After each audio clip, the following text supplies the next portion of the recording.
Ladies and gentlemen, sentients of all forms, welcome to the BAR 3v3 tournament. We have a veritable array of fantastic teams lined up ready to fight over planets across the known universe. And especially exciting, this is the biggest tournament prize pool we have had to date. A massive thank you to OP Man for a huge contribution, and to our very own Pataku. I am Borg King, your friendly data assimilator, and joining us today are two very familiar faces in the BAR community. Please give a warm welcome in the chat to Professor Bar and BARcast. Hey, we're live. Hi, welcome. Yeah, thank you for having us. Yeah, thank you so much. I mean, I'm pretty new to the community and I'm feeling very welcome, which is nice, right? I picked up BAR just 4 months ago now, I think. Yeah, but already a fair few videos on your YouTube, and we've seen some really good commentary coming out of both of you. So, you excited about today's tournament? I'm very excited, yeah, for sure. I mean, we've been talking in private a bit with BARcast about the teams. Who do you think's the favorite, BARcast? I would have to put my money on Teddy's team with Claret. I'm blanking on their name right now, but yeah, Teddy's a really strong competitor. He was the semifinalist in our most recent Alpha Cup tournament, so I'd have to put my chips behind him. Yeah, makes sense. I do think there's a lot of very strong teams, to be honest. So they'll definitely have a tough time winning, but yeah, they're a great team for sure. Absolutely. So I think we're going to do a live seeding of the teams. Let's go over to the tournament standings page. Ladies and gentlemen, we will talk you through this leaderboard, but first of all, let's find out who the teams are and where they're going to be situated in their first matchups.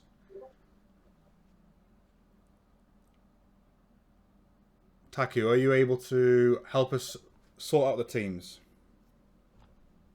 Yeah, hello guys. Welcome, Taku. I have all the seating. Thank you. So I have all the seating ready here, and I can just put it in. So let's do All it. right. I will just reveal them one by one, I guess, for the hype. Here we go.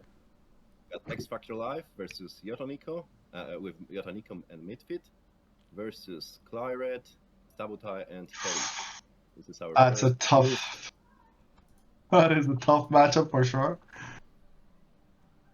In the second bracket, we got Mighty Ship, Tag ZLO, and Stardom, so the StarSheep Poopers. And they're going to go against Roppy, blah blah blah blah blah, team. So 8D, Mount, Boytoy, and Renekton. And finally, in the last bracket, we got Zoopy team, which is Guppy, Cold Sanders, and Air. And they're going to go against BARcode, which is Elsar, Ragna, and Melody. So let's do this, guys. Also a very tough matchup. I actually think BARcode is my favorite to win the tournament. I'm gonna be honest. I think TZN is a very good team, but BARcode they have some spicy stuff I think prepared for us, and I'm excited to see it. Absolutely. I think all of these players are going to be very familiar to our community. They are, always featuring in 8v8s, so they've probably played against them and probably hoping they were on their team if they've been lucky enough. But 3v3 is a different kettle of fish. What do you guys expect to see today? Do you think there'll be some sneaky tactics we haven't seen before? Anything you've got an eye on that you've seen in the little test matches? I think the thing to kind of keep an eye on would be these early T1 unit compositions that come out of each team. They'll let you know telegraph their intentions later on in the match, and we'll see the most kind of bang for your buck, I suppose, their unit selections. Yeah, another thing we saw during the qualifiers actually, because BARcast and me have been sneaking peeks, right? And we actually saw some very interesting resource sharing strategies, right? I think it was Team BARcode who did this, and like they would put their sharing, the sharing sliders very, very low, so that they will basically give all the resources to the whole team. So they're like playing like a collective more than individually, and I thought it was extremely interesting, and it seemed to be very efficient too. So I think we're going to see that from them for sure. And I hope we're going to see from more teams. We'll see if more teams picked up on how strong this strategy actually is, but I guess we'll have to see. Indeed. It's going to be interesting. Right then, guys, shall we go and find our first matchup? Yeah, let's go. Let's go. I will just look. Let's go and look for a tournament. We've got one being set up already between Team Mighty Sheep and I'm not sure who's joining that one yet.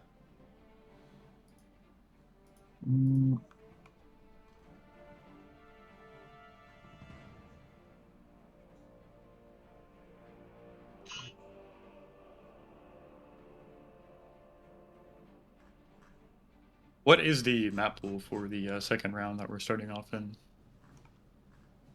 So we have to bring it up so I don't say false information here. Yeah, we should talk actually a little bit about the, while we wait for the games to set up, what the maps are on each stage and a little bit about the actual, how the tournament is running, because it's a little bit different to what we usually do. That's true, absolutely. So just to finish on the maps, the first map is actually going to be Eye of Horus, which if some of you guys have played some 3v3 or 4v4, is a very, very metal-rich map with some mountains that are crossable only by bots, right? Which makes it a very tactical map, very interesting. But yeah, the wind is insane on the map too, so there's different strategies that are possible. So I'm interested to see if there's any cheese that's going to be played on this map. And then, of course, we have in round 2 Theta Crystals, one of my favorite team maps for a low team. Like, you can play 2v2, you can play 3v3, 4v4. It's a great all-around map, just amazing. And the last map is going to be Tundra, right? Which is usually a 4v4 map, but it's definitely playable in 3v3, especially with how the boxes are going to be set up. So that's going to be interesting for sure. Yeah, indeed. So once stage 1's complete, we'll then move to stage 2 round robin between the winners. And in parallel, stage 3 will be running as a round robin between the losers. We will then move to a special stage 4, where the losers of stage 2 can play the runners up of stage 2 can play against the winners of stage 3. So if you're out in the first round, you're not completely out. You can still have a chance to win. Those stage 2 and 3 will be run in parallel, so we won't be able to see all the matches, of course. But then we will get to the grand final, where it will be the best of 3. And we've got a different array of maps for different stages. Do you want to talk us through them? Different array of maps? Yeah, for sure. Another thing is, if the finalists agree to a best of 5, they can, I believe. But yeah, best of 3 minimum for sure. But I'd be hyped to get to best of 5 for the finals. I'm not gonna lie. And yeah, do you have the map list, BARcast? You wanna take us through the stage 2? Yeah, let me pull that up for us here.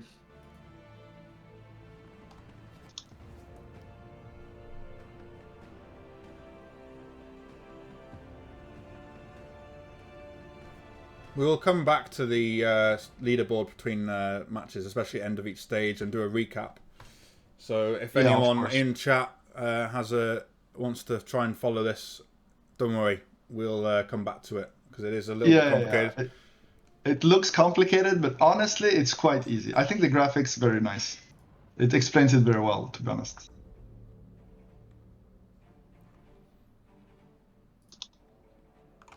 Okay, we've got a few 3v3 tournament lobbies set up now. Just seeing if any of them are ready to start. Yeah.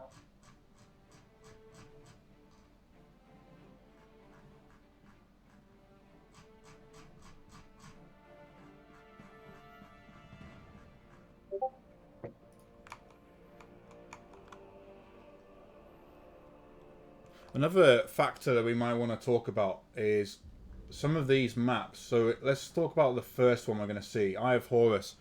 Have you guys had much experience on this map? I've played it a few times myself, and I really like it because, as some of you know, I'm a vehicle addict. Lots of metal, easy vehicles, so I'm happy to play the map. But it's actually dangerous to open vehicles because the bots can go around, like they can use the terrain advantage and really come from all kinds of angles, which can be difficult to deal with, of course, especially if you're not aware. And because of the mountains, even radars are a bit hard to put up efficiently. So it's a very interesting map, very dynamic actually. Even though it tends to stabilize because of the choke pointy nature of the lanes. Yeah, rather quickly. Yeah. That's where we'll have to keep an eye on the unit compositions, how quickly players are moving into vehicles, if they're teching into, you know, grunts or rocketeers, artillery, to see what decisions they make to kind of push their opponent off of their lane, or even trade their own commanders to kind of get some kind of advantage. So I just saw the one of the games just launched. Yes, the Zoopy versus BARcode. Should we go to that one? Yeah, it's gonna be a very tight match, I think. So I'm definitely down. Okay, let's load that up.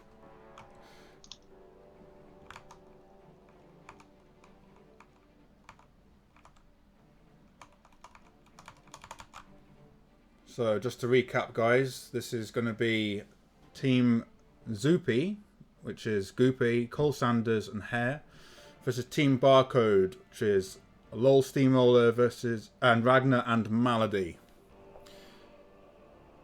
Absolutely.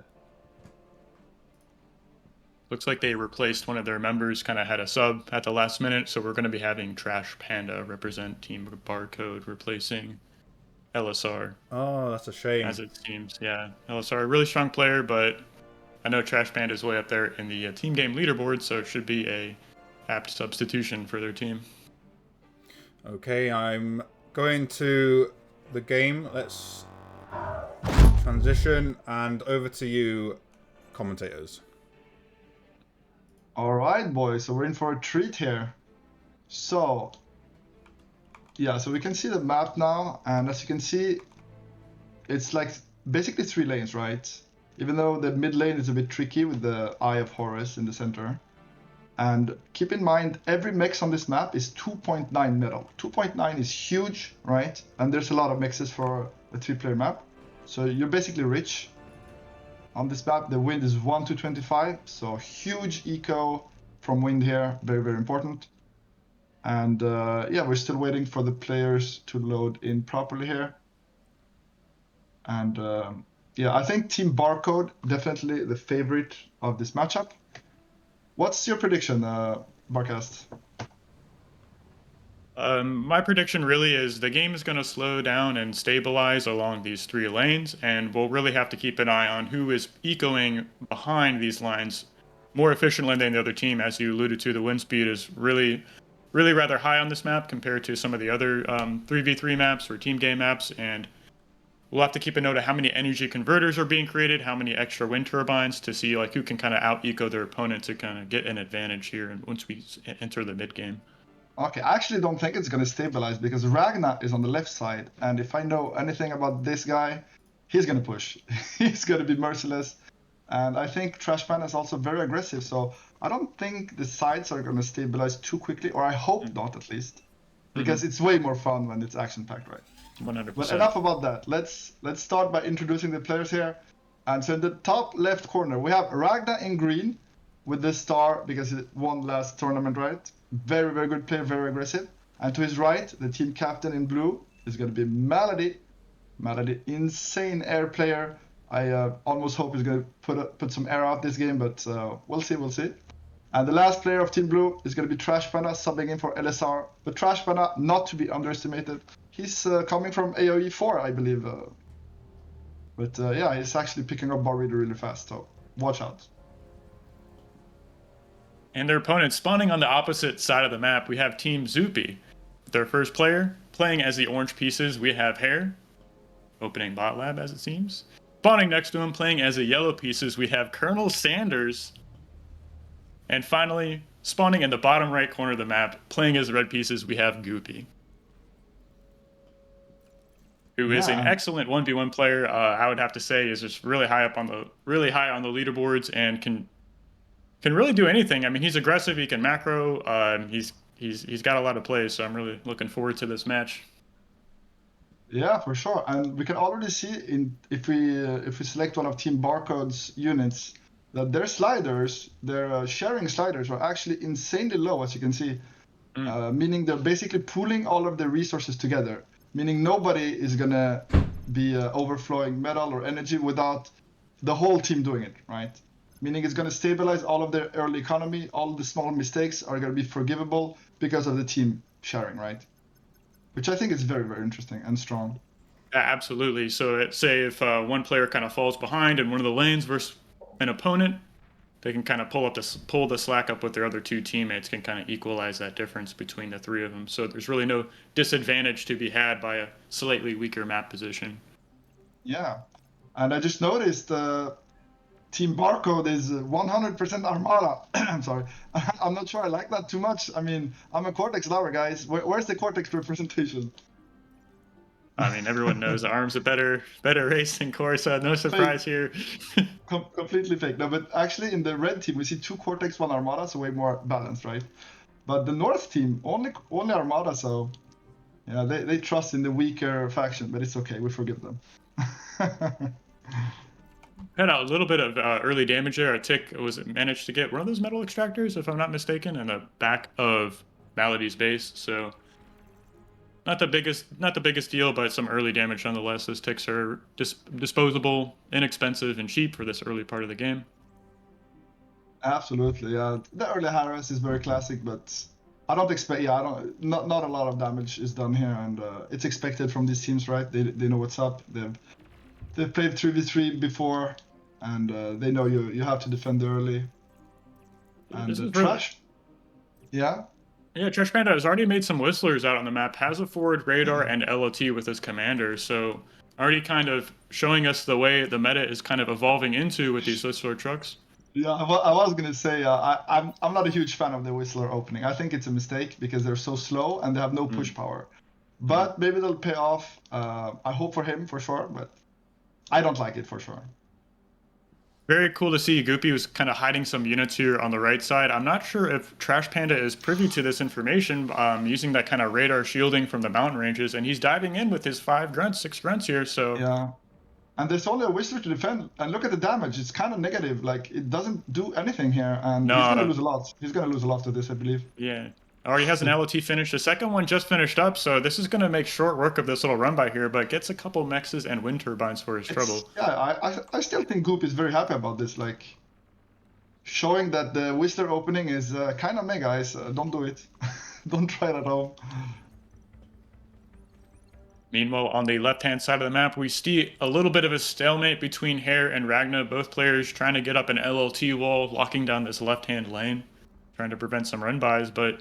Yeah, as you said, like, they're locking down the lanes, and it's probably going to slow down a bit.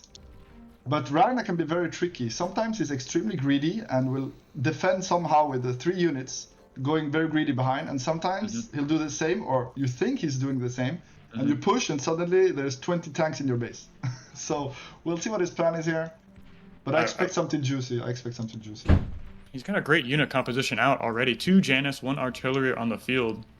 So he's going to be getting a lot of value over time with that. We see a little bit of a push here from Colonel Sanders. He's got a lot of units moving past the army of Malady, and there is nothing to stop these units from moving right into the main base here. There's a few pawns to the right side, but they're not going to be out of position here for sure. Oh, but he's so fast on the tower building, actually. He's building the tower so fast. Yeah, those construction turrets doing really, really strong work there. But it's not enough, no. Gonna get some damage done, but it's actually contained better than I thought. Very well, good defense from Malady. Playing so greedy, too. I mean, he already has 6 energy converters. He had 4 construction turrets and a lot of wind turbines there, so... Gonna be scaling that economy really quickly here. Yeah, for sure, but it is their playstyle, I think, to be very greedy, and we'll see if it pays off. But I like the aggression coming from the South team, the warm colors. And look, they're trying so many run-bys and just making them busy, splitting up their focus here. And Janus shooting their shots, trying to catch these units as they move up the left side of the map, but we have a successful run by here. I'm not sure if this Janus is going to be able to cut them off in time and get that missile Oh off. no, But Ragnar a bit slow, yeah, in the reaction. There was a Janus to stop them, but... Oh no, but Hair too slow on the micro 2, and they're gonna be caught. Ah, that's plenty rough. of LOTs. Oh, pistol shot goes off, takes down that little run by. So nice cleanup there. Yeah, a bit sad they didn't get it in, to be honest. Like, punish Ragnar for his greed. I never managed to do it, maybe they can. And this is a dangerous spot. Hair's commander eating a lot of missile shots from those Janus there. I'm surprised to see he'd probably be below 20% health, I'd imagine, but Yeah, has to pull his 38. commander back. 38%, yeah. So I mean, those Janus shots do a lot of damage. Yeah, Can't it take goes too so many. fast. It goes so fast on the commander, it's actually insane. And up we to see 5. to the top right, Trash Pan actually getting pushed in with the Whistler meta, like showing us that it is not that good, guys. Against good players, it's not going to work most of the time. And we see him switching actually into medium tanks here to defend himself. He doesn't have a choice. Whistler's not paying dividends right now. Yeah, I don't think he's gonna play much more Whistlers this tournament after this, but we'll see. He has kept most of them alive, though, so as he's able to get more of these medium tanks out to kind of stabilize his front line, they should get more and more value over time. Unfortunately, he didn't lose them all to any kind of run-bys or D-gun attacks. Yeah, that's true. The fact that the enemy tanks, Goopy, didn't manage to deal any real damage means he basically donated metal, right? Which is not what you want to do. No.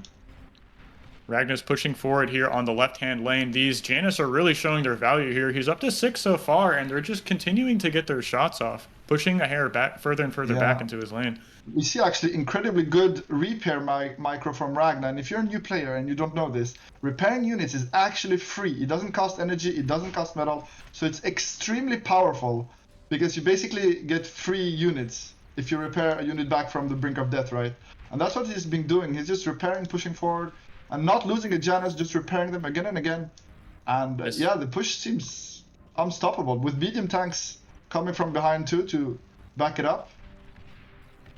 Yeah, even medium tanks aren't terribly effective against this number of Janus too, and while microing them back, they're pretty much impossible to catch. They can micro back to the commander, get healed back up, and rotate back into the battle to kind of get their AoE splash shots off. So yeah, and we see the bots having so much trouble dealing with the Janus, right? So powerful.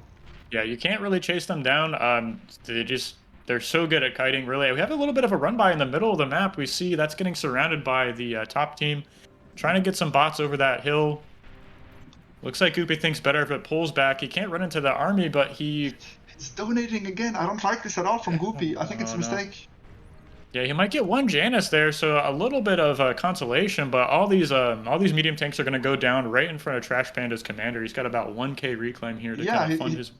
Yeah, it's impossible for him to actually secure this reclaim, meaning he's just donating metal to his enemy right now. I mean, I think he knows because of the left side he's on a timer, so he has to do something, right? Right. Because Ragnar is currently crushing Orange, right? Like Orange is like 6 Rocketeers and a Dream away from losing, so yeah, I think he's feeling pressured, and that's why we see him trying desperately to get some damage in, but it's definitely a mistake at the end of the day, because he's making Trash Panda simply even stronger by donating the tanks, right? And but to the bottom left we see Ragnar. He's never gonna stop, and yeah, I expect to see Hair die very soon. There, yeah, a snipe with the Janus, and I don't expect the game to be very much longer here. Like, Yellow has to deal with Ragnar. Like, how are they gonna come back from this? Yeah, now it's a 2v1 we see for the bottom team. The left side has collapsed and the main base has been taken out along with the commander. So Ragnar just has to turn his attention towards the yellow player in the center and should be really ending the game rather shortly here. Yeah, desperate attempt from Colonel Sanders to defend the left side, right? But instead Ragnar just crushes him too, and yeah, GG's called out. GG, well played. Very well played, and yeah, as I said, Ragnar, very aggressive player. You can't let him do whatever he wants, or he's gonna run away with the game, right? Yeah, and those early Janus just shows you how well they can scale. They're great against fast-moving bots with their low health, and as we got more and more of them onto the field, 6, 7, 8 Janus, they're just constantly shooting their shots, pushing that lane farther and farther back. So just great reuse of that specific tech unit. Yeah, I still don't know how to counter Janus with bots, to be honest. I think it's a lost cause. You just have to switch the vehicles. It's so hard, in my opinion. Yeah, definitely in numbers are hard to do with. Most of the time when we see these Janus and Pounders, it's best to just completely avoid them, run the opposite direction, and find damage elsewhere. Yeah, just avoid the problem and ignore it, hope Exactly. it goes away. Yeah. Yeah, Janus are really strong right now. And if I'm not mistaken, in the last patch, the bonus damage versus commanders, or excuse me, rather, was added back into the game along with the Whistler. That's why we see this meta kind of developing around these missile units. It was modified. Like the commander had modifiers against it in terms of damage, so units would deal less or more damage to the commander. I believe the Janus and the Whistlers dealt less damage to the commanders before, and so it got removed. And now they deal normal damage, and yeah, we can see how strong they are against specifically commanders, right? And yeah, second match is loading up for the teams here on Terra Crystals. I'm going to go back to the booth, guys. We'll have a look at the loading up the next game. Actually, I'll just let it load. I might as well let this game load. Joining it now. Yeah, I don't think the game started though, but they're still talking probably and placing. Okay, we'll go back to the booth.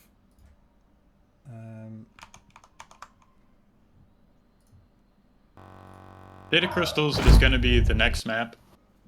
It's much larger than our Eye of Horus, and we should see a longer macro game here, so players will have a chance to kind of tech into two factories, perhaps, or show us their special strategies they bought to the tournament. So. I actually hope to see Malady going for some air, because it is viable on this map to open air. With 3 players, it's a bit risky for sure, right? Because, like, you have only 2 ground players. But Malady, exceptionally good air player, right? So I hope we get to see some shenanigans from him. Yeah, he was the dedicated air player for the 4v4 tournament. Am I kind of mistaken in that? No, I think you're right. I believe more you're right. often than not, he was going air in those matches and made very great effect of the bombers. Yeah, some really clutch plays. Let's go to the match now so we can talk about the map. Yep. Here we are. All right, and so already I'm not liking the red placement here. I think it's a mistake to be in the corner. It is.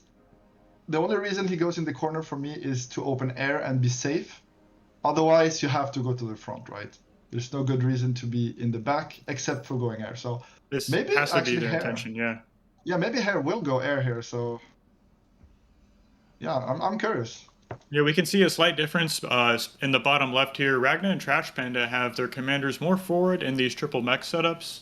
And obviously that lets them place their initial starting factory more forward, which in turn lets them get units farther onto the battlefield more quickly with their commander expanding. So I'd have to agree. I like this spawning position a little better on these big 3v3 maps where you're really trying to contest as much mass as quickly as possible. Yeah, you want map control ASAP, and yeah, you can't do that if you're starting even further away from all the resources you can claim, right?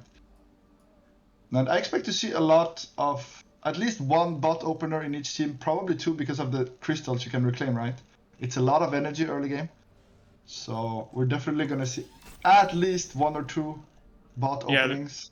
Several thousand energy, and I will note that the wind, the average wind speed is about 15 on this map, but the risk is higher than most. So it's about, 10% risk of dropping below 6. So these crystals are a great way to supplement your early economy if the wind isn't cooperating. So just a little bit of a gamble or dice roll perhaps on these higher risk wind speed.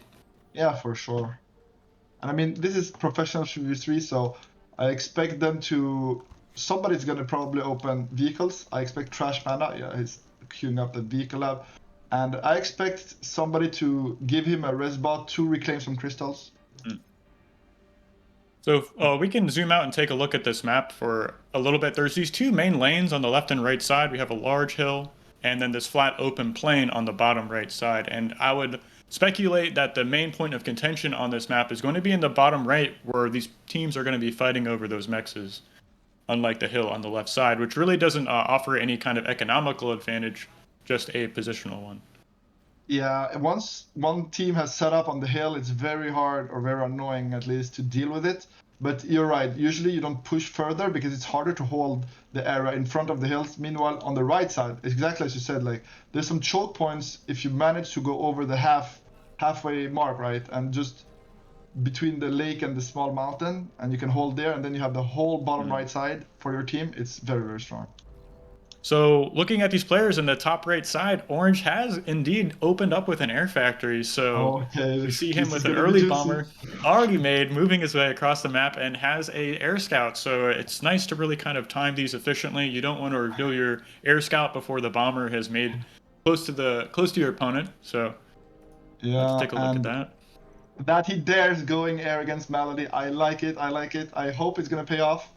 But I expect them to react very fast. Yeah, they're seeing it now. They know. And how fast do they put down the anti-air? Yeah, almost instantly for Ragnar. And yeah, everybody's building anti-air so fast here. Right. So I don't expect it to do a lot of damage in the end. Might get 1 or 2 bombing runs off, but the damage is also done kind of obliquely, I suppose.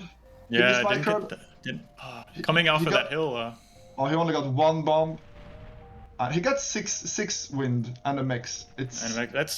That's worth a lot. Not to mention forcing all the anti-air turrets as well, though. So I'd have to say maybe that is true. Kind of even, perhaps. I still don't think it's worth for them because neither know about air, and the thing is, sure they pay anti-air, but like now they know, and we see some anti-air trasher from Ragnar, meaning the shuriken, which can have a tremendous impact the first time you show them, are probably not going to be great here because they know, right? So I'm not sure I like it that much, to be honest. Yeah, it's interesting here. Hare did not reclaim his initial air factory, so he's trying to fund a second factory. He's stalling on mass a little bit right now. We see Goopy has been sharing some mass to him, along with a couple of units. So just trying to get this player back into the game. And this can be the drawback of opening air, is you set yourself so far behind expanding onto the map. Yeah, that's why I think it's not worth it to only get a few, only 1 bomb drop off, right? It's just not enough for the investment because sure, they have to invest into anti-air, but like you're so slowed down, and now your teammates, one of them probably going to be 2v1 for a moment here while you catch up, right? A little bit of engagement. Ragnar's moving on top of this hill now. I would be interesting to see these player statistics or team statistics and see how far actually he was set behind. Or so what is it, 6.3 total mass produced, and actually team blue is a little bit farther behind, so about 400 mass behind the bottom left team.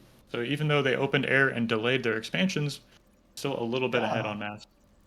But I think it's mainly because they reclaimed the lab. It counts as income, metal income. So it's technically they're technically behind actually, because there's 600 metal that they built and reclaimed, and it counts a reclaim as an income. So technically they've mined less. Like their total mass is actually less right now.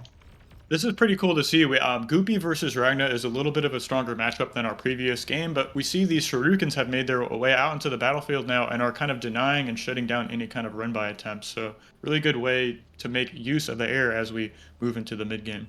And Trash Panda is going Whistlers again, and this time he's right to do it. I mean, he's seen air, and Whistlers are going to deal with it very well, so...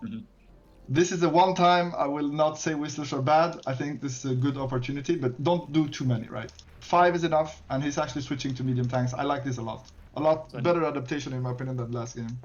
That was a nice D-gun dodge there by Goopy. Ends up running into it as soon as I say that. So, but we have 2 commanders here on the hill, so that's going to force Goopy back. He can't really hold his position against 2 commanders. I think Madden is going to go for it. No? Yeah, he's just threatening.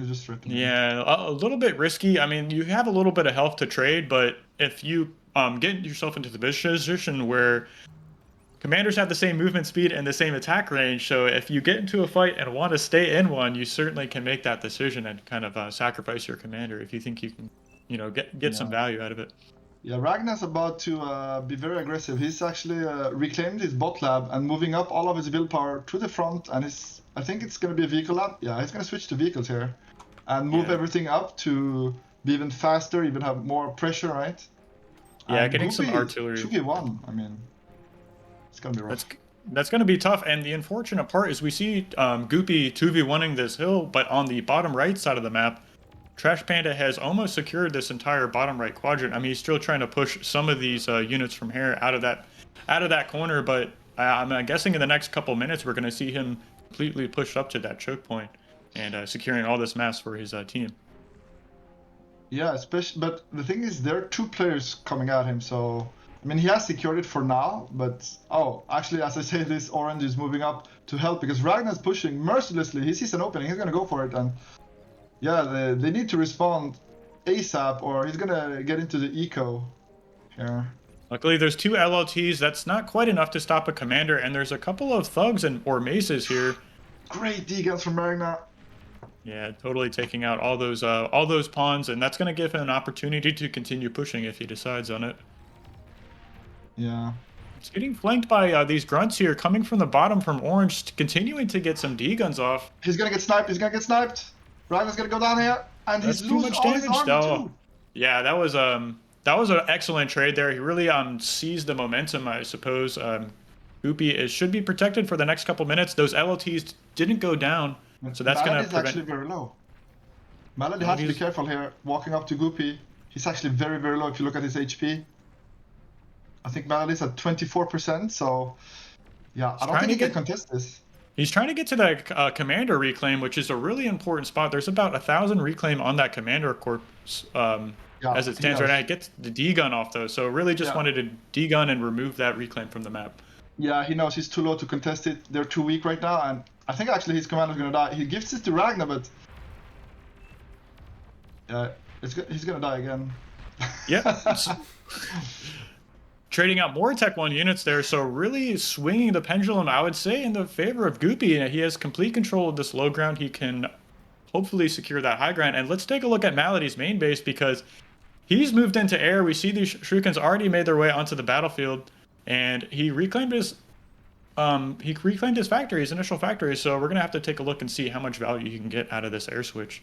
Yeah, and we see the Shurikens moving in with Trash Panda on the right side, and I think this is going to be devastating. There's no air right now, and if they start stunning all these tanks, he's going to run over them. The only issue for Trash Panda right now is the commander, who is very annoying to deal with when you play medium tanks, but he's going to snipe him. The micro is tremendous here. Yeah, he needed to step back there. He took a lot of shots from those Whistlers. Too bad he was flanked by those tanks, though, so really kind of stuck between a rock and a hard place, and this commander ends up going down. Absolutely, and so there's 2 commanders to 1 commander though, so Trash Panda has to be careful not to gift his commander away here, or the game is over. But it does equalize a bit the commander counts. And this push actually getting pushed back and defended properly here. I'm surprised he didn't get into the base there with the Shurikens and everything that happened. I thought for sure he was going to push through here.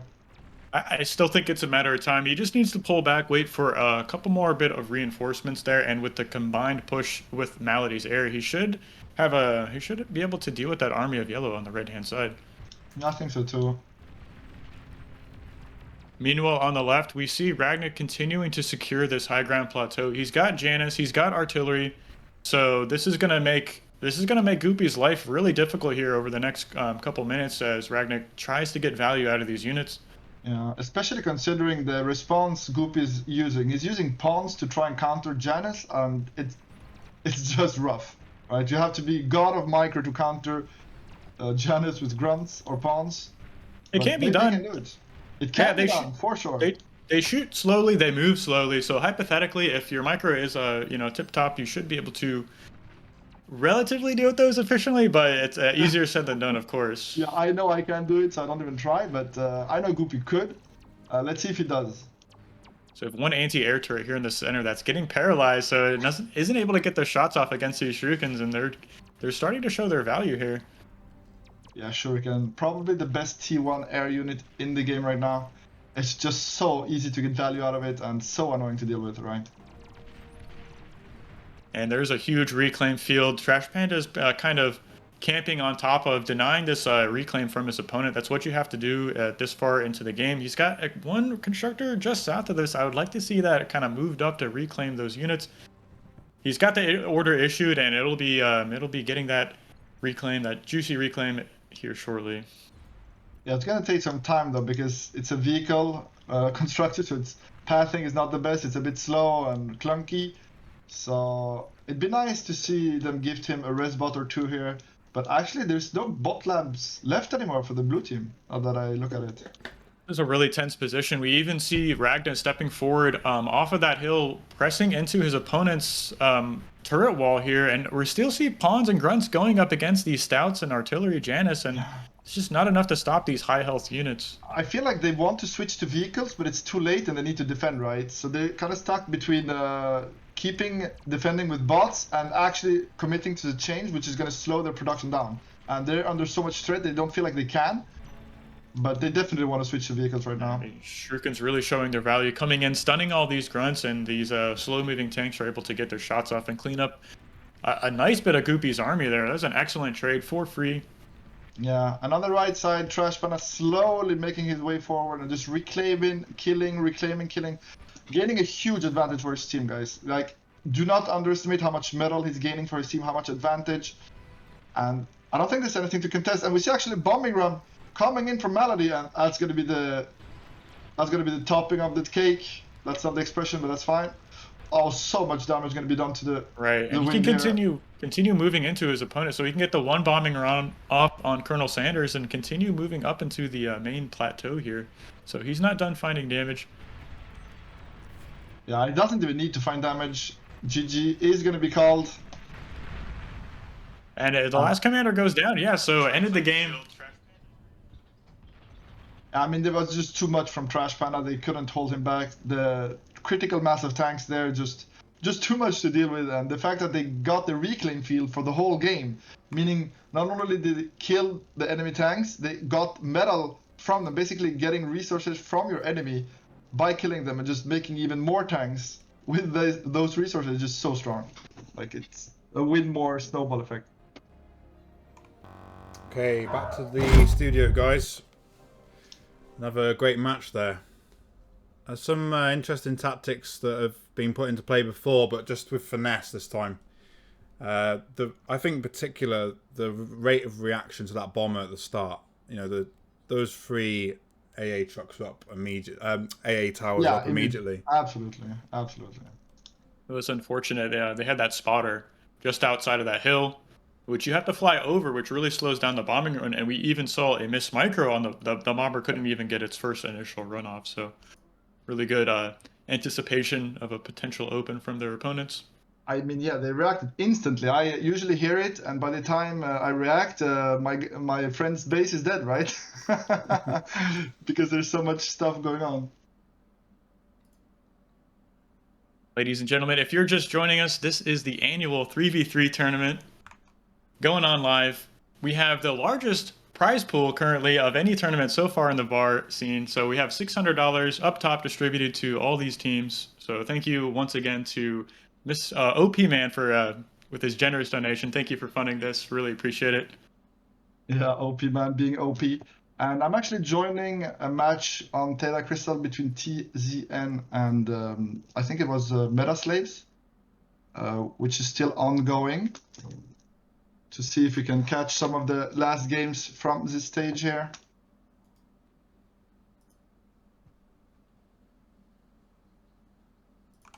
Okay, let's join that game. Just loading up now. Perfect.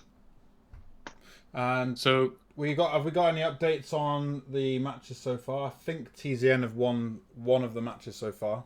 This is their second. Okay, so TZN won the first match. All right. I saw team 8D, I don't remember, Ropey, I believe, are out, or loser brackets, I should say. They're not out of the tournament. But yeah, really nice having that double elimination format. Gives everyone an opportunity to kind of get back into the tournament. Say if they had one bad game, one bad series, they're not instantly eliminated. So we have a chance to see players kind of redeem themselves or even end up in the finals if they are so inclined to show decent enough games. So absolutely. So yeah, actually, we're catching the beginning of the game. That's actually amazing. This game is literally just starting. I'm going to go cast that game now. And while we wait for the game to start and get going, let's talk a little bit about the sharing of the resources, because that's something that I think's given BARcode a real edge. From the beginning. 100%. I agree. I think it's such a huge advantage because even if you're a pro, you're eco because of the wind, because of different factors, it's never gonna be perfect. Like you can't do a build order in bar like you can in Age of Empires because of this reason, unless you're using solars. And even then, it depends on the metal of the map. So like everything's different every time. So it's very hard to do like fixed build orders. But by sharing with your team that much, it's such an advantage because it's gonna be so much smoother, right? Okay, this game's starting. Let's introduce the players and then over to you. All right, so the top right corner, we have in green, or in cyan first. Let's start with cyan. Sorry, it's my bad. So Teddy, probably one of the best 1v1 players right now. Yeah, to his right, Grumpy in green, very, very strong player. He's gonna open air here, so I'm very excited to see what he has in store for us. And the last, but not least, definitely not least, in blue we have Clyrid. I think currently the highest TS team in teams. I think currently top 1 on the leaderboards. Amazing player, like he can do anything. Absolutely. Very, very strong. And for the red team, we have spawning in the orange pieces. Hailing from Finland, we have Mitvit, who's opened a, was that bot lab there? His teammate spawning next to him, playing as the red pieces. We have Yoto Nico. Not too familiar with this player, but I'm sure he is high up there in the Team Games faction. And last but not least, spawning in the yellow pieces, we have X Factor Live. The German Excellent menace. team gameplay. Yeah, the German menace. Excellent player. I've had a chance to 1v1 him, had a chance to play him in some team games. Definitely a competent, formidable opponent. Well, if you're saying he's strong 1v1, I believe you because you're way stronger than me 1v1. And yeah, what's Grumpy up to? I'm very curious how he's going to open here. And it's not even a bombing run. They seem to want to take the advantage of air by taking all those isolated mixes on the mountains. Actually opening with a construction aircraft. So really interesting. I'd say maybe perhaps a little slow. The main asymmetry in this mech distribution on this map would be in the bottom right hand side. So really kind of contesting that lane, contesting this area is, I mean, what is that? 7, 8 mechs is there, as opposed to the 2 or 3 on the plateaus you have on your side of the map. So really interesting. Yeah, I agree. But to be fair, the plateaus actually give a bit more. They give 2.4 instead of 1.8. It's I never noticed that. Never noticed that. It's interesting. Yeah. I love to watch all the numbers. I'm a math teacher originally, so yeah. The math teacher coming back in. But yeah, you do get definitely an advantage. The dream is to get like both the hill and the bottom right. That's the dream, right?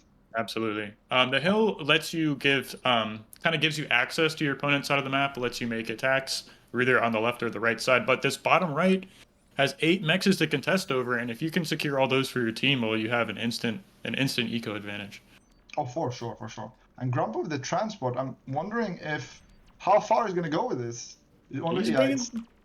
He's going to the hill, man. He wants to bring his commander up front into the battle as soon as possible. He's gonna start, I'm sure, laying down radars, some LOTs, and defend this position. Yeah, I'm almost sad he's not going further. I'm not gonna lie. A com drop here would have been juicy for sure. Maybe a bit afraid in the tournament to risk it all on the com drop because it's such a high risk, high reward strategy. But I would have been hyped. I would have been hyped to see some com drops here. We kind of see how much indirect damage you can get with opening these air labs. We see Yoto Nikos has a anti-air turret placed at the front where Grumpy immediately started pricing down LLTs. So really kind of shows you psychologically, yeah, exactly how much damage you can get done, despite the fact, well, we don't see any bombers on the map, we don't see shuriken, so there's really no threat from the air units just now. I mean, he is building shurikens, but he hasn't shown them just yet, right? Which I like a lot. I think the surprise factor is so big. But Midwit actually with his own shuriken, he's only shown 1 on the bottom right, but 1 is maybe all he needs, almost actually. Yeah, to shut down run bys. They can paralyze more units than Oh no, we see So more. just We one. see more whistlers. I'm very sad. This is not the play X factor. I don't like it. Like it's so bad at defending. They are decent against some bots, just because the missiles track, so you can't dodge them, unlike some of the other units in the game. Other Yeah, projectile shot. but That their is the ones damage, their they're so damage is low. so low. Yeah, I hate it. I hate it. And they're only surviving this raid because of the shurikens, right? The missile trucks are kind of bad here, in my opinion. But maybe he'll prove me wrong. Let's take a look at these player main bases for a second here on the plateau. See if we can notice any kind of tech coming out. Still have some factories here. No one's moved on to 2-factory production. We still see the air lab for Grumpy in the top right corner, and Teddy has a land factory along with Claret. Yeah, but to be fair, the missile trucks make sense here because they have seen air. Actually, now that I think about it, it does make sense in this particular match. Like they see the shurikens, they need a response, and that's the only one you have as vehicle. We see Midvid bring his commander up to the front with an air transport here. He's going to be securing these mexes on the bottom and hopefully pushing up onto this high ground, but look at this position Yoda's find himself in. He's sandwiched between 2 commanders and some LLTs. He's stuck. He's stuck here, I think. Wait. Yeah. Yeah, he's stuck on the ridge here. He has to walk back through the enemies basically to get out of here, and he can't do that. So he's just gonna run even more into the corner, basically offsiding his commander here. Really dangerous position. Midvid can't even donate his air transport because those Thrashers are so close. That's going to be a really tense situation if he decides to. And there we go. So he's already donated it, but I'm not sure how well this is going to work out for him. Yeah, he's punished here. He's put in the corner. I mean, he could maybe escape if he goes to the extreme right side of the ridge and pick his commander up, but yeah, it's looking like that's the plan here. I think he missed an opportunity to kind of run out on the low ground. He could have tanked a little bit of damage from the commander and LLT and saved it. But imagine if he actually takes his commander and goes even further into the enemy base here. I want to see some aggression. Looks But I like think we he's going to play it safe. He's going to play it missed safe. a little bit of an engagement here on the bottom right. Claret's forced to move his commander into the water to save it. These missiles are continuing to get their shots off. And that's half of X Factor's commander's life already gone, just from 3 Janus shots. That's disgusting damage for sure. It looks like Yoto was able to get his commander safely off of that high ground. Didn't lose it to any kind of random errant Whistler shots. Midwit actually has completely given up on air. They've shown their hand and they feel like there's going to be too much anti-air now. But on the other hand, Grumpy is still on air, like still producing fighters. And I think it's a good play from Midwit, switching it up, making them believe maybe there's going to be bombers. You probably need some air presence, but actually not at all.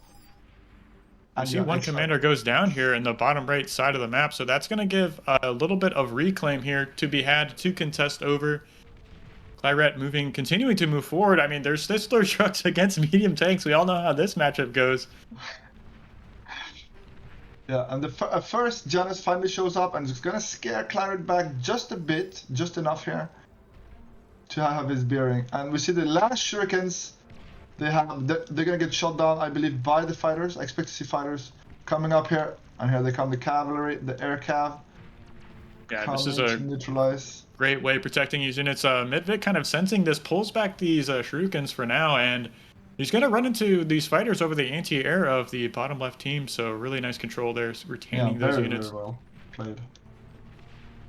And you don't need to keep the shurikens over the army to continue paralyzing. You can get the initial shots off, stun the units, and it gives the Janus an opportunity to get those shots off. Yeah, absolutely, and that's what he did. And I think great micro on the shurikens, like you said. But Claret's, I don't think it matters that much when Claret's taking the whole bottom right corner here. Like it's good defense that they don't die, but like they've definitely lost the advantage here. On the bottom right, at least. Yeah, this is a really interesting position. We see the red team has managed to secure this hill, this plateau, and that's going to allow them to run attacks onto their opponent's side of the map. But Claret, bottom right, has saved the bottom there. Oh, and I think it's a mistake from Teddy, the greed. He actually went T2, and that is why he has basically no units here. And Midwit sensing weakness, just pushing for it. And are they going to pull off T2 in a 3v3? I mean, he's got the tank almost halfway done. He's stalling on energy so hard right now, so he can't even get a D-gun off if he wanted to against these tanks. Yeah, but Mitrid doesn't know that, right? No, definitely not. Grumpy's moving some shurikens up. That's going to kind of force these units back for now, and again, it's going to give Teddy an opportunity to get some of these T2 units out. Yeah, I would say actually Teddy gave a console to Grumpy so he could produce hounds to help out with the ground defense. And yeah, the hounds definitely amazing at dealing with tanks in my opinion. They outrange them. You can they have better mobility, so you can easily just kite and shoot, right? Ah, but the missed micro from Grumpy is gonna give that hound away. Oh. Continuing to micro back, and yeah, even Grumpy was got a T2 factory out, got a consular, and reclaimed that T2 factory. So I think it just got gifted from Teddy though. No. Well, he has a land factory. So is that available to the land factory, or am I mistaken? I thought that was a bot unit. No, that's a console. The console is building. So we have this bull tank hanging on to the high ground here. Another lightning truck and Jaguar. Teddy continuing to micro his commander back against these T1 medium tanks. I mean, if they hold this attack, they're in a great spot because of the tier 2. But the thing is, even with tier 1, you can really pressure a few T2 units quite easily. So I'm not sure he's going to survive here. He needs amazing D-guns, and he needs them now. Yeah, absolutely. And you can't throw your commander too far into all these T1 tanks. It's definitely susceptible to blowing up. Yeah, for sure. And Claret's trying to save the top side by running over with half his army to try and stabilize, but I think it's going to be too late. The T2 factory is going to get sniped here, and yeah, it's going down below 50% health. These T1 units are continuing to move forward. The factory goes down. Teddy's retreating back to his teammate. Yeah, guys, this is why you do not go T2 lightly in a 3v3 or low team count tournament or low player team matches. It's very, very risky. You lose so much pressure. It's so expensive. And, there's a lot of momentum as well. We see these hounds are trying to get onto the battlefield here, doing what they can to make a difference here, but Teddy's commander is completely surrounded, trying to get some repairs off on this beamer turret to kind of save the day. But the fact that they lost the T2 factory and most of everything that was T2 means even if they survive here, they're so far behind. They have one T2 constructor, that's it, and a console or 2 consoles. That's all they have. Even Claret kind of lost his advantage. We see on the minimap that whole bottom right side has been yielded to X Factor, who's pushing forward through this choke point now. Yeah, he had to divert half his army to save his mates, but now he can't hold X Factor life back, so it's looking rough for the TZN clan here. Is that a sorry, is that a T2 unit in X Factor's army there? Those double missile icons. Is that a T2 unit? I'm not sure. Oh, that's just the Janus. Excuse me. Oh yeah, that's the Janus. So the Janus and the Whistlers here, a great unit composition, something we've been seeing more and more of. I mean, the Thistlers let you kind of pepper your opponent from far, and if you want to dive on them, well, you're going up against Janus and clumping your units up to kind of dive on this army. So a really great unit composition. Yeah, and we can see actually, I just checked the basis of the red team, and there's no T2 at all. They're just pushing on T1 committing, and I think it's the right call. If they slow down and do T2 here, they lose their momentum. It could actually cost them the game, because the simple fact that they have consoles to build hounds here is a huge deal, right? And they still have a T2 constructor in Claret's base, so they do not want to let out the pressure here. They need to finish them off here. This is really close. They're down to 2 commanders. Claret ends up going down here, leaving a bit of reclaim. Not the biggest deal. We see this T1 army from X Factor is still right outside the door, but we have more and more units coming onto the battlefield. Yeah, but their eco is dumpstered at this point, to be honest. Like, they have 600 for the whole team energy, 600 energy for the whole team. Like, they can't build anything efficiently at this point, so I don't think it matters. It's gonna be GG very, very soon, in my opinion. Yeah, no we way have they these come back. Whistler trucks found their way into the back of Grumpy's base, dealing even more economic damage. Yeah, I mean, at this point, I think GG's about to be called any second. They should know there's no way they come back from this. Even if they have the T2 advantage, they need to stabilize so much, like for 10 minutes at this point. And yeah, the red team's never gonna allow it. We have 2 commanders left for both teams, so Teddy's still doing what he can to deal with these Whistler trucks. Yeah, we Trying see to defend Grumpy his main hiding. base. Grumpy actually hiding in the middle pond here, making sure they don't die from commanders dying. Yeah.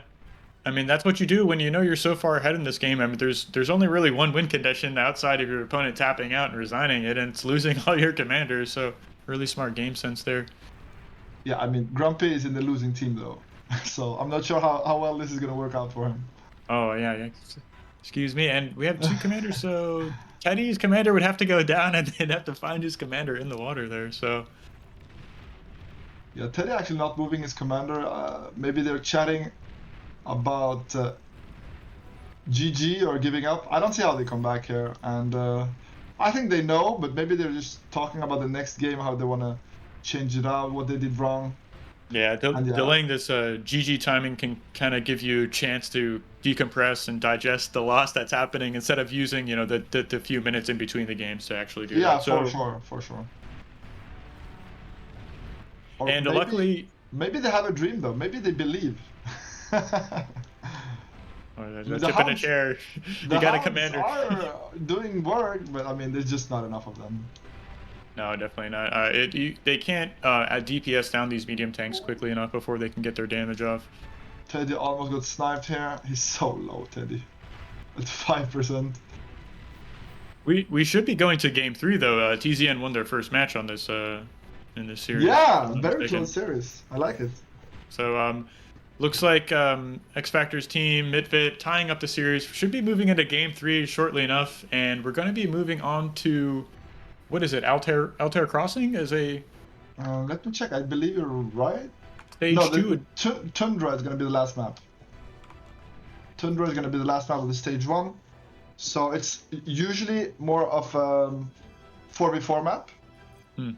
But the bosses are supposed to be on the mountain side. If you're familiar with the map, you'll know what I'm talking about. But we're going to see in a second anyway. So Absolutely. So it looks like the Team 2 resigned, tapped out, and gave the over. match. Yeah, we all knew it was over, so no surprise. Well, that's another classic game. Let's go and have a look at the tournament standings as they are before we get into this third game for these guys. Yeah, I'm curious what happened to the other teams now.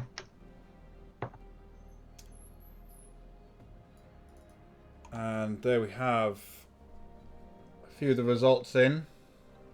So it looks like BARcode, as we saw, through, as well as StarSheep Poopers. They've won 2 of their games.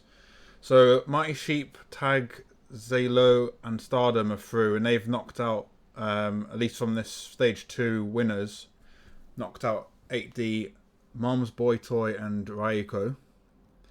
Absolutely. And we're able to see the last game of Meta Slaves versus TZN.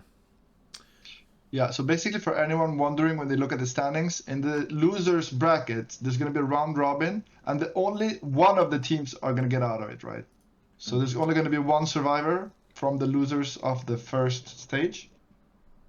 And then there's going to be a round robin of the winners, as you can see, and they all go down to the stage 4 to determine the finalists. So winning here, and if you win the next round robin, means you're already in finals, right? Which is a big deal.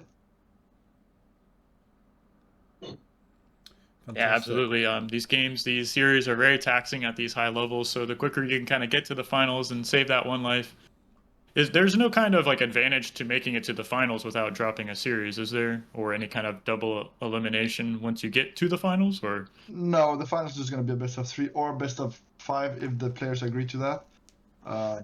Depending on how long the turn is going to run for, right? So no advantage for the final.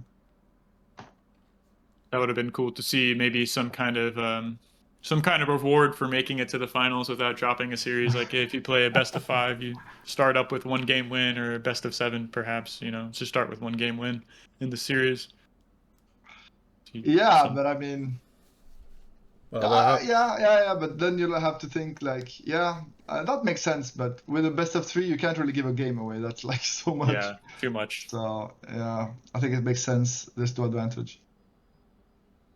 For a best of 7, yeah, you can give a game away. I think it's fine. Best of 5 is also like, that's kind of close. That's rough. That's rough to come back from. So still waiting for the third game to start on Tundra. Whilst we're waiting for that, guys, I wonder what your thoughts are on what this matchup between StarSheep Poopers and BARcode in this round robin. We already know those two are going to be top contenders. Who's your money on?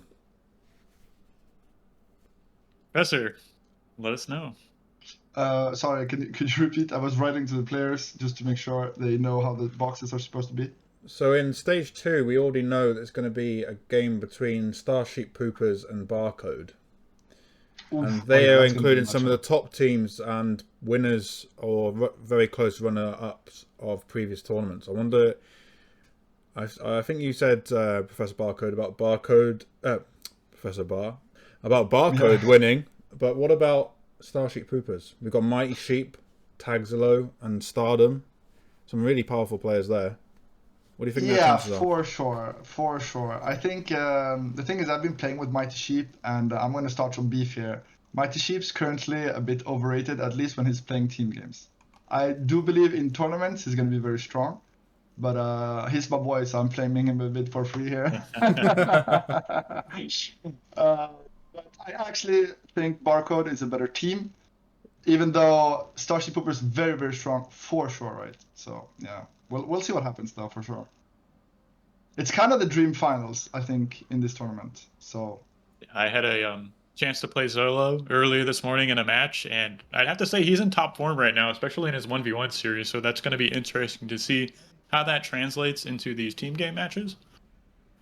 Absolutely. Zolo, of course, is a huge.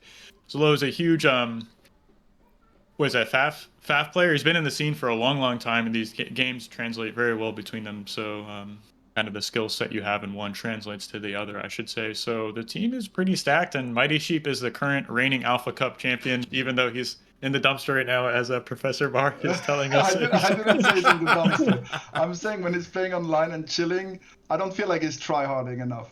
But in the tournament, I expect him to show up. Yeah, absolutely, for sure. Especially with $600 up top. So yeah, I mean, he's probably tryharding. He's sweating out right now. So I mean, but I also I'm flaming Mighty Sheep because I know he can take it and he likes to banter. He's that kind of player, so I think it's fun. They've certainly been sweaty before. They really care about playing and winning these matches, even if there's nothing on the line. And this time with $600, that's nothing to not sweat about. Okay, game is ready. The players are picking their positions. Let's go and have a look at the map and talk about what we might expect to see. Yeah. So, Tundra, usually traditionally a 4-player map because there's basically 4 lanes, right? They're supposed to start on the high ground here. P-Tag just told them, but I think they're still talking internally. And we'll see how that works out. But yeah, it's a very interesting map. It's a very interesting map. They're supposed to spawn on the high ground. Was that just a constraint for the tournament spawning positions, or? Yeah. P-Tag's plan for this map to work 3v3 was to have the team spawn only on the high ground. But I mean, if both teams don't agree not to, I think it doesn't matter. But yeah, this map, what's actually very tricky about it is the water. It doesn't seem like that at first glance, but you can actually sneak amphibious unit in the back of your enemy's base, which is probably my favorite tactic on this map. I like to use a commander to do this, and it's very, very dirty, guys. People are gonna hate you, but what do you come up with? I guess it's where Observer's showing right now. You can kind of walk up that little hill. Is there any additional spots you can kind of walk up, or I see kind of 2 behind it, X Factor? Okay. Yeah, his Observer is showing, and exactly, you can show up basically anywhere in the back, which is disgusting to deal with, right? When you're like sweating on the front line and suddenly your base just dies, the worst feeling, right? So it looks like this game is getting started. If you're just joining us, this is the annual 3v3 tournament. Thank you all for joining and watching with us. I'm joined myself, Barcast, with Professor Bar, and we're going to be casting this game for y'all. And let's introduce our teams. Yeah, and so in the top left in orange, we have Mitwit, who is a last game going air and being very efficient actually with it. And to his right, X Factor Live in yellow, very very strong player, the German Menace, and the last player, team captain in the red. Well, he's technically not the strongest player in terms of rating, but captain colored in a way is Yotoniko, very strong player. I played with him a lot online, very very strong. And their opponent spawning on the bottom side of the map, we have playing as the green pieces, TZN's Grumpy. His teammate spawning to his right, playing as a blue pieces. #1 player in team games right now, we have Claret. And last but certainly not least, the reigning Alpha Cup semi-finalist, we have Teddy. Opening vehicle plant. So I think all players are opening vehicles, if I'm not mistaken. No, Grumpy is opening bots and Mitwit is opening bots. But it's going to be interesting because they haven't placed symmetrically at all, meaning the lanes are going to be completely unbalanced, which is going to make this game very dynamic. Also to note on this map is that bots can abuse the mountains to come from weird angles. So it's something you have to take into consideration when you're building vehicles, is that the bots can actually abuse the mountains and come from weird angles and just use it to escape vehicles when they're like in a bad spot. So yeah, keep that in mind when you play this. How much does this river kind of come into play? Slowing down unit movements, perhaps, or just doesn't being matter. Okay. It does not matter. It doesn't even block ticks, so it's more for the style and the beauty of the map. It's really interesting to see the number of mexes there in the center between those two ridges. Yeah, there's a lot of stuff to pick up here. Yeah, so definitely a point of contention. We see the most mex density on this map between those two hills. So I imagine we'd see some commanders moving into there, but hold on, there's some early damage done here. Claret, Claret getting ticked. Losing 2 mexes to some early run-bys there. That's not what you want to see happening in this early game. That can really set you behind your opponents. Absolutely. And interestingly enough, I think they have scouted... Yeah, the red team has scouted every player except Teddy in terms of starting positions. And the blue team has scouted everybody except yellow. But they do know there's nobody top left, so they know where everybody is. So yeah, I think the early harass is not only harass on this map, because now they want to know where everybody is, right? Where the bases are, where to raid, and where to attack later. Especially if you want to do an amphibious, sneaky backstabbing run-by, right? And I'm hoping to see a few pincers or crocodiles or amphibious tanks, maybe 1 or 2, just to like throw their opponents off, walk around the map. But so far, none of the teams have gone for it. See a little bit of a run by here on the top side of the map. Grumpy is moving into Midbit's base, and he's running into radar coverage, but there's no units in position right now. We just see the commander defending this main base, and he should get a decent amount of damage with these ticks. Yeah, not even a laser tower. He's open very greedy here, Mitwit, and he's going to get punished for it. So 1 mex goes down. We have another mex going down, maybe, perhaps? No, that's a curse. I was going to say it, but yeah, it didn't go down. So he's rotating around to, and his opponent's base, staying outside of this LLT coverage. I imagine he was going to get one of these mexes for free here, just staying right outside that LLT range.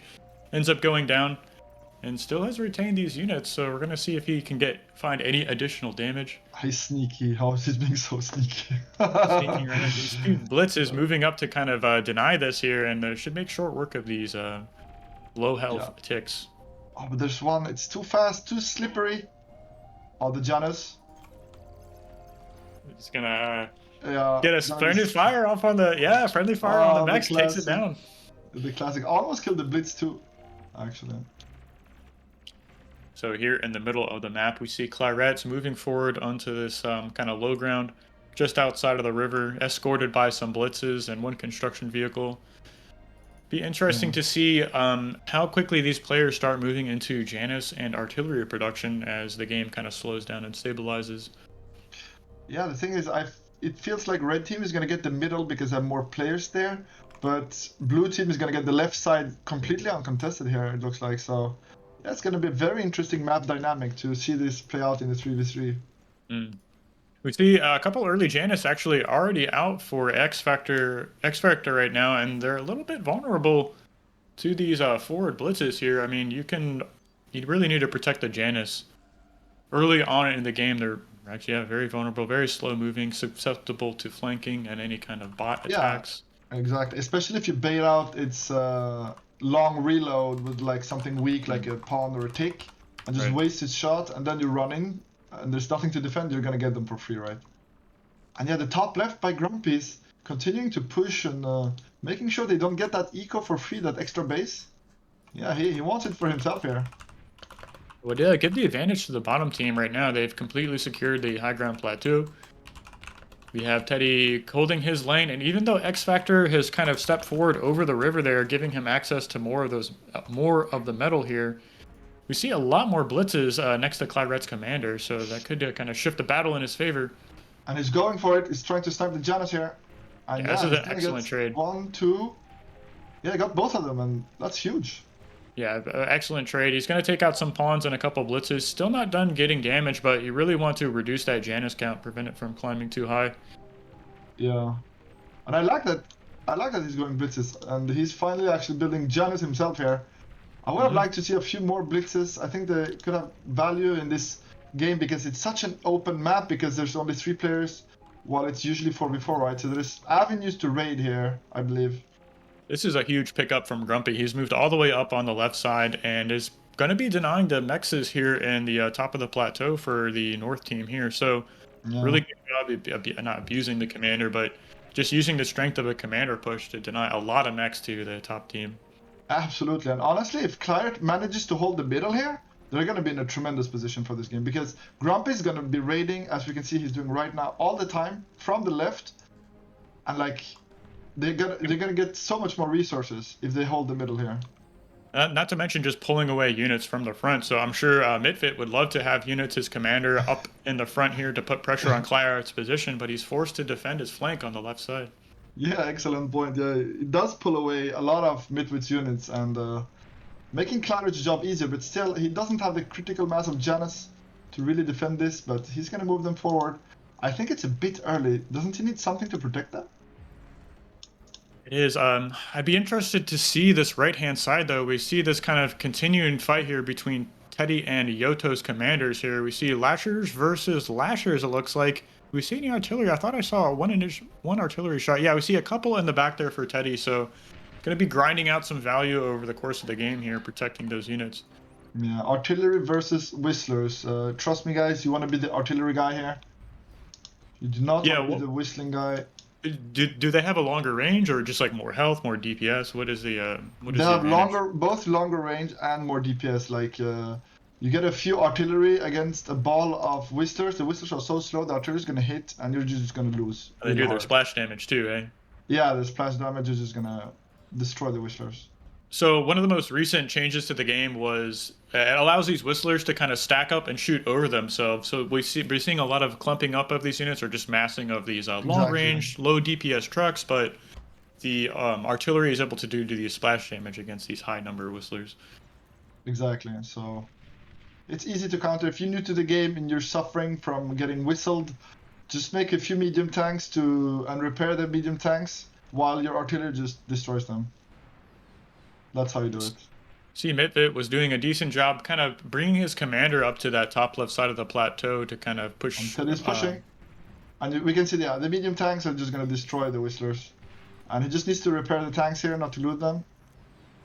He's got one that's He's got a forward construction turret here going up, so that's going to let him auto-repair all these units on these long protracted fights, so he can, very easily just micro back his damaged units to this tower.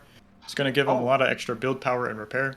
We actually see Grumpy abuse the mountain here to get a few pawns on the other side.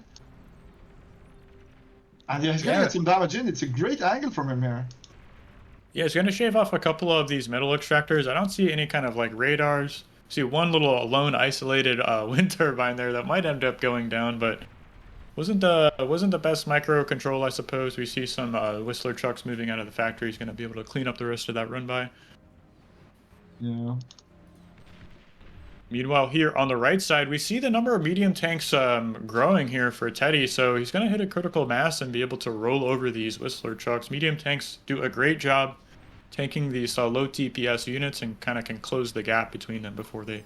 X Factor Live actually pushing the middle really, really hard here. I do not like his unit composition. He's made too many Whistlers, in my opinion. I hope it fails, but we'll see, we'll see. I am, as you can tell, a Whistler hater. I don't think it's good. I think it's completely overrated. I'm happy to get proven wrong, though, but so far, I still don't think it's good, to be honest. I think it's a mistake, and we see the medium tanks just destroying the Whistlers. The Whistlers, you can't actually push with them. It's a poking unit, meaning you can't pressure your enemy properly. It's I don't know. I don't like it. I think it's a mistake and a trap currently in the meta.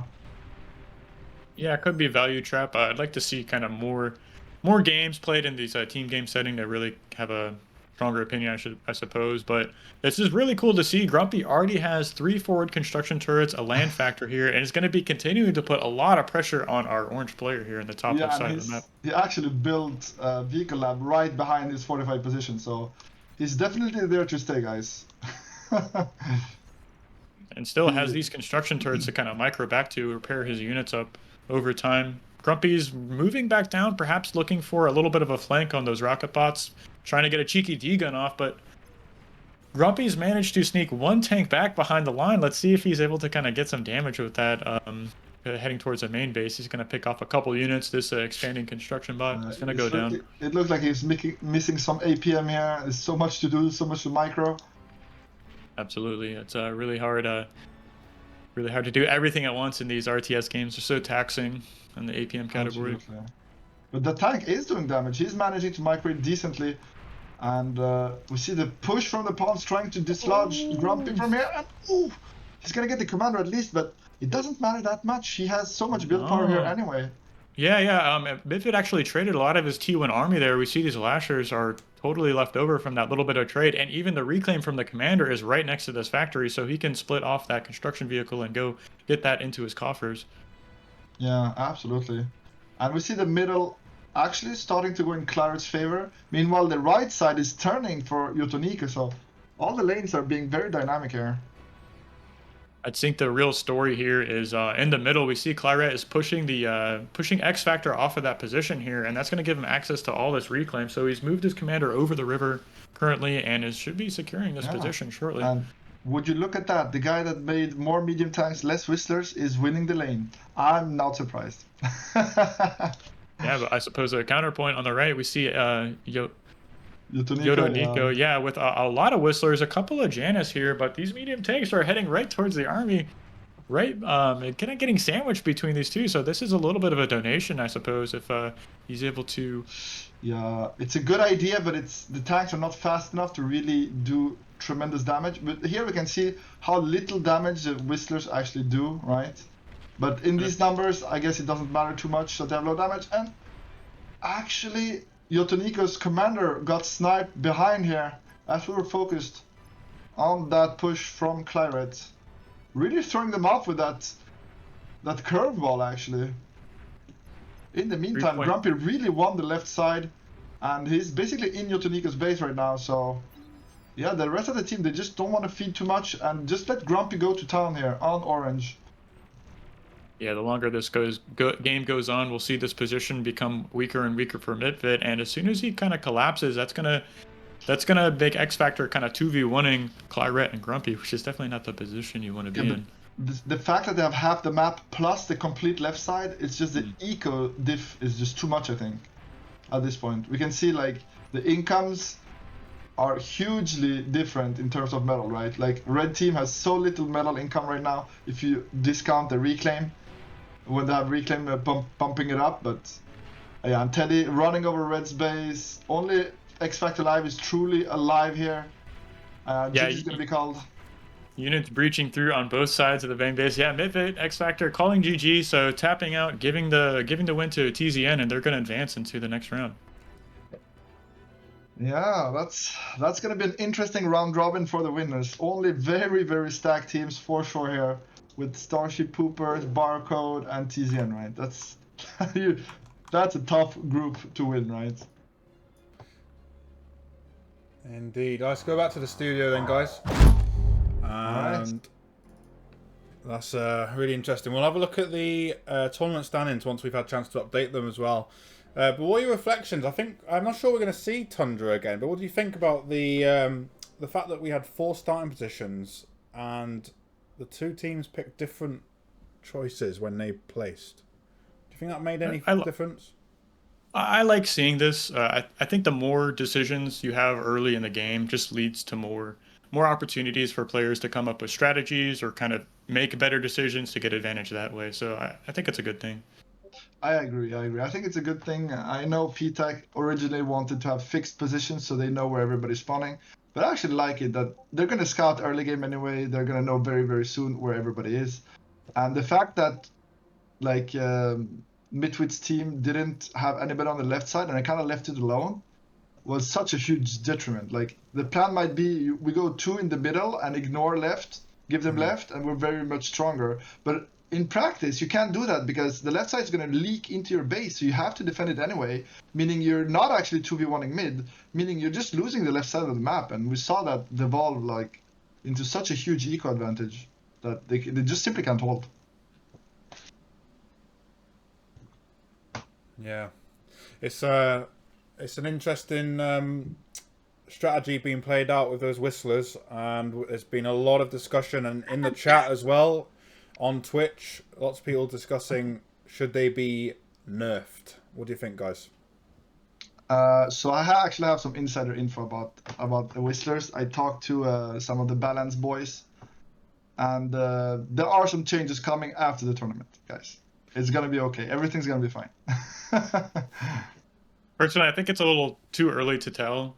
A lot of times, players need some time to adjust and find efficient responses to things like this in the meta. So any kind of like imbalances, I think will even out over time without any kind of intervention. So I would have liked to see maybe a little more time before players kind of. Oh, that makes sense. I actually agree. I think actually whistlers are completely overrated right now. I think the meta is simply people not knowing how to deal with them properly. Right. I don't feel like they're that strong. But I also do feel like, yeah, like people use them too much. Like last time somebody used it against me, I just made enough artillery to shut it down and then rolled them over. And the player I was beating, I'm not going to say the name, but he was way better than me. Just trying the meta and failing, I guess. I think a lot of the time when you see players complain about whistlers, they are already outnumbered by quite a factor against the whistlers. And it is difficult with any unit in those numbers to overcome them. It just happens that whistlers with their range are extra frustrating. I've been against that situation. I've seen that situation. I've been against it, and it is frustrating. But we'll see. I'm really excited to see our next changes. No, but you're absolutely right. By the time they have 15 whistlers and all your tanks are gone, it's already too late. Like you shouldn't You've lost, be left. Yeah, you're like he's 15 units up. It doesn't matter that it's whistlers. It could be anything, right? At that point. Yeah. Well, sounds like a skill issue. So it doesn't. Let's have a look at the leaderboard. Let's transition over there. So here we are, stage 2 round robin. The teams are in. I'm not sure which of those are going to go first, but it looks like on stage 3 we've already got one match played.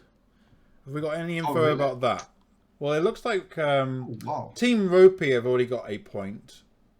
Okay, Ropey trying to get back into the tournament. Okay, that's nice. Do we know who their match was against, or is it just like a best of one in that so bottom it's bracket? round robin. We don't. So I'm not sure who. Well, let me just explain. So we are going to go first versus second, then first versus third, and then second versus third. So we are looking at TZN and at StarSheep Poopers now. Is going to start in a moment. Excellent. Wow. Nice one, Taku. Thank you for that. Thank you. Okay, guys. So we have a look for that next game then on the stage 2 round robin. I think they're still discussing where they're going to host the game. And in the meantime, let's have a look at the map. So I believe first map they'll be playing on is Red Rock Desert. Is that correct? Absolutely. That's First correct. one's going to be Red Rock Desert. Very interesting map.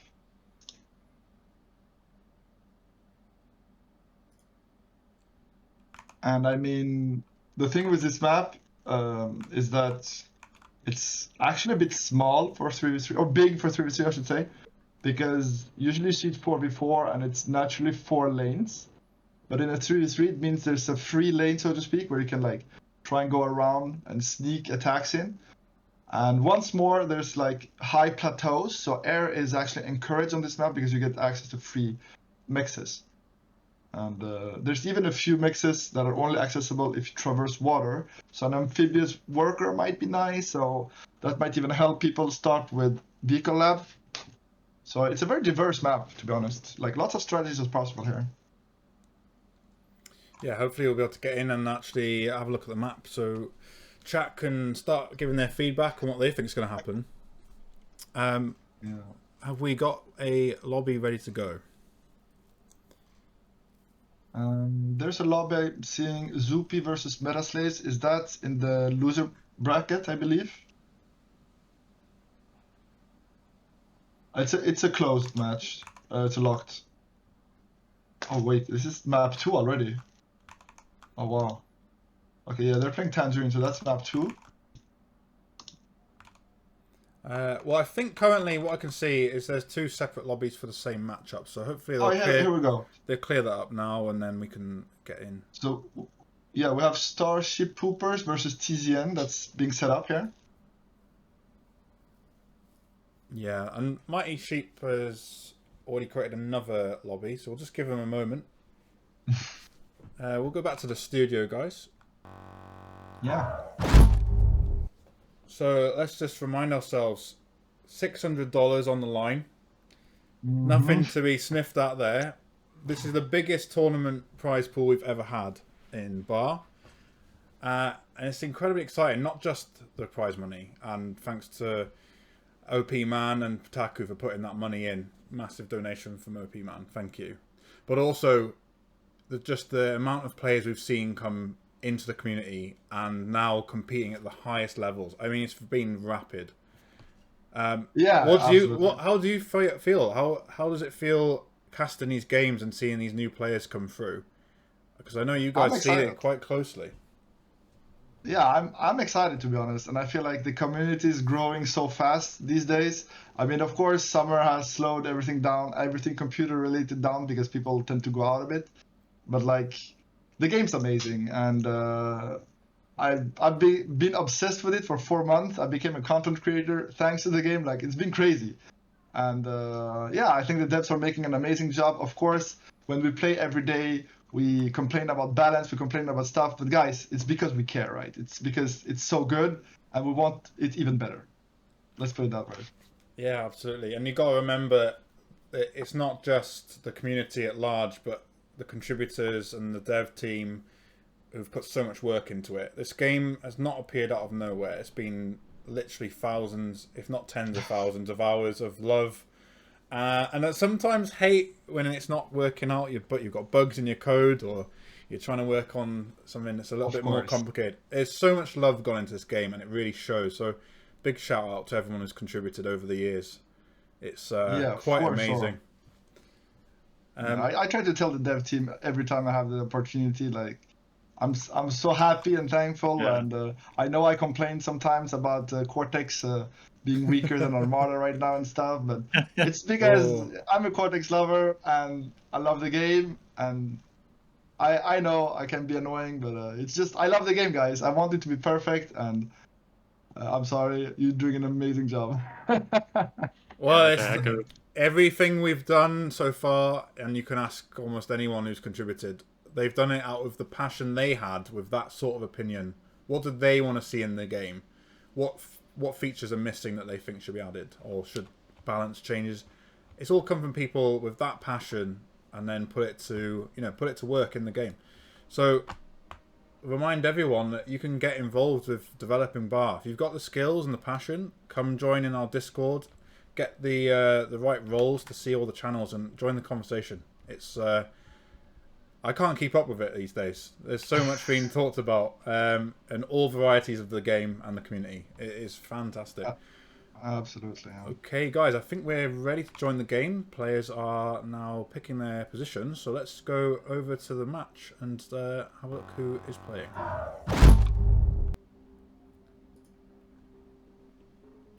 Thank you, guys. Ladies and gentlemen, if you're just joining us, this is the annual 3v3 bar tournament. We have $600 up top. I'm Barcast TV. My fellow co-caster here, Professor Bar, joining us. We're very excited to bring you all this round 2 in the quarterfinals of this 3v3 tournament. So that being said, let's go ahead and introduce our players. Absolutely. And so in the blue color, we have Claret, the strongest player currently in the team ladder. And I believe below him, but hasn't spawned in just yet, is going to be Sabutai. Yeah, I'm not sure why he hasn't placed. Maybe there's a bit of an issue. But he's going to be there, guys. Do not worry. And below, and there you go.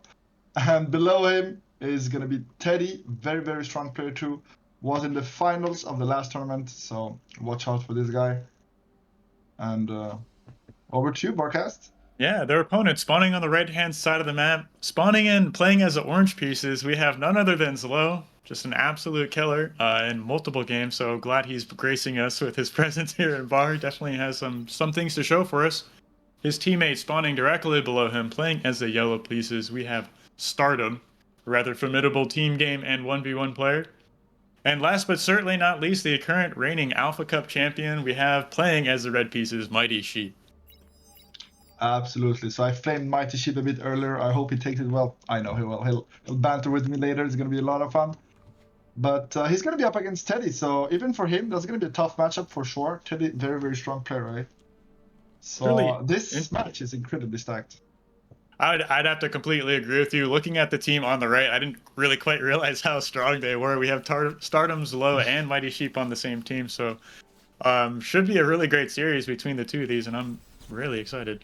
Yeah, and you might look at the numbers and see 45 for Stardom and be like, that's not that high. Guys, trust me, Stardom is not a 45. He's way stronger.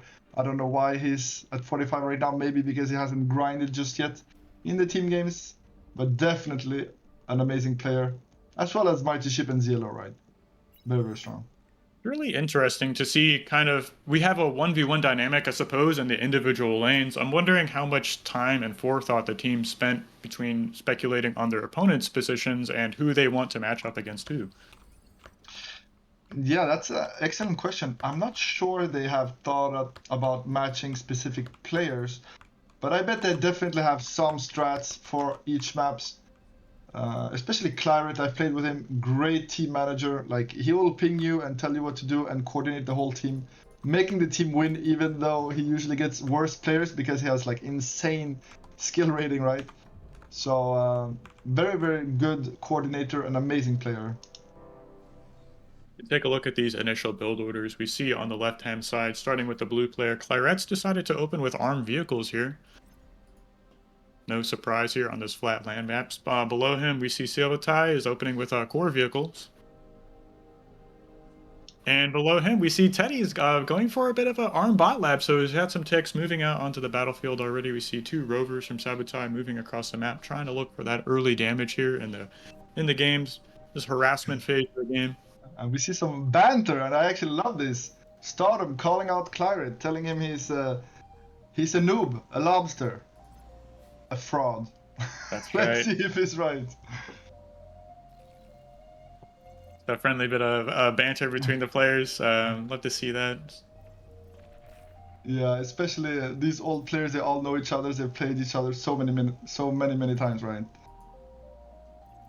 We see Mighty Sheep went for a little bit of a greedier open. He went for 4 mechs before Land Factory there. Has a early LLT there to defend himself, so should have a little bit of an eco lead. Yeah, an opening vehicle. So both of the teams, 2 vehicles, 1 bot. I think it's good in team games because you want to have access to res bots for the team for sure here. Such a powerful unit, so it makes sense. Res bots are so strong. But Dare I say surprised the best Teddy- T1 unit.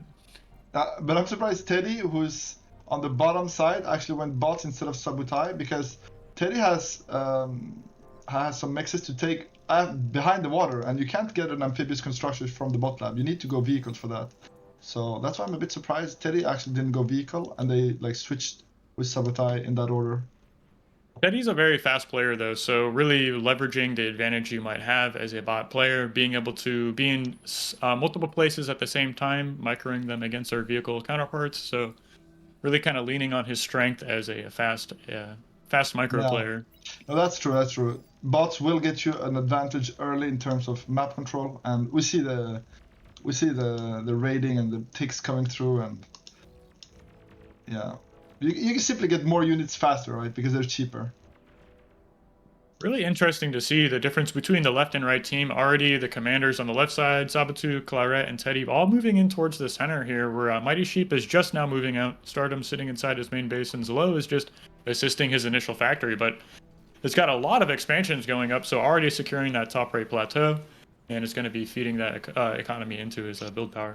Yeah, by moving out later, he produced more units before moving, right? So he actually spent all of his metal before moving. Meanwhile, Claret actually moved out. He still had some metal in the bank, meaning Zlo is going to be greedier in the sense. But yeah, he's definitely giving up a bit of map control for it. We can see his scouts are actually stuck on his side of the map, right? Instead of being out and about. But it might pay off because like his eco is ahead of Claret right now. We can see in the bottom mid side of the map here, Teddy and Mighty Sheep's command are getting relatively close to each other. Teddy is a little bit ahead on securing this bottom mid part. He already has a radar built and one single LLT to kind of prevent any run bys, and is going to be adding on more LLTs here to kind of contest this position away from Mighty Sheep. Is it going to be a replay of the 1v1 finals? Is Mighty Sheep going to dumpster him? Perhaps we'll see. That was an excellent finals. For those of you who haven't catch that, go back, take a look at those finals. We had an hour-long game on Pawn Retreat. That was just insane. So, yeah. I remember Mighty Sheep actually telling me that he thought Teddy was stronger than him and that he simply misplayed the finals. For sure. We'll see. We'll see here if he's just being humble or if he's actually stronger than Teddy. Of course, it's a team game, so it's not a 1v1. Teddy plays from, was it Thailand actually, so some of that time differential can make a big difference here in the later parts of a tournament if you're running past your sleep schedule, so to speak, so it can be really hard to play at 3 a.m. For sure. We're getting a shot here of the middle of the map. Stardom and Sabotai so close to each other. Could be seeing a little bit of an engagement. Claret's bringing his blitzes down to kind of reinforce his position here. Sabotai stepping forward, looking for a D-gun shot. I'm not sure Stardom was going to give it to him there. You can stand in front of your LLTs and immunize it. Body block, I guess. Yeah. Body blocking the D-gun shot, which is super important, actually. And we see actually Claret, he's up top and not really respecting that ZLO is going to use the fact that, guys, there's one lane that is completely empty for Team Claret, right? In front of ZLO's commander, there's nothing there. There's 2 puny light tanks. That's it. But that's the real defense. Like, they could definitely run through here. And holding the line. Yeah, and instead Claret is doing a 2v1 with his blitzes against Sheep, recognizing that ZLO is open so greedy, he's not going to be able to help his teammates. And the fact that he recognizes and the game vision is one of the reasons Claret is one of the strongest players. Like, really abusing the fact that he just knows what ZLO is about right now. Stardom's got a really good T1 composition, and he's got a couple of maces and rocket bots stepping forward. He's going to be pushing Sabotai out of this little middle lane here, so that's going to force Zelo is moving down even more units into the middle, really trying to secure this middle part of the board. So we see the left-hand side is winning the top and bottom lanes, whereas the team on the right is winning the 2 middle lanes. There's a blitz that's been in Mighty Sheep's base for quite some time, and it did some damage, guys. It had like 1 HP left, and still it managed to take down like so many wind turbines. So Mighty Sheep definitely behind here on his lane. Meanwhile, Claret's, I mean, he didn't like fight ZLO in the meantime, but ZLO didn't actually put on enough pressure, in my opinion, here. Being a bit too greedy with his opening, meaning he didn't have enough pressure to put up for his team, allowing basically Claret to 2v1 Mighty Sheep on the bot side. But he is pressuring now, and we see some of his tanks are going to come and help Mighty Sheep out, but is it too late? It's a huge move. Zelo's moving down a lot of these medium tanks, but he's opening up the middle to some Janus shots in the middle. And yeah, we see Mighty Sheep's commander ends up going down there, so a huge pick off there, ceding all of that momentum to Teddy in this bottom lane. Medium tanks are going to deal more than enough here, actually. They were late, but not insignificant at all here. And actually, Zelo's gonna get a lot of damage down here for sure. There's nothing in his base. He doesn't have production. He's making towers, but against medium tanks, we know how that goes. You need a ton of them. You're going to force Sabotage to bring some of his medium tanks down here to protect Teddy's main base, but that's going to open up the push there from Stardom in the middle. Can't be two places at once with this many units barreling down. We have thugs and rocket bots pushing forward in the center, getting rid of these LLTs and threatening this commander. Yeah, now suddenly the left team on the back foot. Great play from Zelo, catching up from his earlier lack of pressure here. I'd like to get a shot of the top middle lane here. We saw a lot of those Janus here moving towards the center. It looks like Clyde commander is kind of being assaulted by Zlo's static defense there. And here in the middle, we continue to have this battle between Sabotage and Stardom. Zelo actually had some amazing D-guns against the Janus we saw moving down, and he only took like 20% damage. Like, I thought he was gonna get sniped, but instead he barely took any damage and got like 2 or 3 of the Janus. So Claret had to go down with the commander to pressure him, because yeah, that's all he had left basically at this point. Because he is helping Sabotage on the bot side, right? Yeah, we see how important it is to kind of coordinate and support your teammates. Once you've kind of secured your lane, you don't want to be losing too much ground to your opponents and letting them gain access to your main base. We see a lot of bots here going back and forth. Some res bots coming up from behind, looking to support these units, get control of that reclaim field. Yeah, and because the reclaim field is growing here, it looks like everybody's invited to the party, and we see even Zelo sending more tanks down again behind here. But maybe he's not even going to go to this flank. He's maybe going to go against Teddy again. We can see on the minimap he's moving down with some tanks here. Yeah, we have 2 commanders moving up though. So, and with a lot of res bots, that is so much repair going off. He's not looking for the reclaim. He's just trying to repair his units. And for now, that could give Sabotage a bit of the reclaim field here. Yeah, he is reclaiming as fast as he can here, but his commander is very low. He needs to be careful. Oh, moving forward. Is this going to be too much? There's a lot of T1 units. Sabotage scrambling, retreating as fast as he can. Oh, thank God. If he loses a commander next to his units, like, he's done for. But he managed to sneak out of that position. And, I mean, they're giving up the reclaim field, though. That can't feel good. And we see Stardom just resurrecting 3 Janus. I mean, it only costs a bit of energy, but that's like... Yeah. Well, supplementing your bot army with Janus is just a huge pickup right now. We see the commander adding on radars and LLTs, trying to really secure this reclaim field, and this is a huge push. Yeah, it might even be GG here if they manage to resurrect units and continue the push. They're just going to snowball into such a huge lead, because he's building units and he's getting the reclaim field, meaning so many free units here. So we see in the bottom middle, it looks like Teddy's got a little bit of a run by heading towards Mighty Sheep's main base. Interesting enough, Mighty Sheep was able to hold on to that position for so long, despite losing his commander. So Teddy not able to kind of capitalize on that advantage he had. And Sabotage's commander actually died here. Sorry to interrupt, but Sabotage's commander died, and the push is just... Now it's just open for them to go through, and I think that's going to be the game. Yeah, it looks like 2 players' main bases are threatened now. We see these thugs shelling Teddy's main base, getting rid of all these wind turbines. Sabotage base should be falling shortly enough, and these res bots are just getting huge value. You can see like how important it is to stop those from doing their business. They're rezzing all these units for free. We see so many halos on the units on the front, like resurrected units that are completely free.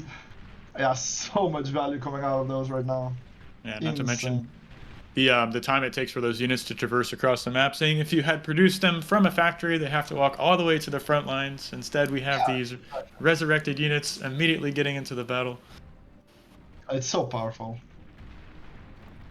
And he's actually going to try and resurrect now. I think this is a mistake. He's actually resurrecting a commander. I think it's because he did area resurrect. But maybe he does want the commander. Maybe that's a bit greedy. 2-2. It's super greedy. You just want to get that mass as quickly as you can, and even the energy it takes. Like we see wind stalling right now. Yeah, GG is going to be called from Sabotage, and TZN going to give up their first match here. I mean, I can't say I'm completely surprised. I mean, StarSheep Poopers is a great team, great lineup, but I did think it was going to be closer than this. Like they kind of folded suddenly, in my opinion. It was a strong push. We saw Zlo moving those medium tanks down, and I think that really kind of started the snowballing effect. You you overwhelmed Sabotag's position there in the middle, and Yeah. that in turn forced Stardom to kind of start retreating and pulling back. Yeah, so the GG was called, but the game is not over. Probably talking about the next game, the next strat. I mean, Claret is barely moving anymore, so I can only assume that's what they're doing. This interesting use of a mine layer there in the top mid lane actually is low, completely deterring his opponent from pressing forward through that lane and kind of let him get control of the middle, which in turn subsequently we had that snowballing effect of units in the bottom middle lane. Yeah, absolutely. GG's called again, and the resign vote from Claret. Yeah, they're gonna resign here. They know it's over. And yeah, GG. I criticized Zero's early pressure or lack of pressure, but he just showed a bit later with even more tanks and like medium tanks instead of light tanks, like Claret did. And yeah, they made such a difference on the bot side of the map. So great play from him, actually. Yeah, well done. Just before we go back to the studio, guys, most interesting, Stardom's got all the medals. But I think it's fair to say very much a team game, team effort there, even if he does take the holy cow of doing everything. Yes. Absolutely. I mean, Yeah, well played by both on teams. destroying bases, it's basically who gets the most buildings. You get so much free damage, you get so much efficiency. So Absolutely. Yeah, some incredible coordination there. As you said, Claret was holding off Zelo for quite a while, but not to the extent that it negated what was going on lower down in the 2v2. yeah, it was interesting because ZLO and Claret both had like 2 lanes to hold on the top side, and they never fought. They always just sent reinforcement and fought with the team, coordinated pushes. And we can see how powerful that is. And ZLO with the mines to deter any pushes from going through. It's so annoying to deal with in the early game because a Juno is so expensive early. So either you just send cheap units to like clear the field by suiciding, or you just don't go, right? Which is so annoying. Yeah, that can take a lot of APM away from what you're currently doing, is having the time and game sense to send single units into minefields to detonate them, allowing your army to kind of get through that Absolutely. safely. Yeah, and those res bots really help in building momentum. I think even without the 2v2 coordination, with those res bots and the field control established, I think it's really hard for them to come back against that, really. I mean, one Stardom had he had about 5 to 10 res bots in the middle in the reclaim field, and like there's no contest on the reclaim. You're just getting free unit after free unit. At that point, it's usually over. You just know you're gonna get snowballed, and yeah, it's hard to hold. Absolutely. Actually, maybe one of the only plays that could have been made there is to suicide your commander somehow in the middle of that, but he was too low to actually walk forward. He would have been sniped too early, and it wouldn't have worked. So there you see that keeping your commander healthy can be a very, very important factor to turning those kinds of situations around. So much to consider there in the heat of the battle. Trying to do everything at once, manage your base, manage your economy. Trying not to let resbots get infinite value, standing behind the midline, reclaiming, repairing, resing units. Yeah, it's an interesting map, and also didn't see so much of the play, but the rocky outcrops that can be fought over. I think some of it was established, but what we didn't see much of was units using that height advantage to just rain down on some of the units. I think they'd already pushed forward enough to actually not need that. The thing is, it's great to annoy and poke your opponent, but when you play tanks, you don't want to poke. You just want to run them over, right? So it's not very interesting to just make tanks and park them up there, because if you win from that up position, you can't go down fast. You have to go all the way around. And by the time you do that, they have so much time to respond, to build some towers. Yeah, I think you just go straight into the valley and just push, right?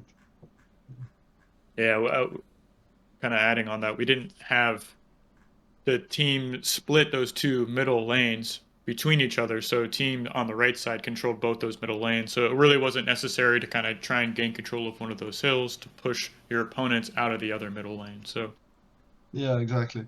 We need to get the third team in here, I believe, for the round robin, or Yeah, I'm just waiting to see which team is going to join this lobby. In the meantime, let's have a look at the leaderboard and see what's happening in stage 3 at the same time. yeah, that's a great idea. And we see Meta Slaves actually picking up a game. Yeah, we are. So, as you can see, guys, stage 3 round robin, which is from the losers of stage 1. They have been playing at the same time as the stage 2 round robin. And so far, Ropey have 1 point, we'd already seen. And Meta Slaves have now picked up a point. Presumably that's against Team Zoopy.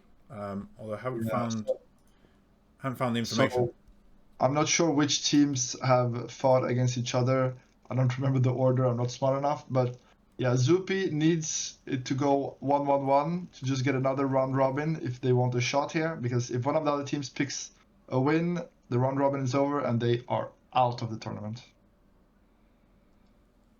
Absolutely. We've got another map for second round if we need it, which is Tangerine. I don't think, if we don't see that, we might not see that map today. But hopefully we'll get the stage 2 match going shortly. Yeah, hopefully, but I think they need to rename the lobby though, because it's actually called StarSheep Poopers versus TZN. I think they should have called it stage 2 winners. But yeah. It's always easy to be smart after the facts, right?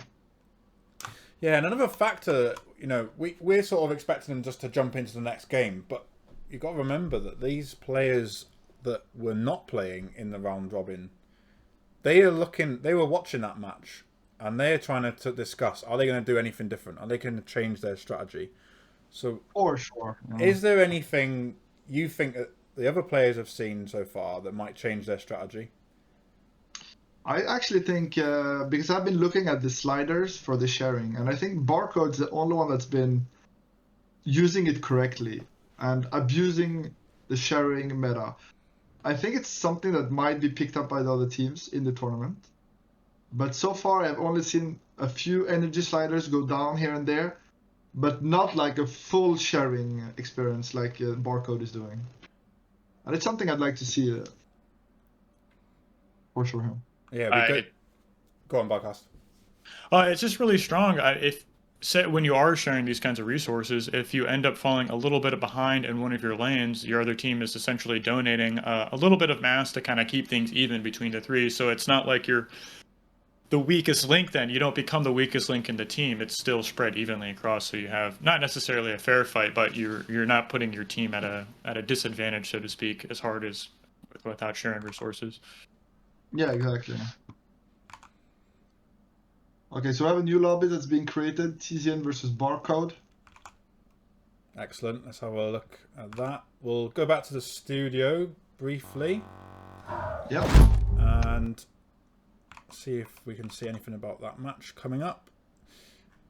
It'd be good to have a look in chat, see if there's any questions or comments that we want to shout out or answer. I mean, there is a 2-minute delay, right? So. Yeah, but they've been discussing throughout the game. I haven't actually paid attention to chat. I'm sorry, guys. There's a lot Hey guys, the TZN versus BARcode game is about to start, so...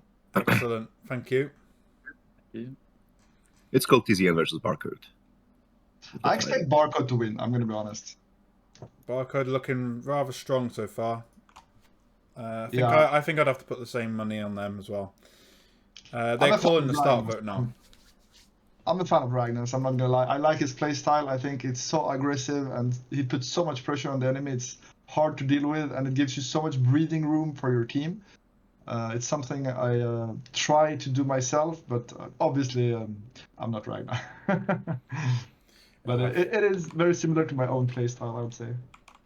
Yeah, Ragnar does an exceptional amount of thinking about the game. He has for years. He knows this game in and out. And it really shows in the tournaments. And him and Malady in the 2v2 tournament was really something to watch as well. Yet another one of our past tournaments, guys, you might want to go and check out if you have chance. I think it's on our Twitch VODs, but it's certainly on our official YouTube channel as well. So go and check it out. Game's just loading in now, guys. I'm going to transition us over. And we can have a look at where the players are placing. Yeah, I think they're just loading him themselves at this point. Maybe even discussing in vocal where they're going to be placing. It's interesting, this map. Like I said, we didn't see so much of these rocky outcrops being used, but they're very important to a lot of matches, especially when there's, you know, the more traditional 4v4 perhaps. Yeah, exactly. And usually 4v4 you have one player up in this corner, right? Yeah, in particular, the access to these ramps is really interesting. You have to secure the ability to get up there, and once you're up there, you've got a really nice defensive position. I wonder if they're going to make use of that, and maybe something we haven't seen in this match so far is the use of transport. Getting up there early with a commando might be quite useful. For sure, but the thing is, the transport, you can't just build a transport, right? You need the air lab, which means you need to pay 600 or how much is it? 700 metal up front. Yeah. Then get the transport, reclaim the lab, and I mean, sure, then you only paid for the transport, but you use so much build power for that. So it's a very risky strategy. I know we're not on Theta Crystals by any means, where it's a little bit easier, but yeah, you have the longer rush distance. It's actually a very short lane between the two bases for these middle players. So I kind of hope Malady's gonna do some air on this map. I mean, you get so much of the mixes that are only available by air, right? Because you have all these four are only accessible by air, right? Yes. So it's like it's very tough. I've seen some player build like labs from the low ground and build a lab up top, but then you only get one area. Meanwhile, if you go air, you can take everything, right? So I think air has a lot of value on this map, but it's tough to pull air out in a 3v3 situation, especially on this map. You have 4 lanes to hold. Like, if you have one less ground player, it's really tough. Not to mention these starting locations have 5 mexes available to them on a win map. So, I mean, the amount of units you can create early on is really to the detriment of someone who opens air, being so vulnerable for their team and themselves, rather. Yeah, that's an excellent point. And to be fair, the wind is not great on this map for air. Like, you get 4 to 15. Like, sure, the 4 is nice, meaning you're never going to be 0 wind, but 15, it's good, but it's not amazing, right? Yeah, you're really looking for those like 18, 20, 22 average wind speeds to kind of get even these early 28 on some maps. Like, woo, you're flying, baby.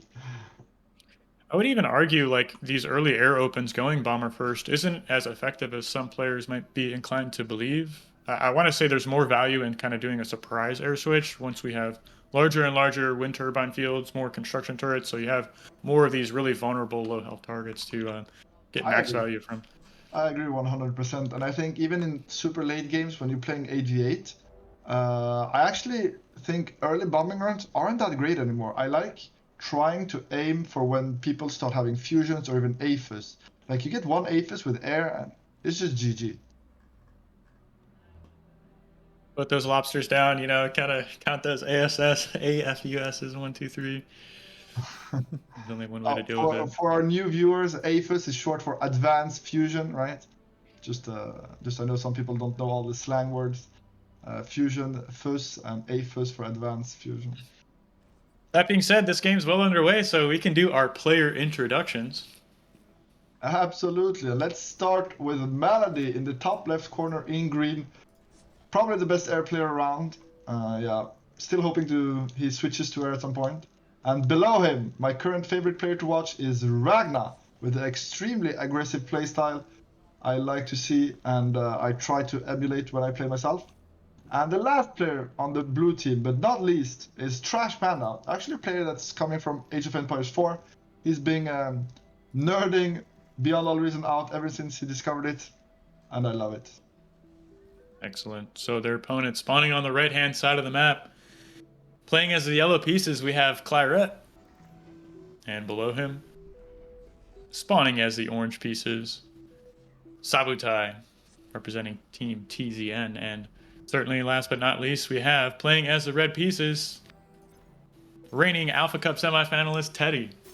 So actually what happens to be one of my favorite players, I'd like to say. Really enjoy the guy's play style. He plays quickly. He's able to do everything at once, micro, macro. He's got builds. He knows how to harass, so really looking forward to him showing a good game here.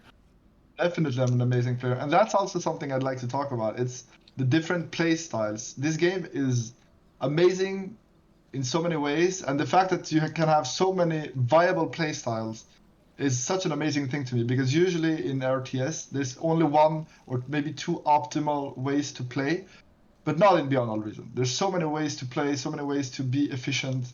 I just think it's amazing. Yeah, not least of which is how you use and control your commander in the early game. I see a lot of debate in the community whether or not it's good to kind of move out of the base with the commander early, as we see a lot of players on the right doing. Or just keeping them there, keeping them safe, protected, just using that build power to assist your initial factory. Yeah, I like to be out and about. I mean, the commander is the chaddest unit, of course, so I gotta use it. Get some D-guns in, hunt some tanks. I love it, but yeah, it's definitely a risk, right? So, despite the fact we're only 3 minutes 30 seconds into the game, I would like to know who has the economic advantage right now? Who had the more efficient build order? So we see a little bit of damage getting done. So 5.4 to 5k resources, metal produced so far. So not the biggest difference. 400 mass split between three players isn't the largest discrepancy, but we can give the slight advantage to the team on the right. Yeah, but blue actually has a bit of a better income right now. But yeah, their opening might not have been as efficient, but they're expanding a bit faster, it seems. Yeah, we see Melody has already moved onto this top left plateau, where we see Claret is currently dealing with a little bit of harassment here. So he lost one mechs initially to one of these ticks. You see another one might go down. He got the flanking damage done. Is he gonna get a third? No, that's disgusting. Only one tick. He's getting so much Oh my gosh. Oh no, this is tragedy. And yeah, this is a lot of early damage. That is a lot of early damage for one tick, and just with that, we know the left team is going to catch up on that small eco. Yeah, already we see they're already almost caught up. Oh wait, why did it jump so much? Reclaims, perhaps. Yeah, must be the reclaim. Yeah, definitely swearing the times. I really like that radar positioning from Claret on that high ground there, giving him excellent vision. Yeah, absolutely. Actually gives you vision of the plateaus, right? Which is very, very important. Yeah, absolutely. You can see players trying to edge build the factory on the high ground there, perhaps getting some artillery on the field. Might not see that this game, and maybe as I say that, we see, Malady adding a radar onto that high ground as well. Yeah, and Ragnar actually switching into vehicles on the front line here, just in front of Sabotage. Very greedy. Is Sabotage going to allow this? I hope not, but maybe it doesn't have much of a choice. He only has Rocketeers to deny this. Can we get a shot of that bottom middle lane? I'd like to see kind of where that's at, where these players are moving into. So yeah, Ragnar gonna manage to switch into vehicles in the middle of the lane. So this is what you wanna do, but it's so risky because the lab is exposed. But if you manage to pull it off, it cuts down so much of the travel time of your units, meaning you get reinforcements faster, more pressure, and yeah, if you need anti-air, you just can build it instantly on your lane. So powerful, but yeah, and Ragnar getting away with it once more. The greed is going to pay off for him. Still continuing to see damage from Malady on the right-hand side of the map. Oh, Malady is doing so much damage to Claret here. It's actually amazing how much he's doing with just a few pawns, just a few ticks here and there. And if we zoom out a bit and take a look at how much Malady has expanded compared to Claret, it's actually insane. Yeah, already has his top left quadrant secured, whereas his opponent is struggling to get on top of the plateau or even in that lane on the top side. So really doing an excellent job slowing down his opponent. Yeah, and keep in mind that because they have such low metal sharing sliders, metal is basically feeding the whole team metal, meaning they're all stronger here. Not just Melody is going to be stronger from this metal, but all the lanes are going to have so much more metal. We can see how well these Janus are actually going to be start doing against these Rocketeers, pushing them back, and already fielding some of these artillery, so that's going to let him protect these units. We see a little bit of a run by here from Malady, shaving off these metal extractors on the top plateau from Sabutai. I mean, Malady's a beast right now. He's gotten so much damage from, like, on Claret and now on Sabutai with that run by. And yeah, I don't know how they're going to deal with it. It's looking tough. But on the other hand, Teddy is doing a great job at pushing Trash Panda back. Trash Panda currently struggling to hold Teddy back here. Yeah, this could be the one saving grace for the team on the right. If Teddy's able to really dominate that lane, he could start putting pressure on the bottom teams. And we see a little bit of a snipe attempt here from Malady. Not enough units. Yeah, Claret's gonna just say no. Not even close. Getting off a lot of D-guns. Still more rockets going off here in the middle lane. Ragnar trying to secure this position, push Sabutai out of the middle, but see, Sabutai is trying to field some more units. He's got a couple res bots. They're going to start repairing these units over time. Get some extra value. And Trash Panda's artillery getting some huge value here. Slowly shaving away HP, shaving away towers. And just overall being so efficient here. We see a couple of Dragon's Teeth here in the middle. And correct me if I'm wrong, but don't these distract the targeting or maybe interfere with the targeting of these Whistler trucks? It does work on Whistler trucks to a degree.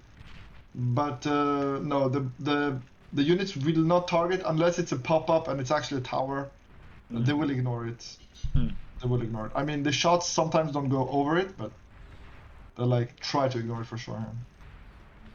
So Teddy's moving into medium tanks there, so that should be able to contest those artillery file. But meanwhile, here in the middle, Ragnar's adding on more artillery, more Janus here, and should be grinding out some value here over time. These artillery doing such a good job against those rocket bots. It's actually going to lose one, though, to the Rocketeers.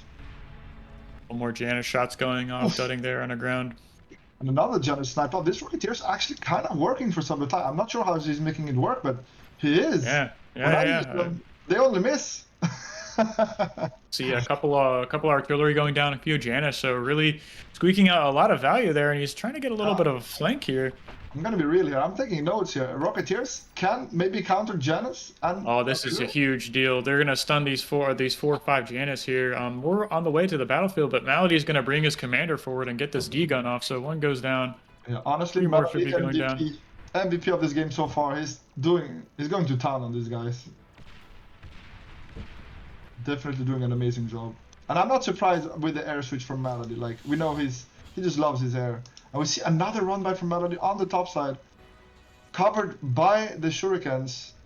This lane's completely open too. I mean, I've seen neither player attempting to expand to this top side of the map. Claret moved his commander up in time and saved these couple of Janus. Is he gonna get? Oh my gosh, that D-gun was huge. Yeah, huge D-gun from Malady, but he's so low. He can't contest anything right now. The dream is actually to hug Claret and take him with you in the explosion, but he's not gonna. 94%. Yeah, he wouldn't have gone down anyways. Really, I think his only way to get out of this position here is just to run back to his units. Claret can't keep up to that. He's running, but we see a few pounds to the top right again from Malady. How does he find the holes all the time? Just wrecking Claret's economy, not letting him play the game correctly, and having a huge impact against Claret here for sure. Yeah, absolutely. I mean, just trading a couple pawns for, wind turbines, mexes is just like a huge momentum swing. Yeah, and he's been doing it all game.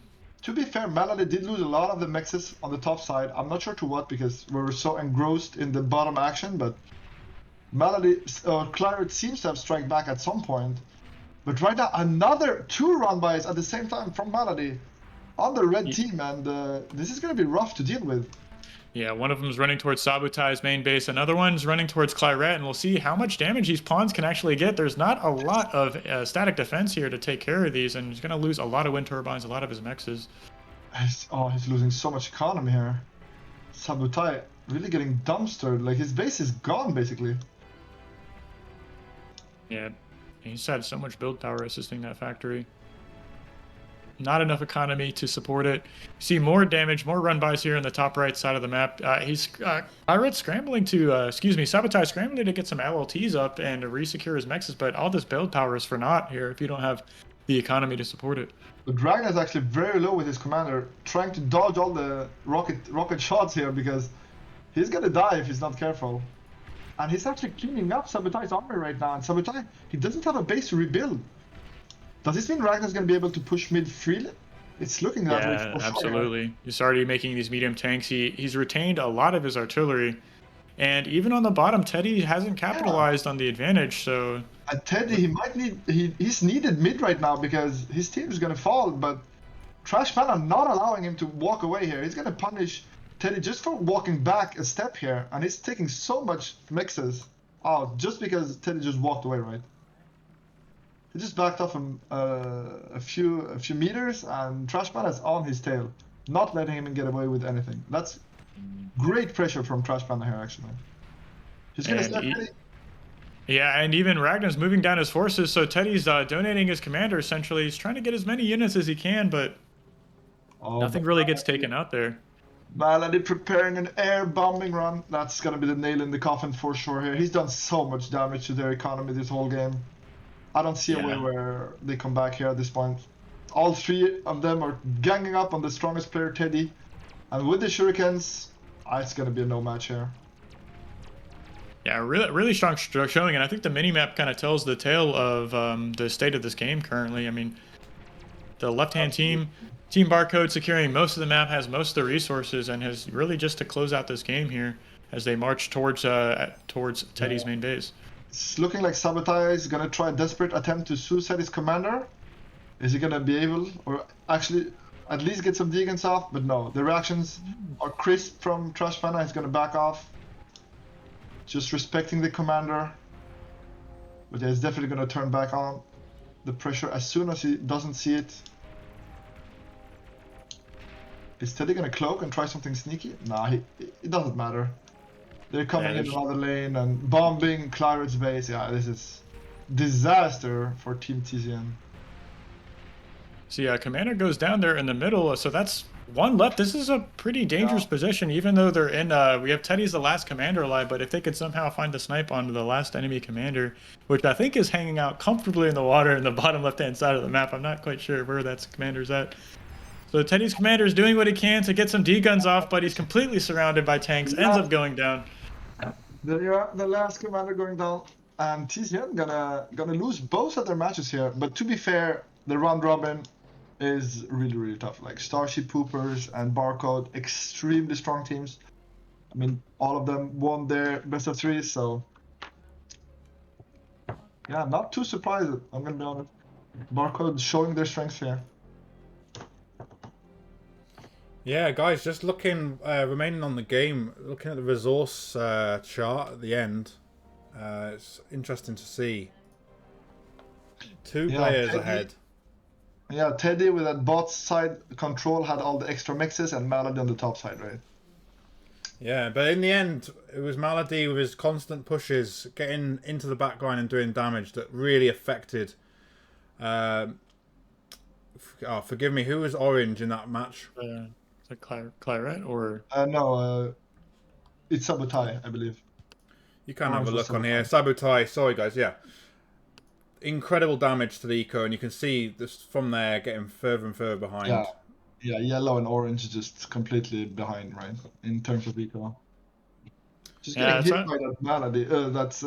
Malady just raiding them over and over. It's actually insane how much he got in. That one tick. I mean, they're 35 mass apiece, and I think he got 4 or 5 mexes, not to mention the mining time on top of that. So just huge value at the start of the game. It's really kind of unfortunate to see. He got disgusting value out of that one tick. That's actually illegal, but it's Malady. Alright guys, let's go have a look at the leaderboard and see what latest results are on both sides, both stages.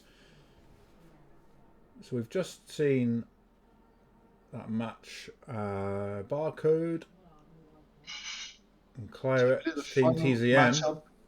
Yeah, so the final matchup is StarSheep Poopers versus BARcode, and the winner advances to finals. Now we can see Taku there's updating in the background for us, live. Already seeing stage 4 round robin getting populated. So that consists of the runners up from stage 2 and the winners of stage 3. Yeah, exactly. So the winner, so the next match is going to be StarSheep Poopers versus BARcode, and the winner goes to final. The loser goes to another round robin, and if they win that round robin, they get to come back into the finals and yeah, compete for that sexy, sexy money. This is a kind of a preview of what the final should be, or I'm anticipating it would be. So Yeah. interesting to see these teams get a chance to clash in the bracket stage before they meet again in the finals. Is what I'm assuming, or expecting rather, to happen. Absolutely. So even if one team loses, they have a chance to kind of get back into the war room, have a chance to talk to each other, figure out what to change, what to mix up, who to put where, and I'd be really privy to know the decision-making process these players are going through, who spawns where, or perhaps what role they're putting themselves in. Yeah, I'd be curious to have the voice comms just to hear like who's kind of the team captain. But I guess we are going to get some interviews in before the finals, so we could ask all those questions. But yeah, I'm like curious, like is somebody like kind of coordinating everybody, or is it more like a team effort? Or I'm really curious how they play together. Yeah, it seems like Malady's using the in-game chat a lot more than the other teams, any of the other teams. Him in particular with Ragnar. So You I'm don't not think sure. they're on Discord? You don't think they're Well, on vocal? I would expect they would be. I mean, there's a lot of coordination to be done. Let's go back to the casting booth. There's a lot of coordination to be done in this game.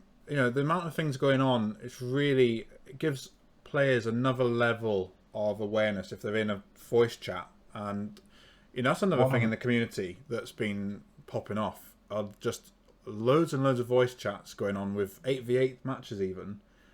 Players just getting together and discussing what they're doing, what's happening, strategizing. And I would be shocked if there's any teams not doing that in this tournament. Honestly, I wouldn't be surprised if BARcode isn't in vocal. They're I would expect them to, but I wouldn't be surprised if they're not. Hey guys, StarSheep Poopers versus the BARcode team is going now. Oh yeah, I just started. Yeah, we're ready to go to that match if you are, guys. Thank you, Birdman. Captain obvious. He's keeping us in order. He's and that's not just for this, that's for a lot of what's going on with Bar. Taku, thank you very much, sir. And by the way, guys, you heard it here first. It's not Taku, it's P-Tac, but yeah. You heard it too here polite first. to correct you on your mispronunciation. He's too polite. I'm always gonna call him P-Tac. I don't care if it's wrong. It's P-Tac in my heart, baby. Well, he's too kind to correct you, but I have it on good authority. It's Taku. So, but we'll leave it to the chat and see if they can come up with anything new, because I think he's been called all sorts. I think they know I'm right, but it's okay. It's okay. You guys can be delusional. It's fine. Okay, all right. Let's go and have a look at the game. It's not quite starting yet, but I think the players are placed. Let's go to see the match. Absolutely. And so once more, in the blue colors, in the top left corner, we have last game's MVP, in my opinion. We have Malady, who's going to be very, very scary in that position. I mean, he showed us last game how devastating his raids can be. And below him, again in blue, is Ragnar, very, very strong player. And the last team in Team Blue is going to be Trash Panda, who's actually replacing LSR today. Very, very strong player coming from Age of Empires 4, actually. And converted to the true RTS king, beyond all reason. We've arrived at the golden age of RTSs, ladies and gentlemen. So their opponents spawning on the right-hand side of the map. We see playing as the yellow pieces, none other than Zelo. Spawning below him, playing as the orange pieces, we have Stardom. And last but certainly not least, reigning Alpha Cup champion, we have Mighty Sheep. Playing as the red pieces. Yeah, this feels like a preview of the finals for sure. The most stacked match we've seen today, I think. And yeah, let's see. Do you think Malin is going to be able to pull it off again with the single tip? I don't think so. Like I said earlier, Zlo is really in form right now. I've watched a couple of his games for the past week or two and seems to be showing some really strong games, at least in the 1v1 scene. I don't follow his team games too much, but what I've seen of his play in this tournament so far, I'd say you'd expect nothing less but his best performance here.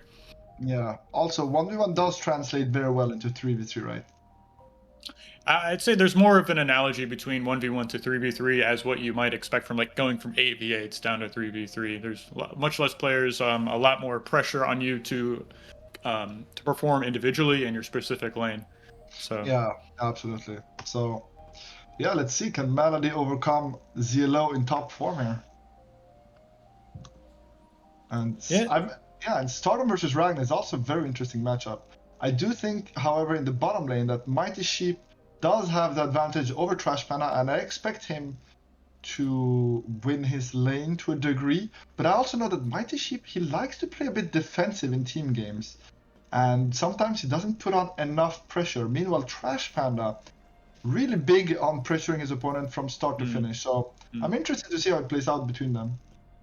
I'd expect the longer the game goes on, we'd see the eco skill perhaps of Mighty Sheep Yeah. give him an advantage. If you're a defensive player and we're looking at kind of going into a split map scenario, I'm sure he has more experience kind of navigating that middle to early late game position. So not assuming this game will go that long, 15, 20, 25 minutes, but if it does, I'd give more and more of an advantage to Mighty Sheep as the game goes on.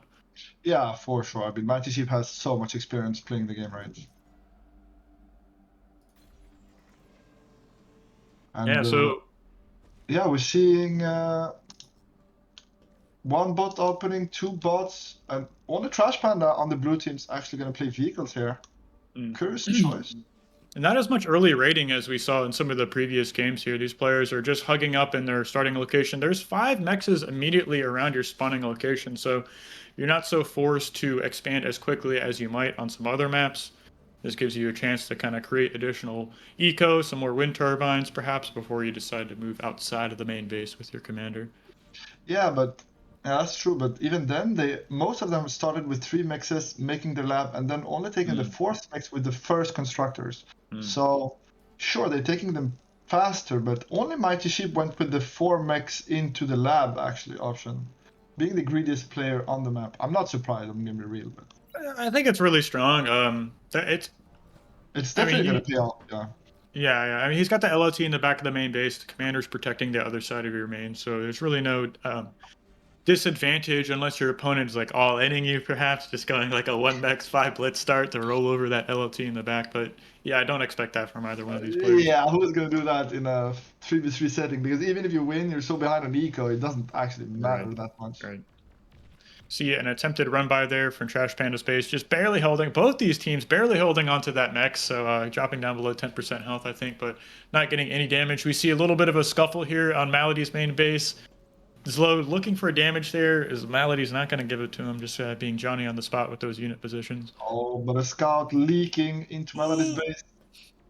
Oh. Might not get the damage off. He wasn't looking for the flanking damage there, so these 3 ticks are going to come clean up that rover. Oh, he didn't get it. Great defense from Melody. Actually splitting his ticks instead of using all of them. Like I would have.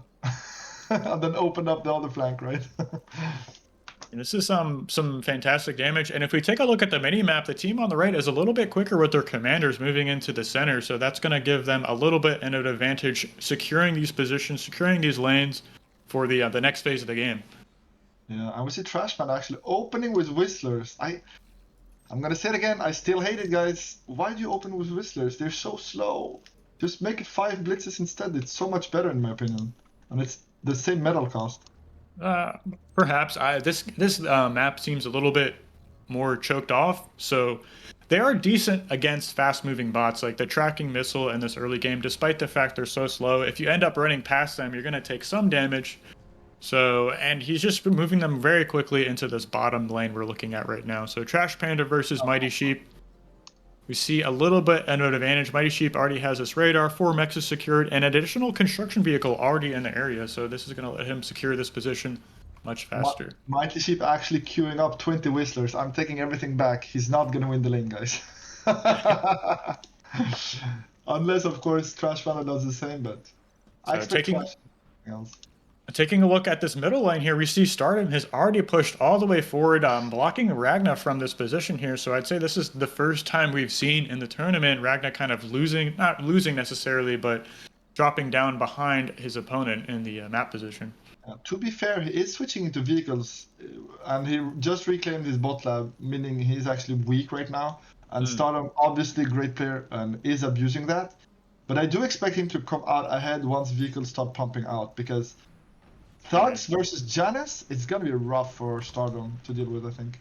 Absolutely. And I really like how Ragnar's been making these early, was it Thugs or Maces? He's playing ARM, so it'd be Maces, just to kind of contest in the early game LLTs. And we're getting a shot here of the top middle lane, Malady versus Zlo. Zlo's a little bit up on LLTs, I think, in a better position here, but really both these players are fighting for control over the middle lane. Yeah, they're actually fighting it out with their units on the top and looking at each other in the eye with the commanders in the middle, so it's kind of funny. They're fighting on two lanes, basically.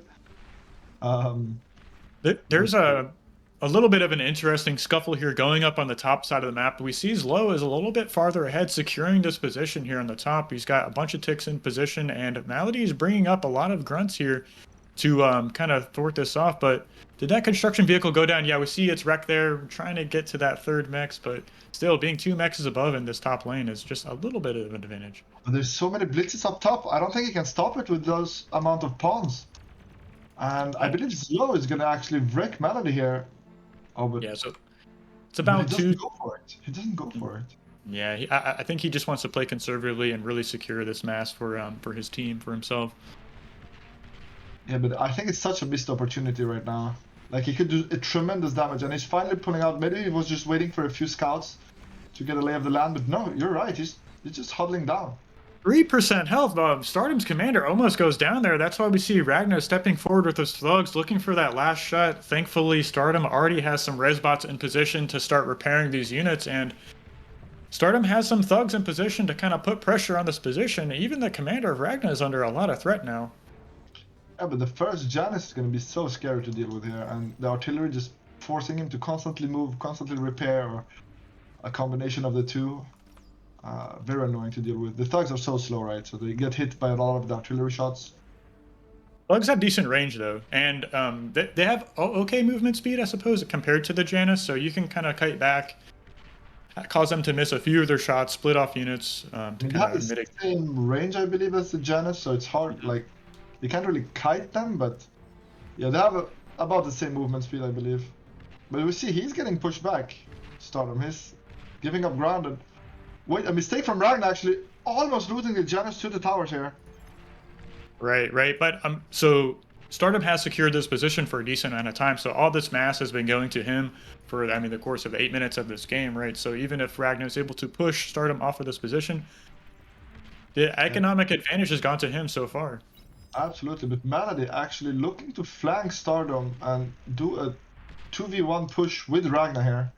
Yeah, he knows how low Meanwhile, that we see Zlo not abusing his advantage top, and Malady is able to reinforce this enough that I don't think Zlo can actually win it that hard anymore, but I think it's a mistake. He could have pushed so hard here, and there was nothing stopping him.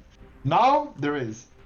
But earlier, he definitely had the advantage, and we see Zlo not paying attention to the top side, and Malady is actually going to destroy his Blitz army. Actually, he lost, even though there was no micro from Zlo. Blitz strong unit, man. They do. They shoot fast. They move fast. They have a good return speed. So even if you're kind of moving past them, they can still keep their now DPS. the Blitz threat, yeah, but now the Blitz threat is like completely reduced. There's only 10 Blitzes left, and more pawns are being sent up there. Meanwhile, Malady is actually setting up shop in the middle, taking that high ground we were talking about earlier, and this is going to be annoying to deal with for sure here. I wouldn't be surprised if we see Ragnar move up his artillery onto that high ground there. Malady's already made some LOTs. He has a commander there to protect him. So that would be disgusting. I really like that idea, yeah. Like, so we're getting a shot. Oof. Getting a shot at this bottom middle lane. We see Mighty Sheep could be getting tag teamed here. Ragnar is looking to move his Janus down into this position here. Yeah, but Stardom saying no. Stardom just pushing forward, saying no. I don't think I'm gonna let you get away with that. See all those Janet shots targeting that one thug, trying to sneak forward. I wonder what he was looking for there. There's a lot of thugs here in the middle for Stardom, and Ragnar's got to be careful with his commander. Thugs outrange and have higher movement speed than commander. So I actually think he needs some blitzes to deal with the thugs, the grunts or something, because the Janus has such long reload time that if he just chucks like grunts at him to bait out the shots, then the thugs can really push forward, and it's actually very hard to deal with considering Ragnar's army. Commander could be getting low, but let's get a shot at this bottom middle lane. I see Trash Panda's commanders moving forward. I think he took out that Guardian heavy turret there in the middle, so Mighty Sheep's army is looking a little thin right now. He's just got a couple of medium tanks, a couple of artillery to kind of contest Trash Panda's rather large medium tank Artie and Whistler truck. Yeah, as long as Trash Panda doesn't walk into a D-gun, he's winning really hard here on the bot side. I'm not sure he's aware how hard he's winning. The vision... Oh, there is a jammer close to Mighty Sheep, so he doesn't actually know where the commander is, which is why he's being so careful, right? He does know about the... No, he doesn't know about the jammer. Oh, but in the Stardom is pushing Ragnar so hard right now, just above. Yeah, that's going to force Trash Panda to kind of move his army up in position. He's going to be flanking this, and you got to watch out. You don't want to be pinched between two vehicle armies as a thug player, but he's moving forward, continuing to pressure his opponent. That's going to give Mighty Sheep a little bit of breathing room here, but Stardom's commander is really vulnerable right now. There's a huge T1 army diving right towards him. He did repair it fully, so he's full life on his commander, so he's not in too much danger.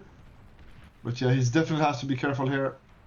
Trash Panda threatening to push mid, but that means he's losing in momentum on bot side, and we see Mighty Sheep actually pushing back here and has a healthy amount of medium tanks, but he's just running them right into him. Why? Huge mistake by Mighty Sheep, just donating metal.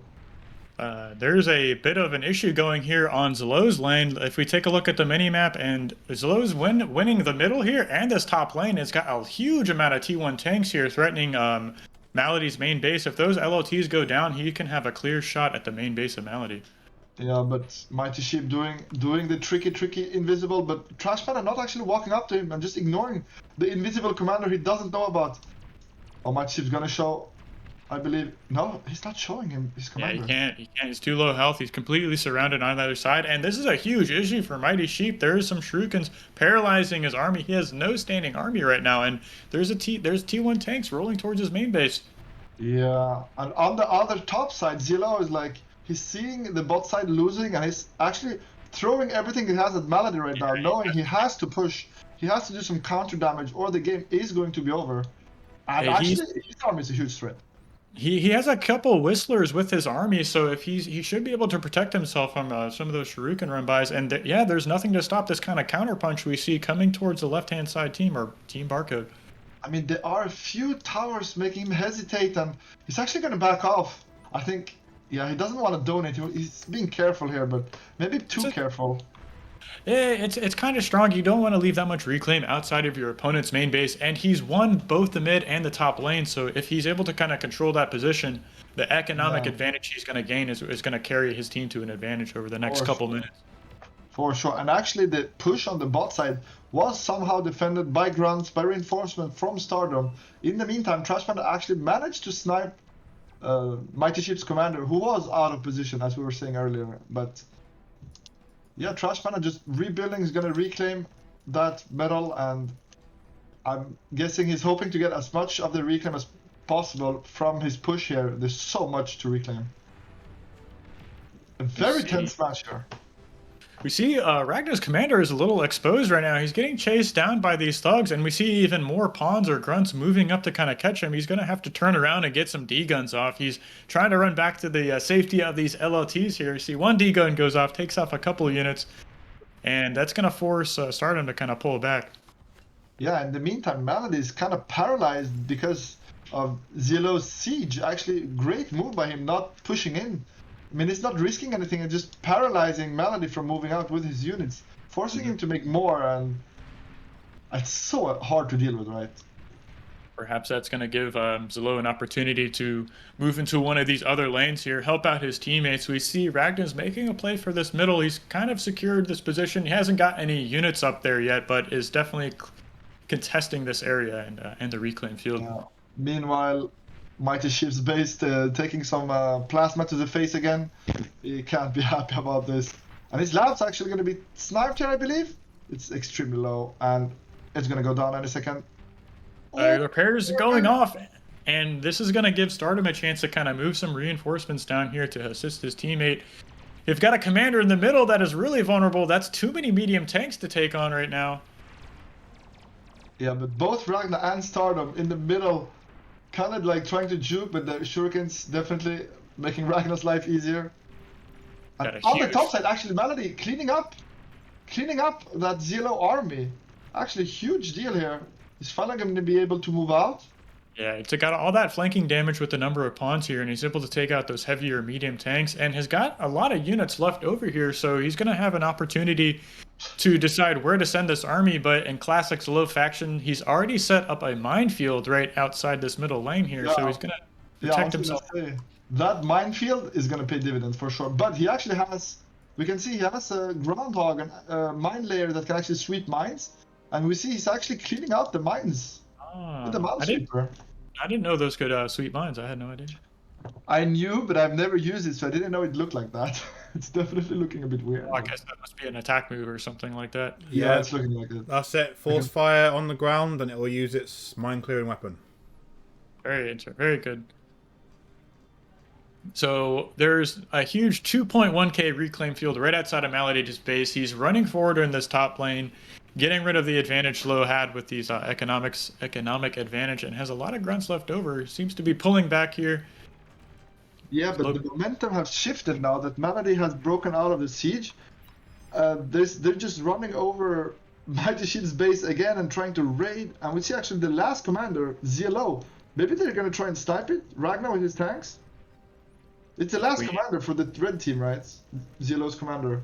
Yeah, it is, and he's right outside next to a bunch of medium tanks here. You can stand outside of their range and get a lot of damage done with those medium tanks with proper micro. There's a cheeky artillery coming up on this high ground here from Malady next to Malady's commander. That's going to be in range of Stardom's main base. But I don't know if that's going to matter here. I mean, it's definitely going to be annoying to deal with. But for the price, I don't think it's worth. I mean, 1,250 is a lot of metal. Is it going to be worth the damage? And I didn't quite notice, but I think Zelo moved into Air Factory because he's got control of these two high ground plateaus. He's got them secured with, I think he must have dropped a construction vehicle up there, or perhaps one of his teammates gifted him an air transport. I think he actually built a lab on the high ground. No, you're right. I think it's somebody did an air transport. So it looks like that. Both hills. Yeah, he got both hills. So. Yeah, it looks like that artillery actually ended up getting put up there, and Malady gave control of it to Ragnar, so he's going to be able to set these targets. Trusting Ragnar's aim more than his own. I mean, they do know enough about their base to know where the construction towers are, where the lab is. So, I mean, they just scouted with the run by. So, yeah, he's going to get a lot of good damage.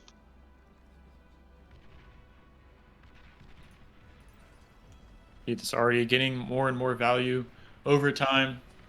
It's going to be taking out one of this build power in the eco. And well, we should get a look at these team statistics. I'm actually not sure who's ahead. I mean, we can look at the map control for now, but yes, very even. Very even, yeah. Very even game here. And another push from Zelo on the top side. Huge fight, but there's shurikens coming in here. I think his Malady should be able to clean it up if the shurikens manage to. A couple of whistlers moving up. That's too many shurikens to kind of contest this amount of whistlers though. So there's anti-air on the hills, actually helping out. Yeah, there's a great positioning there. And even though these units kind of get cleaned up, that got rid of a lot of the momentum from Malady, but he's got a huge resbot game behind this, so this push is not over. Yeah, he's stealing all the enemy's tanks here. He's basically saying, "This is mine now. Go away."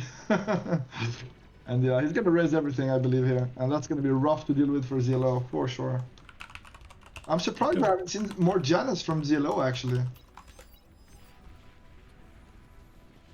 So I want to say the writing is a little bit on the wall here. We see Team BARcode has secured all 3 middle lanes, is pushing forward on the top with a huge uncontested Resbot gang, and has a artillery on the high ground, felling Stardom's base at the main. It's definitely looking dark for Team Red, but on the bright side, it's looking like Mighty Sheep is finally pushing back on the bot side. Meanwhile, Malady is cleaning up the top hills with a singular tank that he transported, I believe, up there. And yeah, the push up top is so dangerous with those res bots behind us, resing more and more tanks. But the wind is actually terribly low, so they're out of energy. You can see both the teams are struggling to spend their metal right now. That could be a huge issue when you're on the back foot defending an opponent's attack and you don't have the energy to make any units. It's horrible to deal with. We're getting a shot here of the battle in the middle. Looks like Trash Panda completely surrounded Mighty Sheep's army. Is going to be forcing him back out of this position, and those Resbots aren't going to get the value they need to kind of get them back in this game. Yeah, and interestingly enough, in the bottom right corner, Trash Panda is actually stealing Mighty Sheep's mixes. So even cutting that off from him, like we can see he's just walking over with some amphibious tanks, just even taking that out of the... Who's that commander? There's 2 torpedo launchers right there. Is that commander gonna go down? He's gonna survive, but barely. Yeah. So I think this game is very close to being over. Zlow's main base was completely rolled over. We see Ragnar's getting a run by here into Mighty Sheep's and Stardom's main base. A couple of blitzes doing what they can to take out all this eco. Yeah, it's looking like BARcode's gonna go straight to the finals here. But maybe we'll see a rematch, because honestly, Team StarSheep Poopers really put up a great match here. I would say so. And I'm not sure where they kind of lost their advantage. We see Stardom did a great job of contesting that middle lane versus Ragnar, keeping him at bay. Zlow did a great job. He was just had a huge eco lead. Taking both of those plateaus, did a great job of slowing Malady down as well. So it'd be interesting to kind of watch this again and see where these teams are wrong. Yeah, I still think earlier when he had such a huge blitz advantage, he should have rolled over Malady's base. I think he was a bit too cautious. I think he had a huge opportunity to raid, and he didn't take it. He was too cautious, in my opinion. But of course, it's easy when you're a spectator. You see everything. You know there's nothing to stop him, and he doesn't know, right? And you don't want to run into the commander with the blitzes and throw them away. But I do feel like it would have been worthwhile to push for sure there.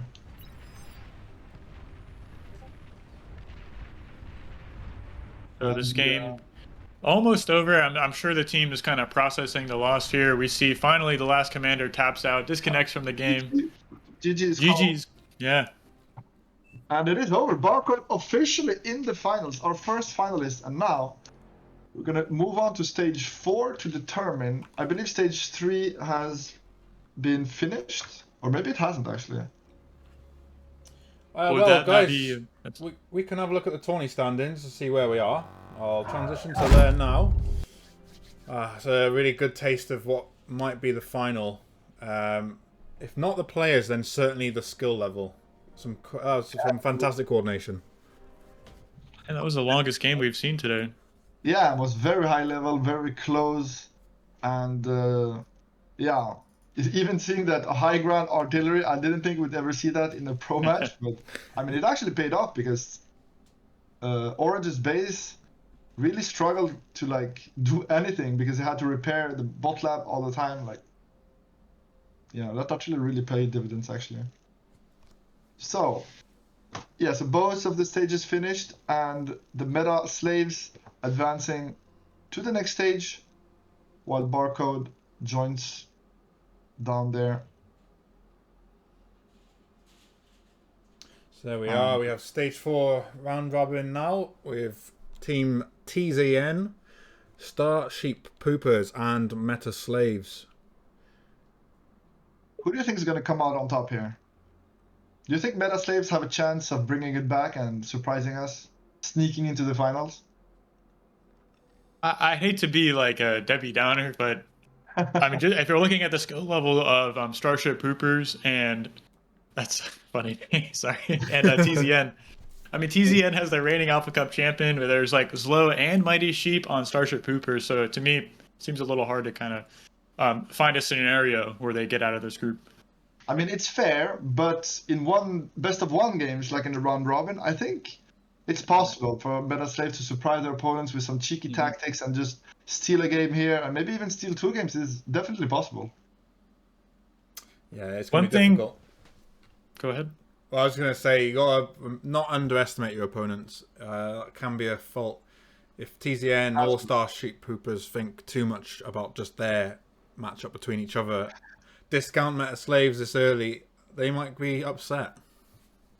Not only upset, they might actually dumpster you. I mean, they're far from bad players, right? And yeah, I do think StarSheep Poopers are the better team in general, but it's best of ones on maps that we don't see every day, I believe, for Stage 4. Yeah, it's gonna be a few strange maps, so I mean, maybe they haven't trained on these maps, and maps are very important in BAR. Like, the difference in gameplay from one map to the other is huge, right? So, Let alone highlighting a player's, particular skill in a certain matchup or role. yeah, absolutely. And so, Which, yeah, go ahead. Oh, I was gonna say, if you remember the game we looked at yesterday on Isis Crack, we saw that really interesting unit composition from TZN with the was it the Shuriken Tick combo. That was really fascinating to see. Yeah, absolutely. And actually, you're going to be happy to hear that the next map is actually Easy This Crack, right? So I'm very excited to see it played in the tournament. We saw some of the games for the qualifiers yesterday on it. I think it's a great map. Yeah, I'd have to agree. And I wouldn't want to count Team TZN out just yet. I mean, they have 2 very strong players. It was kind of unfortunate to see the amount of early game damage in the previous game versus Team BARcode, but they're not out of the series or not out of the tournament just yet, and I'm sure they're contenders for the final, or if not to win the tournament. Oh, yeah, they're definitely contenders, even though I would put so far BARcode has performed. And as I said, I do think their sharing strategy is part of it. Of course, it's not the only part, but it's definitely helping them out, meaning like they're sharing so well that even if somebody's reclaiming, it's like reclaiming for the whole team, right? It's giving such a momentum boost to all the lanes when they win one lane. And I think it's a huge deal in a 3v3. Okay, we've just seen the players join the lobby now for the next matchup, which is TZN versus StarSheep Poopers. Just waiting for one more player to join the lobby and start the game. Oh yeah, just stayed in the same lobby, perfect. So yeah, do y'all have any predictions on who's going to win this match? TZN versus StarSheep Poopers. Like you said, It's close. I mean, I like StarSheep Pooper's team name more because it's so funny. StarSheep, it's just so good. And Yeah. I would have preferred, honestly, I thought I would have preferred StarSheep Lobsters, but they didn't go for it. I guess it's okay. But still a great name nonetheless. I do think they have the upper hand, but if they underestimate TZN, they're going to be surprised really bad. So they'll have to be careful for sure. But I still think they have an advantage. Yeah, Time Zone Nightmare is what TZN stands for, if anyone is wondering in chat. Given their spread of time zones, it's quite difficult for them to play together. So makes sense. Yeah, to the team's detriment, of course. I mean, you might have a player at 100% in the proper time zone playing at the proper time, but some of these other players might be, past their bedtime, might be a little bit underperforming, I suppose. Not that was their intention at all, but of course. Of course, but to be fair, if their team name is Time Zone Nightmare, I mean, they have practiced with weird time zones anyway, so is it really an excuse at this point? Well, I'm calling them out, man. I don't think it's an excuse. Well, I think they're acknowledging it, and I think Teddy, being in Thailand, I believe, he's been in finals before where it's approaching sort of early hours of the morning and he's still playing at a high level. You've got to give him credit for just being able to do that. That's hard going. That's true. That's 100% true. It's tough, after a couple of rounds of best of threes. I mean, that in and of itself is, taxing physically, mentally, and not putting yourself at that later time zone as well. You're really kind of pushing your performance down.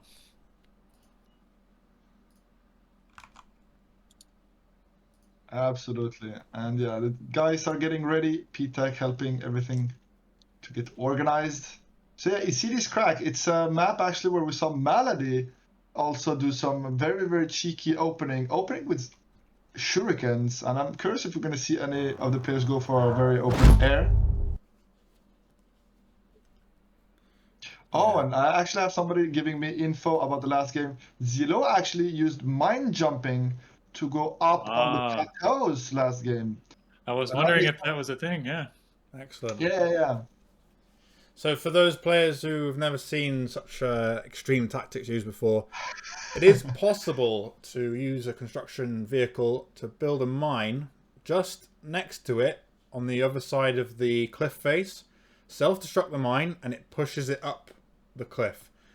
Something that wasn't expected necessarily in the design of mines, but just is another very wonderful element of the game, given that we've put real physics in, and in particular impulse to explosions. And it's for lovely sure. to see that being used in a tournament match. I mean, he did have a mine layer out already, so he might as well use it to its full potential, right? And start mine jumping. Makes sense. Absolutely. I think those kind of things, those kind of mechanics built into the game isn't really the end of the world if you want to spend your time in APM trying to glitch or like mine jump a unit up onto a cliff. I think it's completely fine, and it just Yeah. shows the creativity of the players, like Yeah. finding such awesome ways of using the system. Like everything's working as it's supposed to. It's an impulse mine. It's gonna push stuff back, and if you can use it to jump up a cliff, man, props to you. I think it's actually pretty hard to pull off, so I'm just impressed. Absolutely. Yeah, it's a one-shot thing, at least before you can repair, because it will do more than half the damage to your construction vehicle. So you've got to be hoping for the best that it actually works first time. Yeah, exactly. Okay, let's go to see the game as the players are placing. Talk about this new map we haven't seen yet. Yeah, absolutely. And so it is called, you see this crack, and you can quickly see why, right? There's a big crack in the middle. There's 2 or actually 3 plateaus that are only accessible by air. The ones in the base you can walk up with your bots, but not vehicles, I believe. But the other ones, you do have to use air or mine jumping, I guess, if you want to be fancy. And yeah, the players all starting pretty normal. So I don't expect to see any air starts here because nobody's starting in the back. But yeah, it's a very interesting map. And a lot of wind, to be fair. Like 2 to 20, it's a good map for air specifically. Because air takes so much energy, right?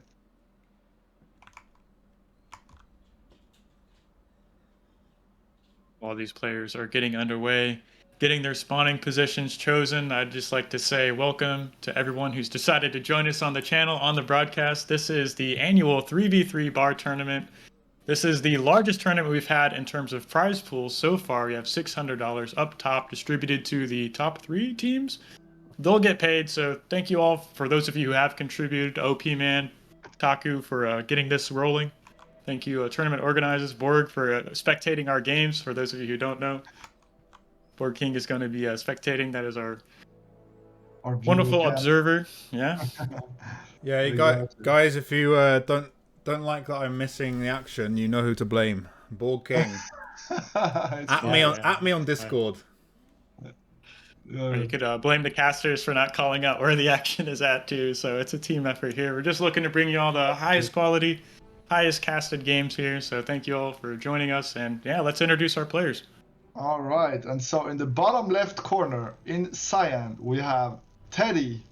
I don't think I need to tell you more at this point. You've heard it all. He's an amazing player.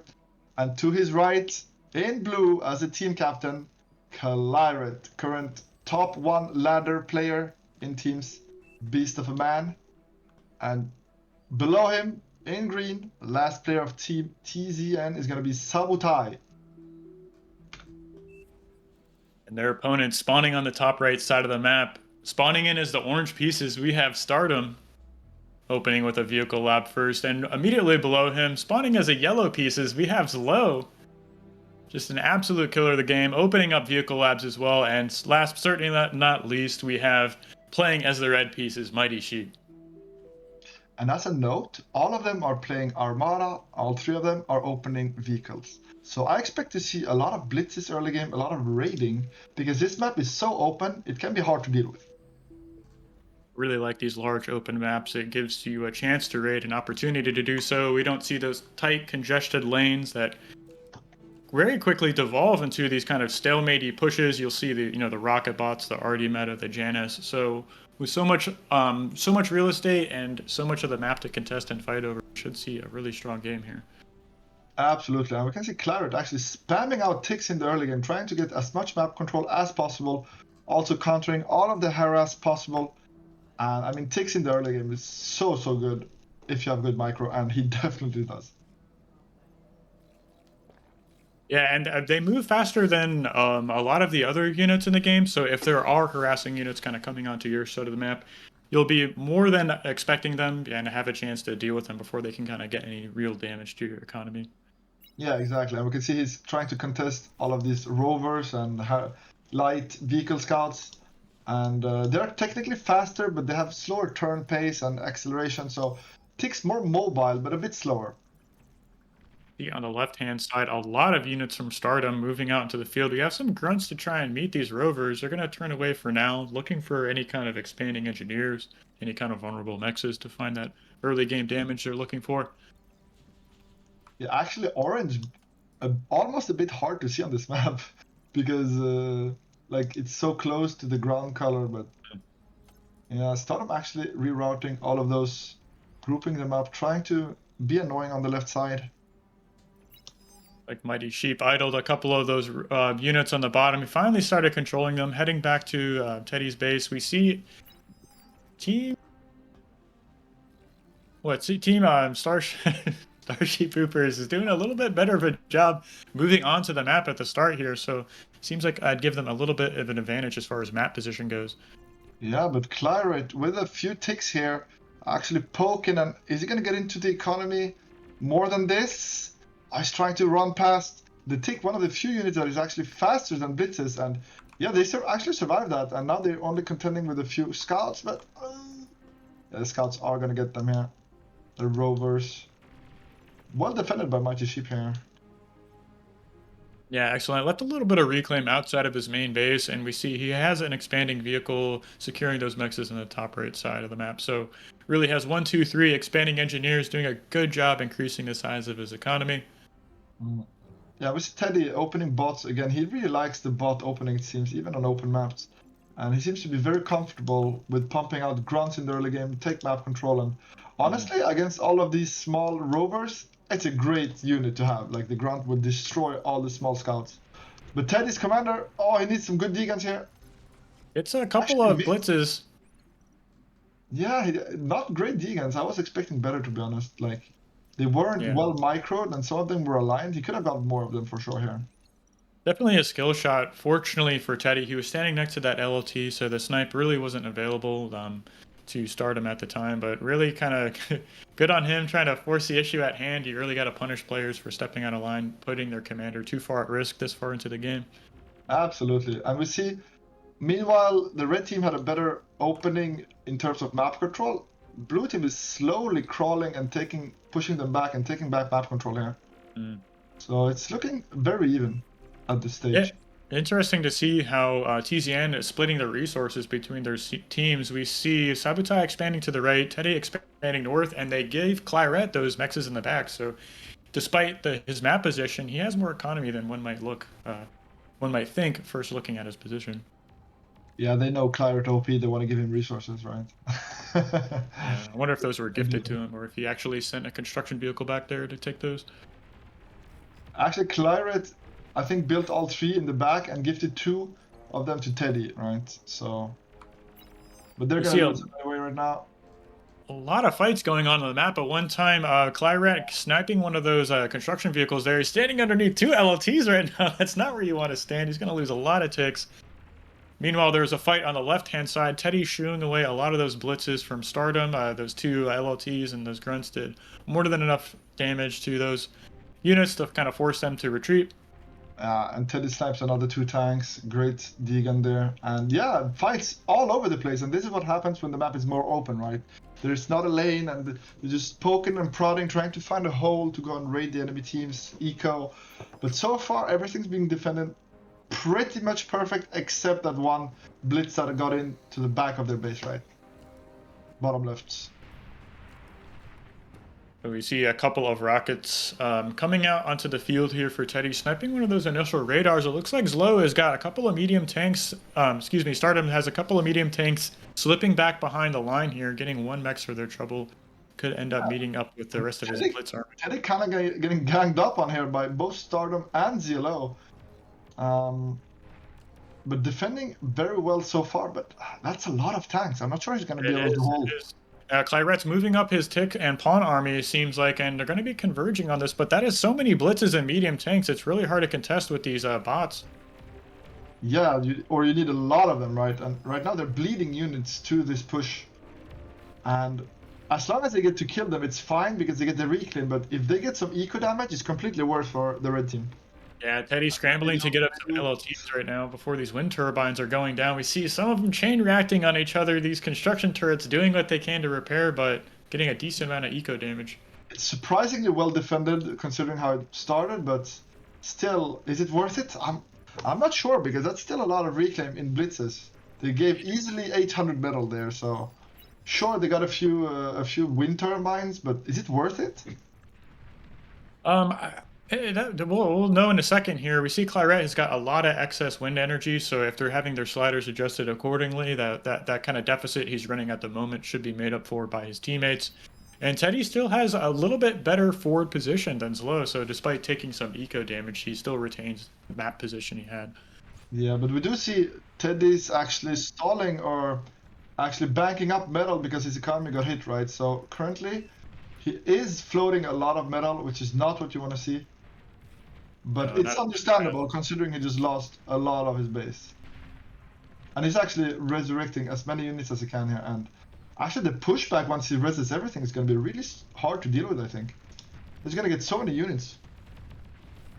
And take a look at the bottom right side. Looks like Mighty Sheep Commander is out in no man's land over there. I'm wondering what he's going for. This is not the position you want to be. 9 minutes into the game, we see a couple of medium tanks kind of moving into position, sensing the danger. That radar should have let Sabotai know that was a commander. You really know you learn quickly how to spot commanders on the radar position. Those dots have a very distinct movement speed. Yeah, that's true. But on the top, I'm impressed by Teddy's push here. He's not unrelenting, and he's actually 2v1ing this game here. Like, soaking up so much pressure for his team, forcing both Stardom and ZLO to pay attention to him, and just, like, forcing them to bring units over and over again to stop him. Giving his team so much breathing room here. Yeah, we can see those halos around the units he's been able to res over this time, but there's a real story to be told on the top left-hand side that's gone completely uncontested. Stardom has expanded along this top side of the map and is free to add on LLTs now to further secure this position, and Teddy might be trying to get into position to harass that. Sniped, guys, in the bottom right. Mighty Sheep, actually, you can see on the minimap, got sniped, and Sabotai is going to pick up that sexy reclaim. That is a huge swing right there. That's 1k resources to the TZN team. Going to be feeding that metal into their economy and producing more and more units. You were talking about top left corner, and I think it's finally going to be contested by Teddy. He just sent a few units. There was a little bit of a skirmish, and I do believe he should be aware that there's not much top left, and he needs to go there very soon. But. And meanwhile, just outside of his position, though, there's so many medium tanks split between Stardom and Zlo. I mean, it's really tough to kind of stop this as the bot player. He's got enough LLTs to kind of slow it down. Of course, having the commander next to it, you don't want to dive too hard on that. Yeah. D-Gun is too strong in conjunction with those LLTs, but that's just going to give them the opportunity to split their units around and try and reinforce positions that are weak. Yeah, and on bottom right, we just saw Mighty Sheep pushing back Sabotai here, but if you see the top left again, Ted is actually switching to vehicle in the middle of his push, right? He's recognizing that, and he actually did shurikens in his base, so having all of the different T1 units available to him right now, so he's going to surprise his opponents with the shurikens and push them back here But luckily, there's a few Whistlers dealing with the Shurikens handedly. But this push This is a huge T1 push. I think it's a mistake. I think there's too much. I think this is going to give away metal, but Stalin's actually going to be sniped by the ticks here. Yeah, too much damage, ends up going down, takes all the ticks with him, but like you said, these medium tanks are doing a great job cutting these T1 bots, finding the eco damage he was looking for, and leaving a rather large reclaim field for the opposing team. But to be fair, ZLO is now the last commander standing for StarSheep Pooper, so they really have to be careful and keep him in the base at this point. See these Resbots trying to get on top of this commander corpse there. Fortunately enough, there's some tanks in position to kind of deny that reclaim grab. It's still okay. They got like they got 300 metal out of that, so it's still okay, even if they lose the Resbots. This is a really cool tactic. We see these Shurikens coming in, stunning these LLTs and allowing these ticks to roll forward. And finally, we're finding this damage here. All these undefended mexes are going to end up going down. Oh, he's going to go, but there's towers over there. Is it going to be enough to defend against this many ticks? Maybe not. There's so many ticks. Yeah, no, that's going to fall.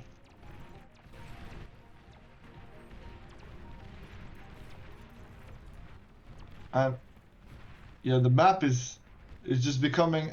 Claret is just spamming ticks at this point. And somehow it's working so well. I'm impressed. Is it because of his micro? But when I use ticks, that's not how it goes, guys. They just die and they're useless. I mean, I don't use ticks. I'm a Cortex player, but when I do get forced to play Armada, it doesn't work like that for sure when I use ticks. Oh, Claret. Almost. No, he didn't get sniped. Too many towers. Dealing with all of that tick easily. And yeah, Sabotage actually just reinforcing the bottom side. Trying to stall Mighty Sheep from pushing, forcing him to just respect him. But still enough units to threaten a push here at any moment. And yeah, in the top left corner we see Teddy having to defend against a huge amount of medium tanks here. He actually doesn't have enough. And even with the ticks, I think ZLO could push quite heavily here. But I think he's waiting for Stardom's orange push here. He's kind of sandwiched between these two armies. This is a threatening position. He's got enough LLTs around his commander to kind of protect it for now. But I mean, if any of those end up going down, this commander we could see go down very quickly. Yeah. I mean, they are backing off, but it's definitely an uncomfortable position here because their army is kind of weak right now. Like only ticks, yeah, sure, it's threatening, but like on the on the radar, you see the dots, you're like, oh wow, that's a lot of units. But it's only ticks, like they die so fast. And yeah, Stardom kind of trading and pushing with his medium tanks. I like it a lot. I think he's getting great value here. Slowly poking away at Teddy. Take a look at the minimap. We see that Shabutai is kind of pressing forward into Mighty Sheep's territory. They're still kind of trying to figure out who's going to win that bottom right quadrant here. See, the game's got a bit of a pause right now. See, Zlo called for a pause, so we're just going to take a quick break. Yeah, probably his pizza delivery or something. I'm joking. I mean, you got to feed the machine somehow, right? So absolutely. But yeah, Sabotage just pushed, but yeah, a few Dragon Claws from Mighty Sheep completely stopped the attack, and just enough tower and defense to just stop it in its tracks. So it looks like we're going to get back into this game. Zlo was quick enough fixing his issues there. So we're going to unpause the game. A bombing run coming in the middle from Claret, and they are completely unprepared here. I think Zelos is going to take a lot of damage in his base. Oh, that's a lot of stuff. Oh no. Claret's going to do it to them. Oh, he's bombing blind, but he doesn't know this. Not much. There's no economy up in the top left. He gets like one mech for his trouble. He didn't get a scout off properly because his scout died, right? But he's bombing again. But this is getting great value, to be honest. Like, yeah, he's not done getting damage. He's going to rotate around and get a bombing run off on Stardom here. Gonna take out everybody down. It's not like devastating bombing runs, but it definitely slows everybody down, forces them to build anti-air. And yeah, he's actually going to survive with 2 bombers and probably just going to bomb the few mixes that are alone on the map here. See Sabutai trying to press forward, get this commander Zlo. He's the only commander left on the map, and we see so many ticks moving over the hill. Is he going to find any damage against these Whistlers? How well do ticks do against Whistlers? We're going to have a look at it now. Great, because Whistlers have very low splash damage, so ticks are actually great against them. But Sabotai also getting a huge chunk of damage in Mighty Sheep's base here, with a few medium tanks that somehow slid by, and he actually ignored the bottom right corner where Mighty Sheep set up so much defense, and he went through mid. And it's such a smart play, because when your opponent builds towers, they can't move to defend another lane. So if you just ignore them and go with all of your units on another lane, like, all of that defense is completely wasted, right? And that's exactly what Sabotai did, and just blindsiding the red team completely here. We take a look at the mini-map, we can see the amount of ticks that are or pawns even, that are moving into this top left. So I was looking to see if they were trying to get us around on that position on the far left-hand side, but it looks like he's splitting off, trying to find damage on in the main base of Stardom, while trying to clear out the top left-hand corner. It's definitely looking cold color dominated this match currently. Like, they're getting so much damage done to the economy. Like, it's small damage, but it's again and again slowing them down, getting some mixes, getting some windmills, and I think it's gonna snowball. I think it's gonna snowball really fast here. Yeah, it's really interesting to see how far forward Teddy's position was. That gives them access to that lane between those two plateaus we're looking at now, and you can really move units in back behind your opponent's main base. So, yeah, really good position to have. And again, they have units in the back of their base, and we can see on the minimap, like, Teddy has a few grunts in the back again, just poking and looking for damage. Meanwhile, they're fighting on the front, and yeah, they're just stretched too thin at this point. This is going to be so much damage to Mighty Sheep. We see about 20 grunts moving back behind the line here, getting mexes, getting wind turbines, clearing out the anti-air. Uncontested right now. Yeah, it's going to be, yeah, GG's actually going to be called here, and it's just too much. Yeah, Stardom calls GG, taps out, and that was a really strong showing from TZN, kind of finding their stride, I suppose. Working together, we see a lot of coordination between Claret and Teddy there. Yeah, showing them that they are not washed, like some people in chat said. Not washed at all, and they want in the finals. They want to get first or at least second place for that juicy money. And prestige, of course. Don't forget the prestige. I mean, don't forget the prestige, yeah. Amazing. Right, let's transition back to the studio. Yeah, what do you think, guys? What was the main play? What was the strategy that really helped them win this? I think the bombing run was the catalyst, and like, it forced them to do anti-air, and suddenly their ground army is not, like, they're not producing ground army units, and they actually leveraged, like Barcode said, they leveraged Teddy's forward push so well that game. Like, Teddy basically sat down there, and it gave them two avenues of attack, meaning it's really hard to defend. It's really, really hard. One other really important factor, I'd say, is Sabotai. He stopped trying to attack the fortified position of Mighty Sheep and just went around. He just took all his tanks and said, you know what? You're doing towers. You can't actually follow me if I move away. And so I'm going to ditch you here in the corner, and bye-bye, I'm going to go mid. And guess what? There was barely anything mid.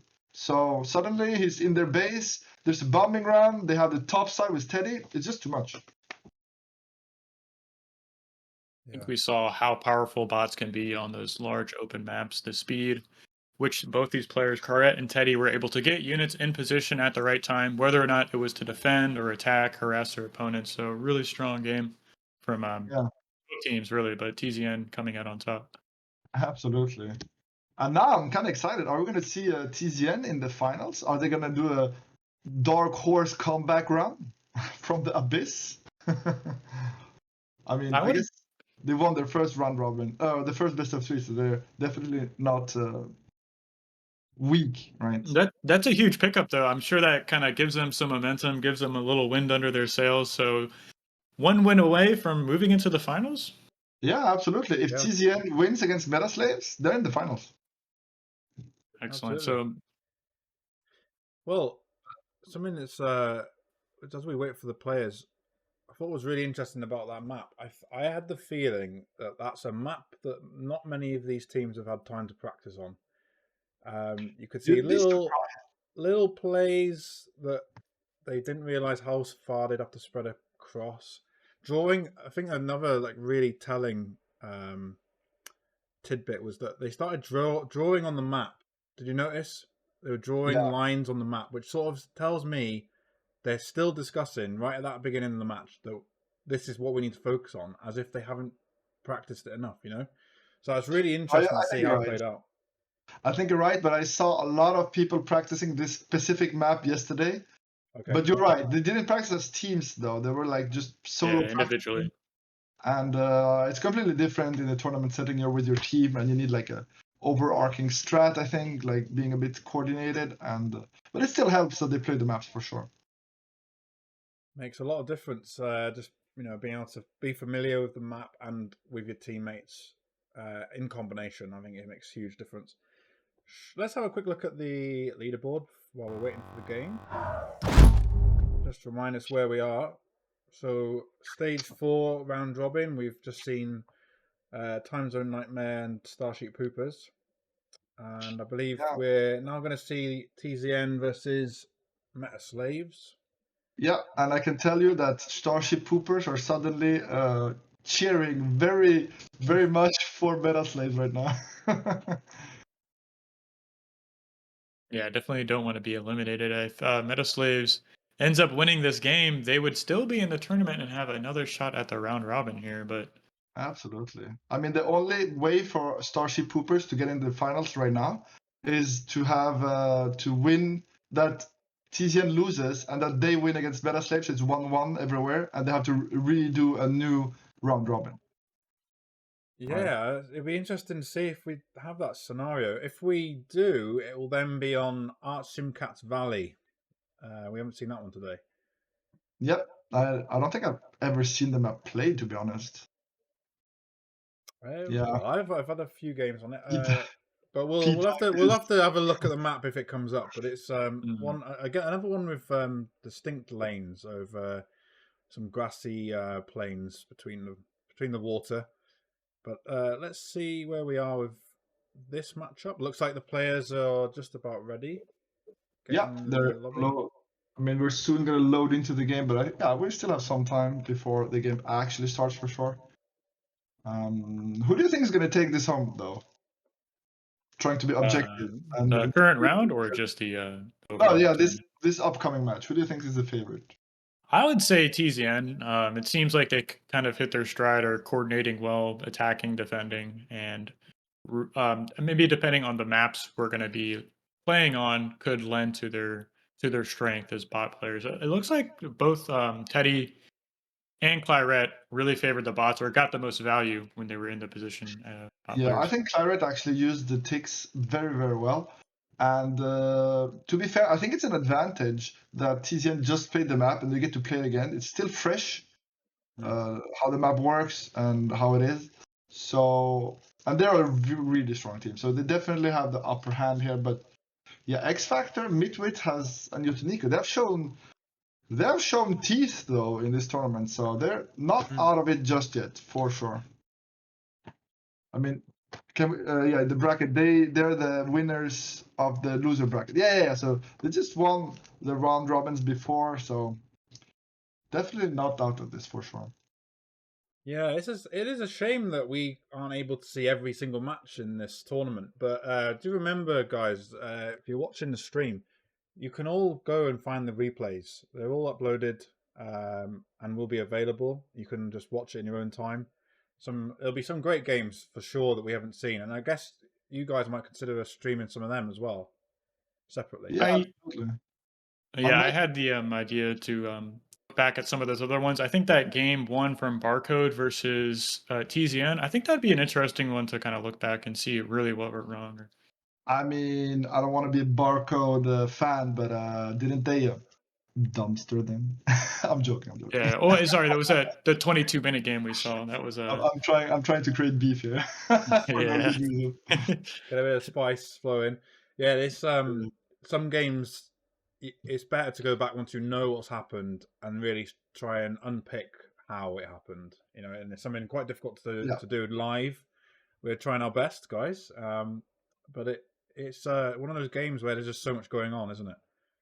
Yeah, and the thing is, when you watch replays, also something you have to take into consideration is, as a player, you have so little information in terms of what you see, because even if you have radars and like vision of some stuff, like you don't understand or see as much at all, right? So keep in mind the players are way more blind than we are. Like they don't see everything, and sometimes all they see is a dot. They don't know what unit it is even. They just see a dot moving, and maybe it's a tick and it doesn't matter, or maybe it's like a medium tank and you better move your ass, right? So I think it's easy to watch replays and see like, okay, this is not good, this is not good, but when you actually play and you have limited vision, limited information, it's so much harder to make the right decisions.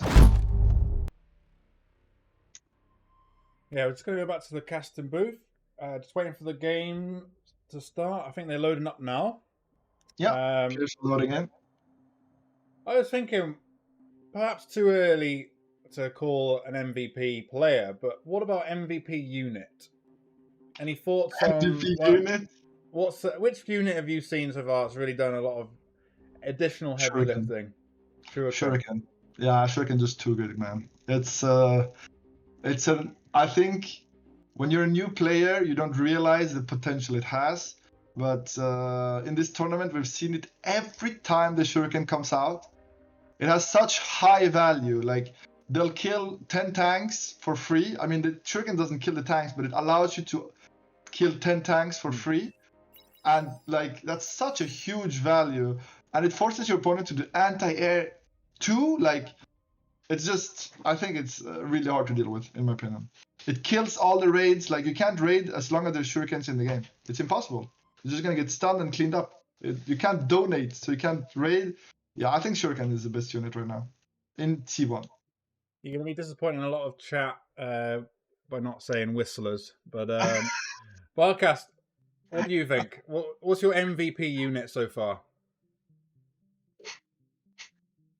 That's a tough one. I mean, outside the commander, which I think you have the most decision making as a player, like where you're at, what you're building, kind of what you're contesting over. But I'd have to say the Janus, really, from the control we've seen from like Ragnar, that kind of comes to mind is you're just able to gain more and more value over time with that unit. So it's really kind of been. Yeah, Janus is a good pick too. Just a good pick. I mean, last game the MVP unit was definitely the tick, but that's like a fringe case. Like it's not supposed to happen like this, right? But yeah, Janus. Yeah, I agree. Actually, Janus is very, very strong. I still think the Shurikens have such a great impact in the games, but Janus definitely up there. That's a strong pick. Yeah. Well, I think this is not going to be controversial, but I think the Resbots we've seen some massive momentum built with them as well. Yeah, and that's something that players of all levels should really appreciate. You're actually right. I think I want to change. I want to change my pick. Resbots actually OP. Well, it's just great to see how many different strategies are being played out, even in one match in this tournament. So MVP, you know, it's a tough call. We'll see. Maybe come back to it at the end of the final. Maybe we'll see something different. But the game has started, so let's get over to the game, guys, and see how players. All right. So let's start, I guess, with the blue team. Yeah. So in the bottom left corner in cyan, we have Teddy, very, very strong player. We saw him push basically 2v1 last game. Let's see if he can pull it off again. And to his right, in the blue, the team captain, spamming ticks, loving it. It's Clyret, baby. Very, very strong player as well, of course. And the last player of the TZN team is going to be Sabutai, who kind of was discreet in the last game, but his middle tank push was actually devastating. So do not sleep on this guy. And their opponent spawning in the top right side of the map, we have, playing as a yellow pieces, Yodo Nico, opening up with a vehicle lab, and spawning directly below him, playing as the orange pieces, the Finnish phenom, we have Mitvit. Looks like he's opening with a bot lab. And last but certainly not least, spawning in as the red pieces, representing the team, X Factor Live. Yeah, with that X Factor, the menace, you never know what he's gonna do. I mean, right now we know he's opening vehicles, but the enemy doesn't. And do you think we're gonna see air again here? And how soon? I'm sure we'll see error at some point. Just like the last game, I'd imagine there'll be a little longer, more protracted harassment stage of this game, just considering how large and open the map is. And then, of course, once we see lanes or kind of these stalemate positions develop, I'm sure one player will tech into error. Yeah, absolutely.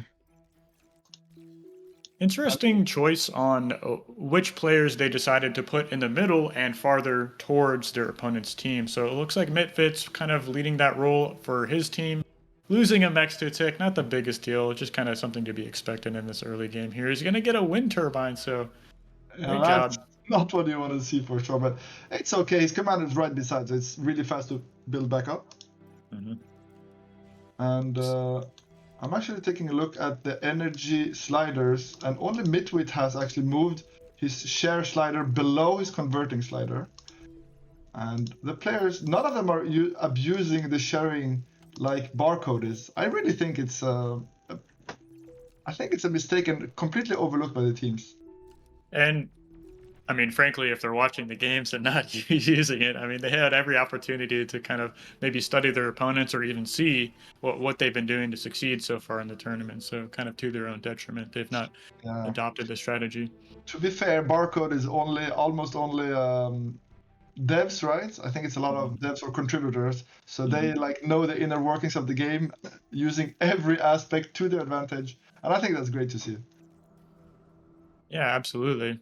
So we see a lot of these early harassment units kind of getting cleaned up. We see Claret moving his ticks in towards the center, kind of sensing the fact he can find some damage on his opponent's side of the map.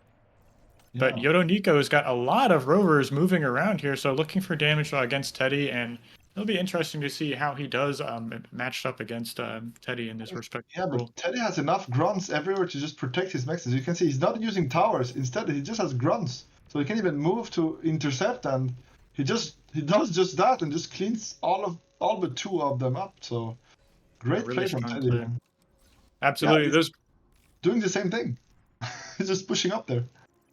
He's got a forward radar, another LOT to kind of protect that. We see a little bit of an engagement here on the right side. A lot of ticks from Claret taking down these rovers here. Is he going to get this construction vehicle? I'm sure he is. He is definitely here. That's a great pickoff, slowing down your opponent's expansion down the right side of the map. And he's not done finding damage. He might get shooed away here looking at that LOT, but no, he's going to be weaseling around. He's going to find every bit of damage he can. Claret is not almost 60 for no reason, guys. He can use all of the power of the ticks down to the last gram, or I don't know how to say, but yeah, he's getting every bit of value he can. Every bit of value he can from those bad boys. And that's just a testament to the skill level we see these players are at. I mean, that's how you gain advantages in these relatively even matches, I suppose. And Teddy is actually going to contest Yotoniko here, but the blitzes are going to be enough to push this bot fight. But they're abusing the terrain here. Yeah. It's so annoying to deal with. Right, and he can move on either side here. So the blitzes are, if you're caught on one side, you can just rotate to the other with the grunts very quickly. Exactly what he's doing, actually. And he's going to find at least one mech. And he's killing one blitz, two blitz. Is it going to be three? Yeah, three. And a lot of these rovers are going to go down too. And even a construction tower, that's really annoying. I hate when my BP goes down. That's huge because I'm sure he uses commander's build power to get that construction turret up and to kind of have something to produce a lot of units here with his commander out on the map. Now he has no build power back at home. He only has one builder left there, and that's not a lot of build power for sure. So it's going to be slowed down in terms of production for sure. Meanwhile, on the bottom right side of the map, we see X Factor is trying to get into the middle here. His commander is very far forward, it looks like, stepping right in front of Claret. Yeah, the commanders are going to hug here. X Factor Live and Claret, they almost hugged, but yeah, they just decide both to back off here. I actually think Claret's going to snap the commander here with the ticks. That is so many ticks. He's got a couple of blitzes here to kind of soak up the damage here. I don't think he's going to get the snipe off, though. Oh, it is enough. It is enough. I think he could have committed, but he didn't want to. I think it was maybe not doable, but very, very close for sure here. See a big push here on the left side. Looks like Teddy's in position with his grunts, going to take out all these pawns here for Mitvit and really shut down an attack and leave a large reclaim field right in front of this res bot. Top right, we see Sabotage sneaking through again. And yeah, you cannot sleep on this guy. Hasn't made a lot of noise in the last game, but when he strikes, he is decisive for sure. And he's just getting everything in X Factor's base. Oh, that might be GG, guys. I'm gonna be real here. That might be a game-ending blow because X Factor's he has no very bad economy and his commander's low life. Like, I don't think Sabotage can be stopped here.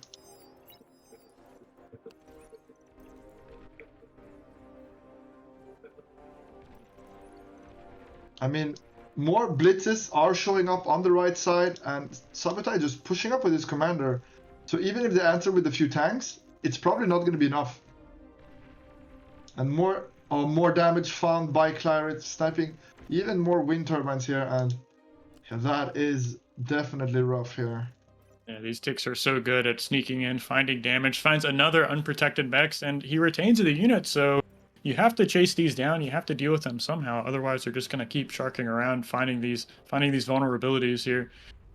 Absolutely, and we see Teddy, he's doing it again, holding such a large portion of the map, like bunkering down with his commander on one spot, defending with the bots on another, just stopping Yotoniko to get more, like, much of anything, actually. Like, such a menace the position he's taking on this map. There's so much going on here. And we see Midwit using his commander to try and desperately push back Teddy. He's gonna go for a commander trade? I don't think so. But he's gonna get sniped! It's a mistake. He really should go and hug Teddy. Oh my gosh, taking so much damage. These ticks surrounding him. Pounder's getting their shots off. Is he gonna go down? Yeah, that's a huge donation there, and it's gonna be so hard to defend against tanks without your commander. So I'm not sure how he's gonna do. Like, the momentum, and we see Sabotage just pounding away at X Factor's base, and it's just too much. I don't think X Factor can defend. He has 2 Janus, 3 Janus, but that is not enough. Commander's a little vulnerable here. He's surrounded by blitzes. He's gonna go down. This is a lot of damage. Gets the one last D-gun off. He doesn't go down. He's so 9%. low though. He's gonna get the whole base here. It's GG at this point. I mean, they're losing the other side of the map, and then right side is completely collapsed. Yeah. TZN looking at the finals, and keep in mind, guys, even if TZN wins here, it is not the end of the round robin, because Team Metaslaves and StarSheep Poopers still have to play their match to determine third place, right? Because third place still gets some prize money, so even if they're not in the finals, they can still get that sexy third place. That dirty esports money they're all vying for, so... I mean, sure, it's not as much as the first place, but I mean, you're playing the game, getting paid. Pretty happy, right? Pretty happy about that for sure here. Yeah, so GG's called. Great showing by TZN, kind of finding their stride, seems like, and moving on to the next round. Yeah. Hey, let's go back to the studio then, guys. Yeah. Meanwhile, the players organize the lobby, all the stuff. Yeah, TZN is looking really hot here. Maybe they're a bit slow to start, but like with the amount of games they've gotten in, maybe that's their practice. Maybe tournaments are their practice. Yeah. Just wing it, guys. I feel like they're really showing up though. Like compared to their earlier games, they're looking very strong right now. Like they're really stepping it up, in my opinion. It could be that map though, like really highlighting the strength of Claret and both Teddy. As I think they're more bot players. I mean, they're a little bit faster, so really finding that extra value when their unit composition. Yeah, absolutely. Absolutely. So yeah, TZN is going to be against BARcode in the final. I'm really excited for the pre-final interview. But of course, before all that, we are still waiting for the players to join the lobby for the third place. We're going to play it out before the last stage. And yeah, ECD's crack. I'm wondering what the adaptation is going to be from the team Metaslaves that just played the map, and also from Team StarSheep Poopers, right? I mean, Ted has been a menace on this map. He's taking up so much space. Doing a really good job of getting that map control, pressing a little farther forward, I think that you would anticipate, and that just gives his team the opportunity to kind of make counterattacks where they see and really put the pressure on the opposing team to make mistakes attacking into a fortified position as well. So really kind of Yeah, absolutely. And it's like, and Sabotai finding the raiding angles again. Like he's actually, like he's been very sneaky. Like he's not showy, maybe like Teddy, like taking all the space and kicking ass, but like it's a precision strike, right? And I feel like it's a great team balance to have like one guy taking up all the attention and then boom, surgical strike, just killing X Factor's base. It's so devastating. yeah, really strong. I'd say complementing the team, kind of as you were alluding to. It's like, these two guys, these kind of take the distraction, take the heat, suppose, and that just gives him the opportunity to kind of go under the radar and find these little Yeah, it's precision like attacks. it's almost looking like Claret's like the support going wherever he's needed. Teddy's the tank. So we have like the tank, the healer kind of support role in MMOs, and then we have like the archer, the assassin in Sabotage just coming in there, boom, dagger in your back, and you're dead, right? So it's really interesting, dynamic they have going on in their team. I feel like they have much more defined roles than some players or some teams, where it's much more like everybody's just doing. I don't want to say normal play, but like they're just doing their thing. They have like more defined role in my eyes in TZN. Yeah, it's interesting. What did you think of the ticks taking out the commanders? I mean, it's not that these players are not experienced, but I think it surprised them how quickly the flanking damage actually played a part in killing the commanders. What do you think? I mean, don't we all know that ticks are great at sniping commanders? I think they're being a bit greedy with their commanders. They're not respecting the ticketing enough. Like you're gonna get tickled or ticked. I don't know how to say it, but you're gonna get ticked, especially when you know Claret. He's been showing ticks the whole game, and you have seen clumps of tick walking around. You have to respect the ticks when you see them, and I think it's a mistake that maybe because they don't play high level games every day, like they're not getting very maybe like OP practice because like it's not every day you face Claret in a 3v3, but he's gonna put on the pressure with the ticks. And I feel like they should know about it though. Like these are very experienced players. Yeah, And they're not respecting it enough, in my opinion. yeah, Really does a good job of And mitigating the D-gun. Yeah, they're actually gonna change maps. So we are gonna see Arximcats Valley, or however that's pronounced. Arximcats, I guess. But Arximcats, yeah, that's better. PTAC calling out, so we actually see the map. Just it's more interesting. And so yeah, the game's gonna start up very soon. But in the meantime, yeah, this map looks very interesting. I do believe Tidal is a thing on this map. I think I played it only once in 8v8 though, and it is not an 8v8 map. And wait, no. if you guys give me a second, I'm getting the sun in the face. Just give me a second. Well, I'll try and show the map. I don't know how long we got until we actually start, but oh, here we go. It's about to start, so we'll get a look at the map shortly, guys. There we go. Nice.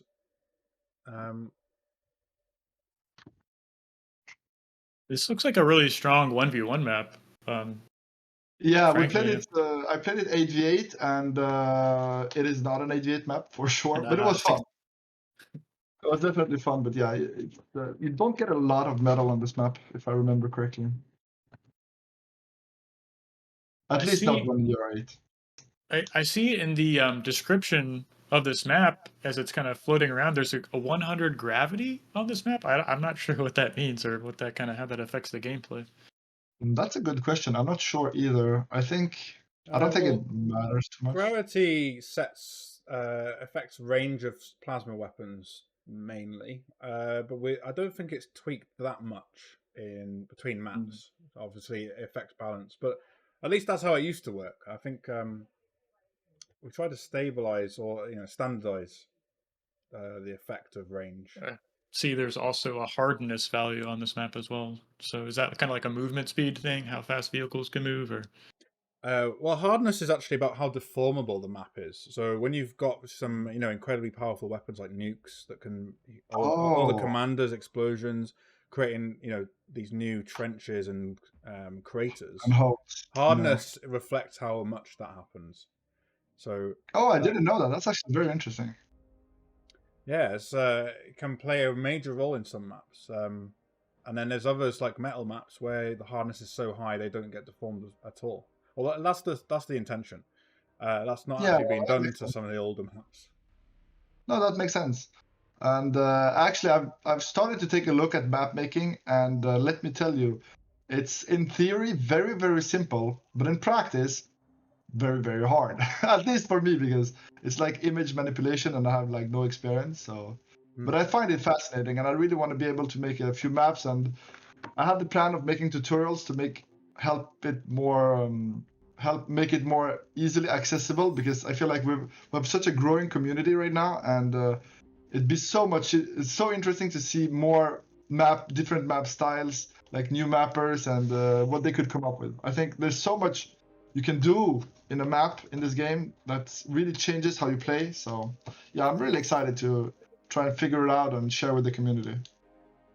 Yeah, absolutely. There's like I said, there's so many things going on in the community, developing, Yeah. working together on like creative ideas. It is phenomenal. I would definitely go and check out some of the new maps that have been released as well. Some of them have been Yeah. like reworks by Nicoxus, one of the contributors. You're one of the MVP map makers, making all of the maps. He's done phenomenal work. Yeah. Really brought some of these maps up into like the the new standard. So talking about maps, guys, let's go and look at this map. Transition to the game. Let's before we play, let's talk a little bit about the map. Yeah, so first thing we notice is all of the mixes are actually, wait, I was going to say 1.9, but no, it's actually different values here and there. We see 2.1, 2.3. It seems to be dependent on height. I'm not sure why it's different when it is. It seems a bit random, to be honest. But all of the mixes are around 2, so it's not a huge deal. And we can see, yeah, the starting boxes are very limiting actually on this map, how they've set it up. But naturally you see 3 lanes created, right? You see top, middle, bot. But keep in mind, guys, this water is actually traversable by a lot of units, I believe. And so you can have really sneaky run-bys. You see that it's lighter shaded in one of the parts, so you can actually go through there and you can do some really, really sneaky run-bys. Absolutely. I think Barcast, you have to go. Is that right? Yeah, unfortunately I do, but lucky for y'all, we have Zero the Renegade coming in to kind of co-cast with Professor Bar, so y'all are not going to be without 2 co-casters. So I just want to say thank you for having me on, and really looking forward to watching the series. Yeah, thank you so much. It was awesome casting with you. I had a great time, and yeah, I hope Zero's up to the task, my guy. I'll do my best. Let me just bring us back up so you can say goodbye. Say goodbye, chat, and thank you very much, Barcast. Thank you, Barcast. It's really great to have you on, and we'll speak soon. Sir, do you wanna pull up your camera, maybe? Yep. I'm just bringing it up now. Just changing it over from OBS onto my Discord. Yeah. All right, test the video. We should be good. We're too many now. All right. Where do I get this nice fancy backdrop you all got here? You have to ask the Birdman nicely, I think. Taku. Can be friends? I agree to everything. I agree to everything. Well, welcome to the stream, Zero. Tell us a little bit about yourself. All right. Well, I've been here about just a little bit younger than our boy Professor Bar over here. Joined up beyond all reason. My space engineers community played a little bit. Some members got the name into my head, and I decided to check it out. And when I found myself with very little of anything to do, I started streaming, and we joined up with the community. And that's how we got to where we are. People keep coming in and saying I'm doing a good job, so I keep on streaming. Yeah, maybe. I didn't know you played Space Engineers. I love that game, but I think we have to go back to the game here. I just started. Yeah. You guys can see this nice poster in the background. That came from Space Engineers. That was my first official online tournament. We came in runner-up prize, got the poster, and the winners got a nice little mug to go with theirs. Oh wow, great job, man. Nice. So where can people watch your streams before we join the game? Zero. Oh, Are you on YouTube or Twitch? You'll find me on Twitch primarily. I am working on working up the motivation to get into YouTube. 3 months of casting on Twitch, I've realized that the YouTube really brings in more of the viewer base and gets more exposure out there. So that's why I'm planning on getting some of the games that I've casted today out on YouTube and starting to make an organized things out of the mess that I've got going on here. Nice. Well, let's get into the game then, guys. Welcome aboard, Zero. I'll leave it to you two now. Let's see what's all right. So let's introduce the teams. So in the top left corner, in green, we have a very sexy man called ZLO. And wait, it was a pause. Okay, no, everything's fine. And we're still just in the beginning of the game, guys. We haven't missed anything. And just below him, the current reigning world champion in 1v1's Mighty Sheep with that crown. If we zoom in, yeah, we can see it. Very nice with the hat. And to the right of them both, in the color blue, technically color blue is the team captain, Stardom. Very, very complete player. Watch out for his airplays. Zero, over to you. What team?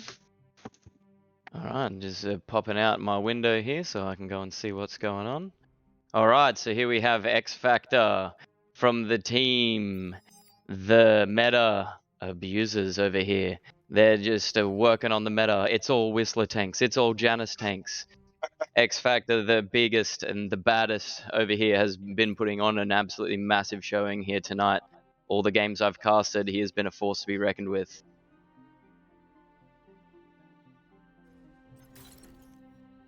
Going over to his other teammate, Mitvit. Mitvit is the jack of all trades of the team meta. He's done air, he's done bots, he's done vehicles. The man can't be stopped. It doesn't matter what faction, Cortex Armada, this guy's got a trick for everything in this game. He's always the man to watch. He's always pulling the plays.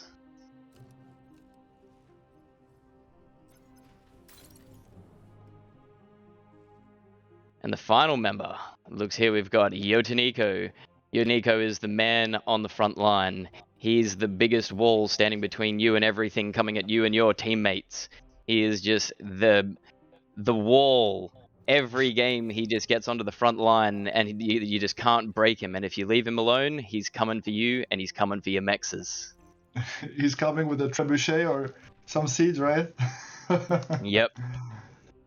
All right, and yeah, the early harass is not that present this game. Both the teams deciding to kind of chill and use the sticks and the scouts to mostly keep their mexes alive from the enemy team. So not a lot. I saw just a mix going down from Zero, but that is it. And yeah, we can see Stardom switching into some grunts here in the middle to shut down all the tick shenanigans from Mitwit.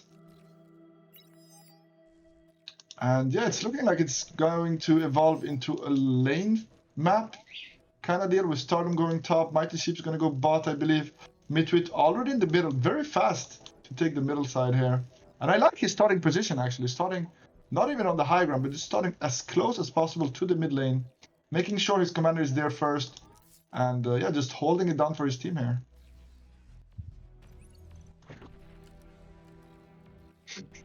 I feel like Slower start from Yotaniko, opting to take his time building forward. Stardom's commander is going to get to the middle first, but Yotaniko's moving forward with his scouts, making sure that nothing gets past. He's had enough of the leaks in this game. He's not letting anything get past him this time. That's the plan, at least, right? That's always the plan, but I know how it usually goes for me. And that's right. Mighty Sheep is going to be the first one on the left side too. So blue team first on 2 lanes, and right team first in the middle. And we'll see how much they can leverage the advantage, the positional advantage of the middle lane. I think it is the most important. Also because you have the water there, which can be really annoying to deal with, right? For example, they could use this to actually come in behind Stardom, right? And be really, really sneaky. And we'll see if they do that, actually. Yeah, Stardom coming out with the bots gives him a lot more versatile options when it comes to moving around the terrain, whereas Yotaniko is going to be looking to just take on a front and beat it and break it until it cracks and falls is always the plan. That's why he's probably a bit slower to move forward, understanding that bots have the versatility of being able to move across terrain all across the map. Yeah, absolutely. And we see actually, interestingly enough, Zelo actually sent some units topside, helping Stardom push back Yotaniko, but Yotaniko's having none of that, and he's like, nah, I'm better than both of you, baby. I'm just gonna push both of them back, deny them, and simply secure this front for his team here. But on the other hand, Mighty Sheep doing an amazing job 2v1ing on his own side and taking more than half the map for his team.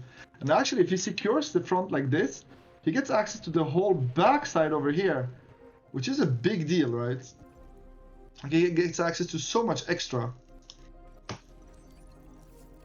Yeah, X Factor pushing up with the early Janus tanks. He's opened with this in a lot of games, and they can do some serious damage early on.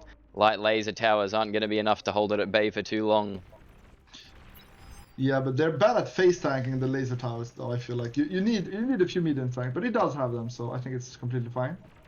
And Mighty Sheep trying actually to contest the Janus. I'm not sure he can here. Yeah, he's backing off real fast. He took two to the face and he's out. Does not want to fight the Janus. And on the other side, Stardom trying to push back Yotaniko, but not really managing. Yotaniko's commander being enough right now. And yeah, the Janus, the light laser towers, gonna be enough. And in the middle, Midwit actually pushing like a madman. He has no respect for these thugs, and I think he should, because he's gonna get kited. And yeah, we see a thug push from Stardom actually coming out here. And it's actually very dangerous. I think Midwit is actually overextending right now. And he should probably run away with his commander. And he's actually floating a lot of metal right now. Midwit at 1,100 metal. He's gonna share with his team here, just put his slider down. Which I think is a correct move, for sure.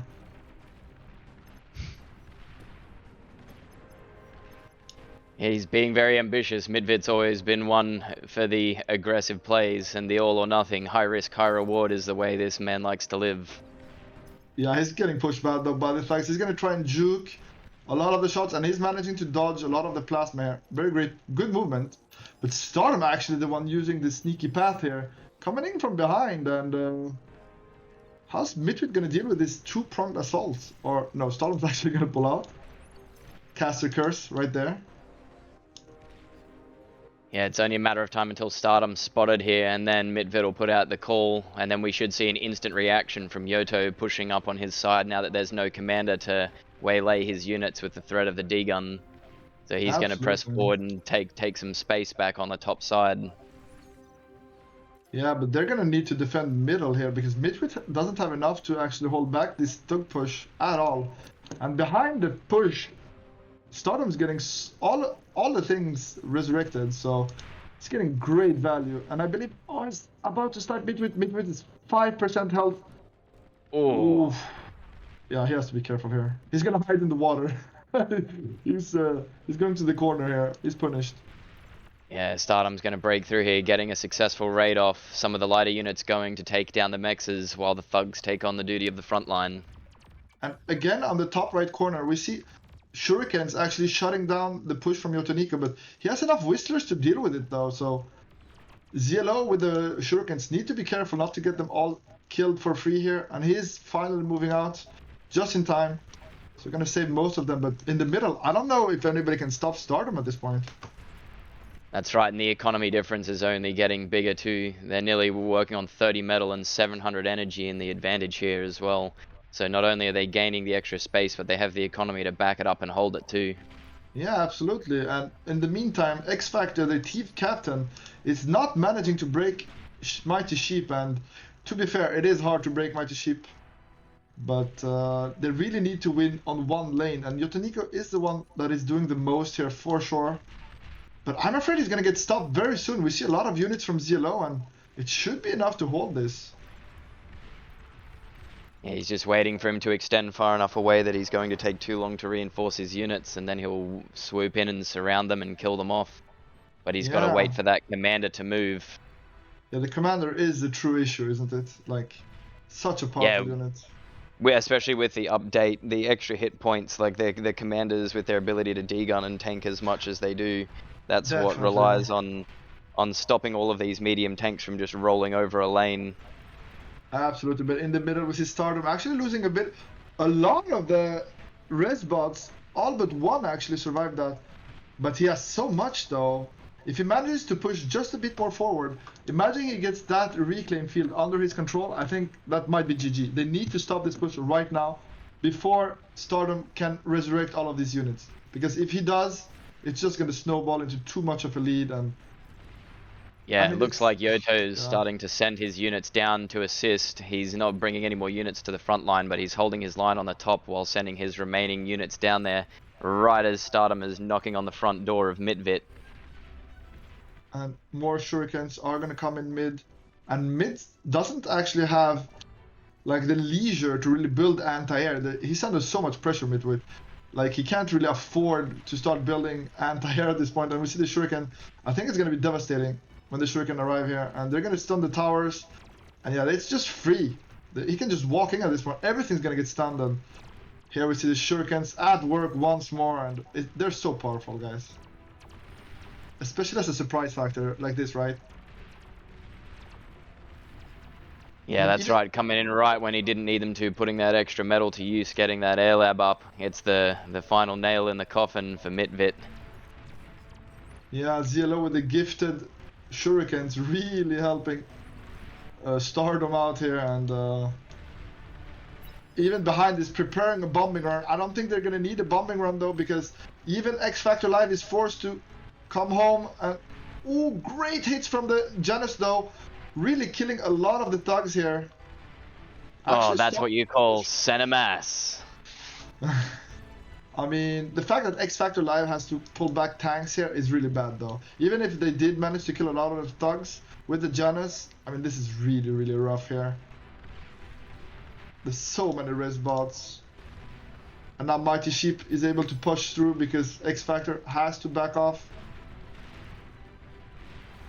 In the meantime, we haven't talked about top, but Yotoniko, he's actually only has his commander left on the top side basically, and yeah, ZLO managed to hold him back completely, and we finally see 4 air bombers coming in from ZLO, and he's not going for their main base. He's actually just bombing some random mexes on the map, but it's still going to slow them down even more. Like, talk about kicking a guy on the ground. It's all about that mental damage. Oh yeah, it's definitely emotional damage at this point. Yep. I mean, yeah, I think this game is over. Stardom is nigh unstoppable at this point. He has complete control over the reclaim and enough res bots to abuse it, and the energy to spare, right? I do not expect him to be able to stop this, yeah. It's just a massive reclaim field. Like, he can't revive the units fast enough at this point. X Factor's having to totally pull all of his units from Mighty Sheep's front to stop them just rolling over the map here. And the oppression, of course, just comes in. And actually, in the back, yeah, this game is completely over because Mighty Sheep actually managed to go T2 over his, with his advantage here. Not only did he hold X Factor, he actually went T2, and he's currently gifting his team consoles and T2 constructors, meaning even if they lose this and have to go back, I mean, they're in a tremendous spot. Turns out the meta was thugs all along. Exactly. Yeah, but the thug push is kind of famous. People know about it. I mean, just enough thugs to win, and then you just win more with the res bots. You just resurrect everything and just snowball into such a hit lead. But now with all 3 players coming in the middle to push Stardom back, is it going to be enough? But look at his army. Even then, with all of their units in the middle, it's not going to be enough. Stardom basically 3v1 at this point. I mean, Midwit's kind of out of it, but Yeah, I don't see them Mid doing... sneaking up some elevated LLTs there from in the water. Yeah, just trying to help out. Yeah, Poor yeah. guy. I'm doing my part. Yeah, exactly, with a bit of AA, get some snipes on the air. But yeah, here we see great values from the Janus here on the bots, on the clumped up bots, and it should be enough, except the shurikens. Oh, shurikens again, sniping all of the Janus, completely disabling them, and now he's back at it with the res bots. Sure, he lost all of the units, but does it matter? He's just gonna resurrect them. Every time you kill me, I get back up again, and what is dead may never die. The Exactly. thugs coming up and just returning back to the front line. And now, which is the first hounds is shown to Midwit. Now they know they are up against T2, and yeah, I don't expect them to be able to go T2 themselves. X Factor Lives loses his commander. Midwit is very low, and only Yotonik is going to be left, but even he's getting raided, and his commander at 16%. So all of their commanders really, really low. Midwit gets sniped, and yeah, we can see some pings from the players. They know where Yotoniko is, and they know it's the last commander. Honestly, if we look at his HP, I don't think it's long for this world. Like, Stardom is coming for him. It's just a matter of time. Start to build the walls. He cloaks in place. He's just like, alright, you want to play hide and seek? Come and get me. We see a scout actually gives vision of the commander, so they know where he is at this point. But he's cloaking, desperately trying to get away, but I think it's too late. I mean, they're losing the bottom side completely. It's just a matter of time. And so yeah, StarSheep Poopers are gonna take the 3rd place in this tournament, getting some of that prize money from our very, very generous OP man, gifting all of that dollars to this beautiful Mighty tournament. Sheep doesn't just talk the talk, he walks the walk too. Yeah, but especially Stardom this game, we saw the power of res bots completely abusing the Vrex, just resurrecting over and over. I mean, how do you stop it? Let me bring us If you back to can't the beat studio, him, guys. join him. I mean, to me, that's showing the value of the wreckage field, like how important it is to contest it very early before it snowballs into any kind of lead. Yeah, that was brutal. The push from middle, completely uncontested, but Midwit was so convincing early, like pushing up really far, but I actually think he overextended a bit. Like, maybe he shouldn't have gone that far. Maybe it was a bit too much, right? Yeah, even just pull back, like get to the one mech, secure your position, and look at where your teammates are at as well before going to push forward. So that's why, like, because Stardom had pushed forward so far earlier, he'd already secured that ground, and Yeah. the top player was just very cautious in pushing forward, and that's what let Stardom just rain down on the middle. Yeah, absolutely, you're right. And it's like I tended to do this a lot when I started out. I was very aggressive and just pushing without care about what my teammates were doing. But if your teammates are under pressure and you're pushing too far, overextending, it's easy for the enemy team to collapse around you, and then you're going to be in a world of trouble. And we saw that in this game. And Stardom with the momentum, never giving it up, and just rolling over the game. Yeah, the Whistlers do take the time to get rolling too, and I think that's the big thing here is the Thugs, it's a little bit easier to get some momentum rolling with one good exchange. And Yeah, that's exactly. I believe what Stardom did is he got some of those early units up and sent them to raid the economy while the Thugs were continuing to fight in the middle. And that gave them the momentum to just continue to roll and roll and roll, and it just got worse. Yeah, and Thugs have such a actually great at dealing with commanders because they outrange them and they outspeed them, so you can kite easily at the edge of the D-gun and just poke them down. And so you don't have much of a choice. You need like tanks, or you need thugs of your own, or something to deal with it. And it's not that easy if you're not prepared right. Yeah, and the big thing is like the light units and the lighter tanks tend to leave a lot more corpses behind too, whereas medium tanks and Janus tend to get a bit more of that overkill, where they only leave behind very tiny giblets. Yeah, exactly. That's just more that played into Stardom's strategy here in the middle. Yeah, and we actually have some of the finalists, I believe, joining us in this Discord call. Are we ready for some pre-final interview? I think we are, yeah. I think we are, yeah. Let me So, transition. who's the team? Are we just interviewing the whole team, or I think we're missing a few? I just pulled them in, so I'm unmuting them, and we can go with their interview. TZN doesn't want to get interviewed. Oh, okay. TZN doesn't want to get interviewed? Okay, I don't want to say a bad word, but I really want to say another word for baby cat, right? So I'm gonna keep it PG, but yeah, guys, what is this? No interview? Come on, get some banter going for the final, baby. Hey, BARcast team, you can unmute. It turns out I can do it myself. Yeah. So who's the Hey, team guys. captain, guys? Hey, Ragnar here. Hello. Yeah, who's the team captain? Is it you, Ragnar? Hey, how you doing? Great casting so far. I've been enjoying the games a lot. Well, good job. Lots of fun. Oh, Thank you very much, thank man. you. Are you the team captain? We're wondering who's leading the ship for Team BARcode. Yeah, who's the captain? It's a cooperative. We all pull our weight, all four of us, and everyone has their role and everyone contributes. All right, I see. And so yeah, can we get the others to introduce themselves, maybe? Hey, it's Elisar. I'm sitting this one out. Did like really good my part in qualifiers yesterday. I thought it was really cool that the guys decided to, pitch the panda in, and that we started like Ragnar had this idea we should like rotate and stuff. And I thought, well, I'm just gonna let them play today, enjoy my day, and see what I can help by watching the stream and pulling all the strategies and looking at the replays and help out as much as they can by do their practice. And so far, it's going good, great. At least from my side, I'm chilling.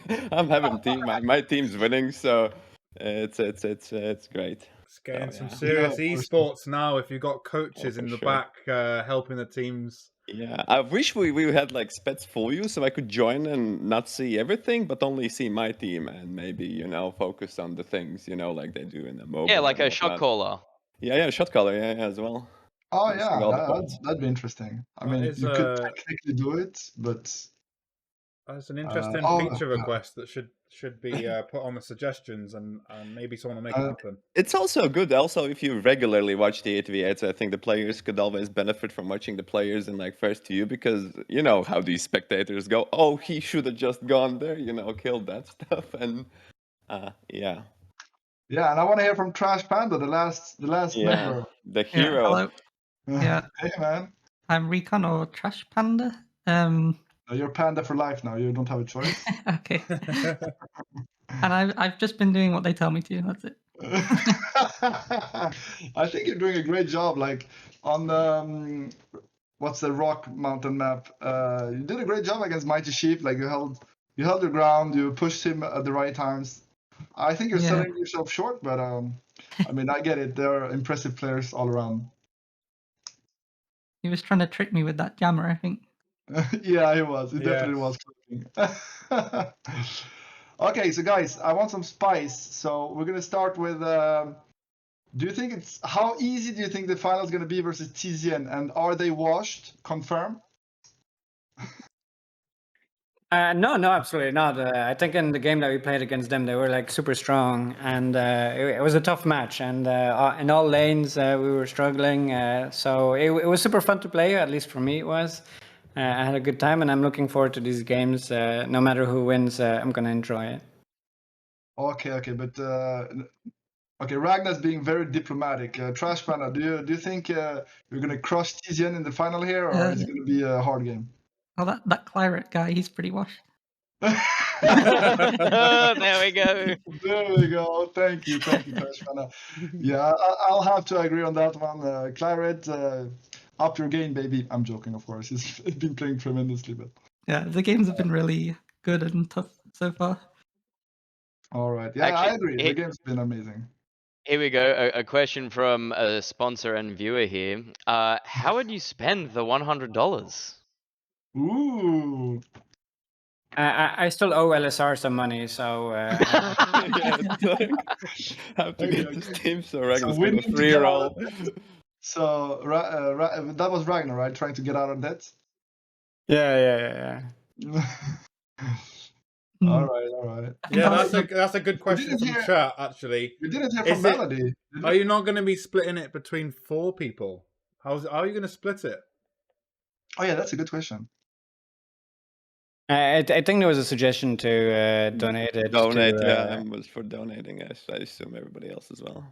What? to You're donating But it? back into the bar it goes. Oh, okay, you guys are Oh. too nice. And Melody Of didn't course. actually introduce Fantastic. himself, did he? Or am I mistaken? Did Melody speak earlier? No, he won't participate in the interview, but he mentioned how much he enjoyed the casting and how much he's enjoying the game. So And how We need Warsaw it is? Yeah, I know. he's carrying us the whole tournament. So I mean, Melody honestly is underrated for MVP. his. Yes, yeah, he's been playing tremendous. MVP. I agree. Red Rock as well. Last tourney as well, like we also said Melody MVP. So Yeah, we'll see with the chat what they think at the end of the tourney, but definitely a contender for the MVP for sure here.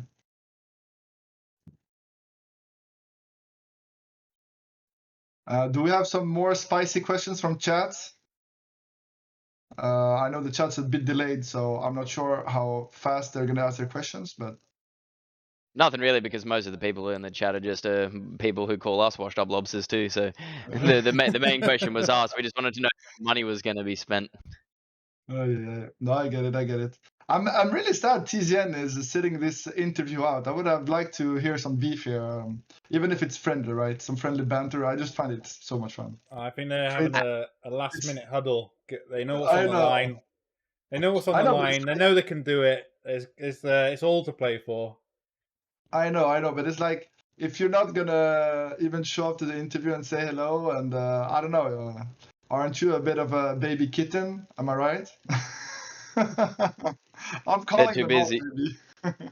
They're too busy preemptively polishing that crown. You know. I guess. They might have their eyes on a couple of helmets with the Viking horns as well. By the way, the final is best of 3 or best of 5, up to the teams. What would you rather play, best of 3 or best of 5? I think I'd rather do best of 3, but I don't know what the others want. I think unless the other team really wants a best of 5, best of 3 is good for us. I mean, I really want to see a best of 5 here. I'm trying to push a best of 5, guys, but Well, you were Honestly, saying something different when I was be- in chat with you guys. Yeah. Be careful what you wish for, because one of the matches, Team OP against the Team Meta abusers over here went for 40 minutes. hey guys, like we're not issues, we're not time zone nightmare, we're like time zone goodness. I think over here in the EU, like it's what, like 10 here? 10 in the evening? Yeah, so I just wanted to say that Times of Nightmare just said that they are down for best of 5, actually. So we are going to... Ooh. Are you going to do it or no? Or do you accept? I think best of 5 is more interesting for sure, and it more comeback potential and adaptation. Unless there's agreement, I think we'll have to flip a coin. I mean, do you agree to the best of 5, or because technically you can disagree and force a best of 3 because of time, and it was optional for the best of 5. So it's up to you guys. I think the people want to see a best of 5 though. Crash Panda? Do it for I Teddy. mean, He's making a I big don't- sacrifice here. Or the I don't content, really baby. mind, so you can choose. I don't mind. So Yeah, all right. who's- We can so do. who's All right, choosing? we can do best of 5. All right. Hell yeah, baby. We got a best of 5 for the final. I'm hyped. Are you hyped in chat? Excellent. For the viewers, right? For the Of viewers. course. For the viewers. Let's get some hype going.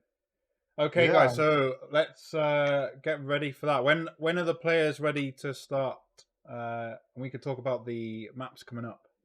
Absolutely. Do you guys want a short break? Because I mean, you've been playing intense games all game. We haven't. We've been waiting and watching the others play, so don't have cast.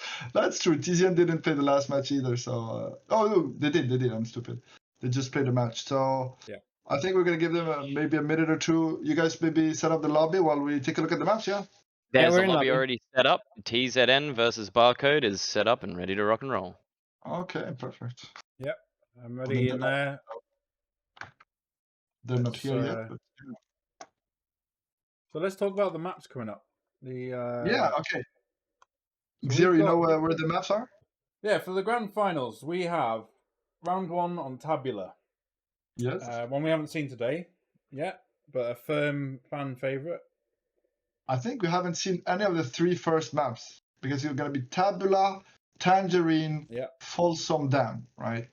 3 maps we haven't seen. And even in the 2 last maps are White Fire Remake, we have not seen it. And the last, if it goes to best of 5 or the 5 games, which I hope, Melting Glacier. I don't think I've ever played this map, so I'm very excited. Yeah, it's interesting actually. I haven't seen Whitefire Remake, which is exciting.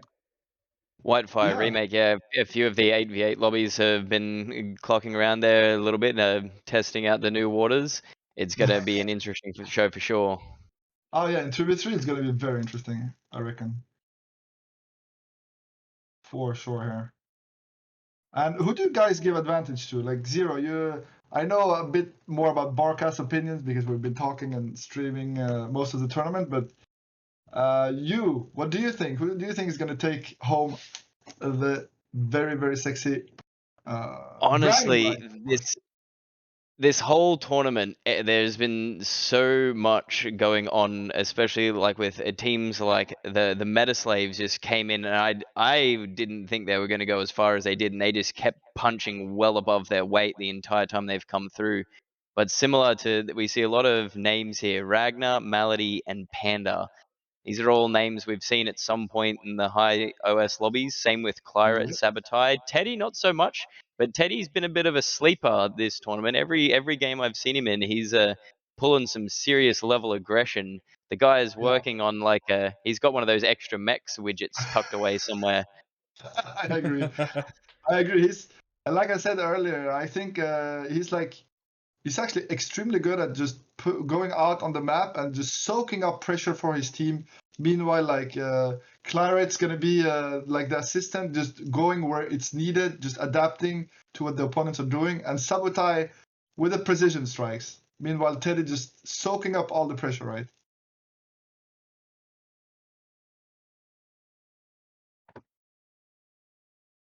It's honestly going to come down to a matter of tactics, I feel. All of these players that are going to be facing down here are all known for their aggression, their micro, and their macro. Now it's just going to be a matter of who focuses which tactic to win. There's so many ways that they can go about it. Do you freeze in the middle and go air? Do you build up pork and go to tier 2? Are you going to go for a second tier 1 lab and overwhelm with sheer numbers? There's any number of answers. I do think BARcode has a bit of an edge though, and I feel like the strat they have by sharing resources so freely is very, very strong. Because I don't know if you've noticed, but they put their sharing sliders of metal at like 200 metal, meaning anything above 200 goes to a starving teammate, right? And so they all always have metal, they're always producing, and I just think it makes them more efficient. And it gives them an edge to their opponents. Yeah, that's true. Working together as a cohesive unit as opposed to sending one in as the carry, so to speak, hoarding all of the metal for themselves and pressuring their lane while their teammates fall around them. Yeah, absolutely. And sometimes it's not even because you have bad micro. Sometimes it's because you just got raided, you lost some energy, and so now you're floating a bit of metal. But now if you're sharing, instead of floating the metal, just your mates are going to produce more units instead. And so you're going to be more efficient with the resources you have. I feel like that's why they've been so dominant actually as a team. While we're waiting for the match, guys, should we have a quick look at the maps? I've got the. Hopefully, you can see on the stream as well. Yeah, absolutely. Just try to have a look at Tabula while we wait. So, very tricky. I know this has been a map played for many years, and it's had some love over that time, but it's quite, in its original design, it's been like this for as long as I can remember, and that's going back some years. What do you think is going to be important on this map for the Uh, teams to focus on?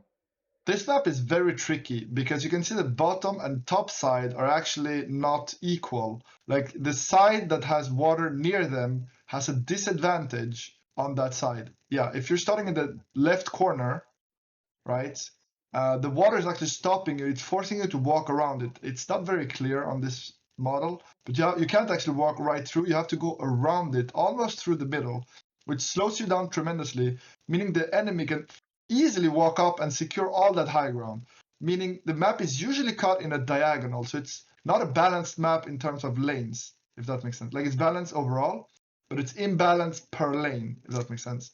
So it's going to be about who can leverage that high ground advantage to push the middle really hard, in my opinion. Yeah, I've played this map exactly one time in the 5v5 casters match when we had Dolphy going down there. The twin geothermal spots are absolutely essential. Once they're secured, there becomes an economic boom. And again, that translates to so many different avenues. Are you going to put it into air? Are you going to put it into tier 2? Like what is your winning play? Because whoever gets control of those geothermal spots is often in control of where the game-winning strategy is going to come from.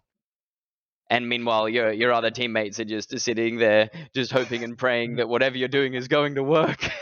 Yeah, they're praying. I know that feeling. When you're frontlining for a taker, you're just hoping the taker is gonna kick in soon and kick some ass, because if he doesn't, you're already struggling. Yeah, So these four massive metal spots are going to be critical Yeah. to the play. That's going to be In really the middle, interesting to see.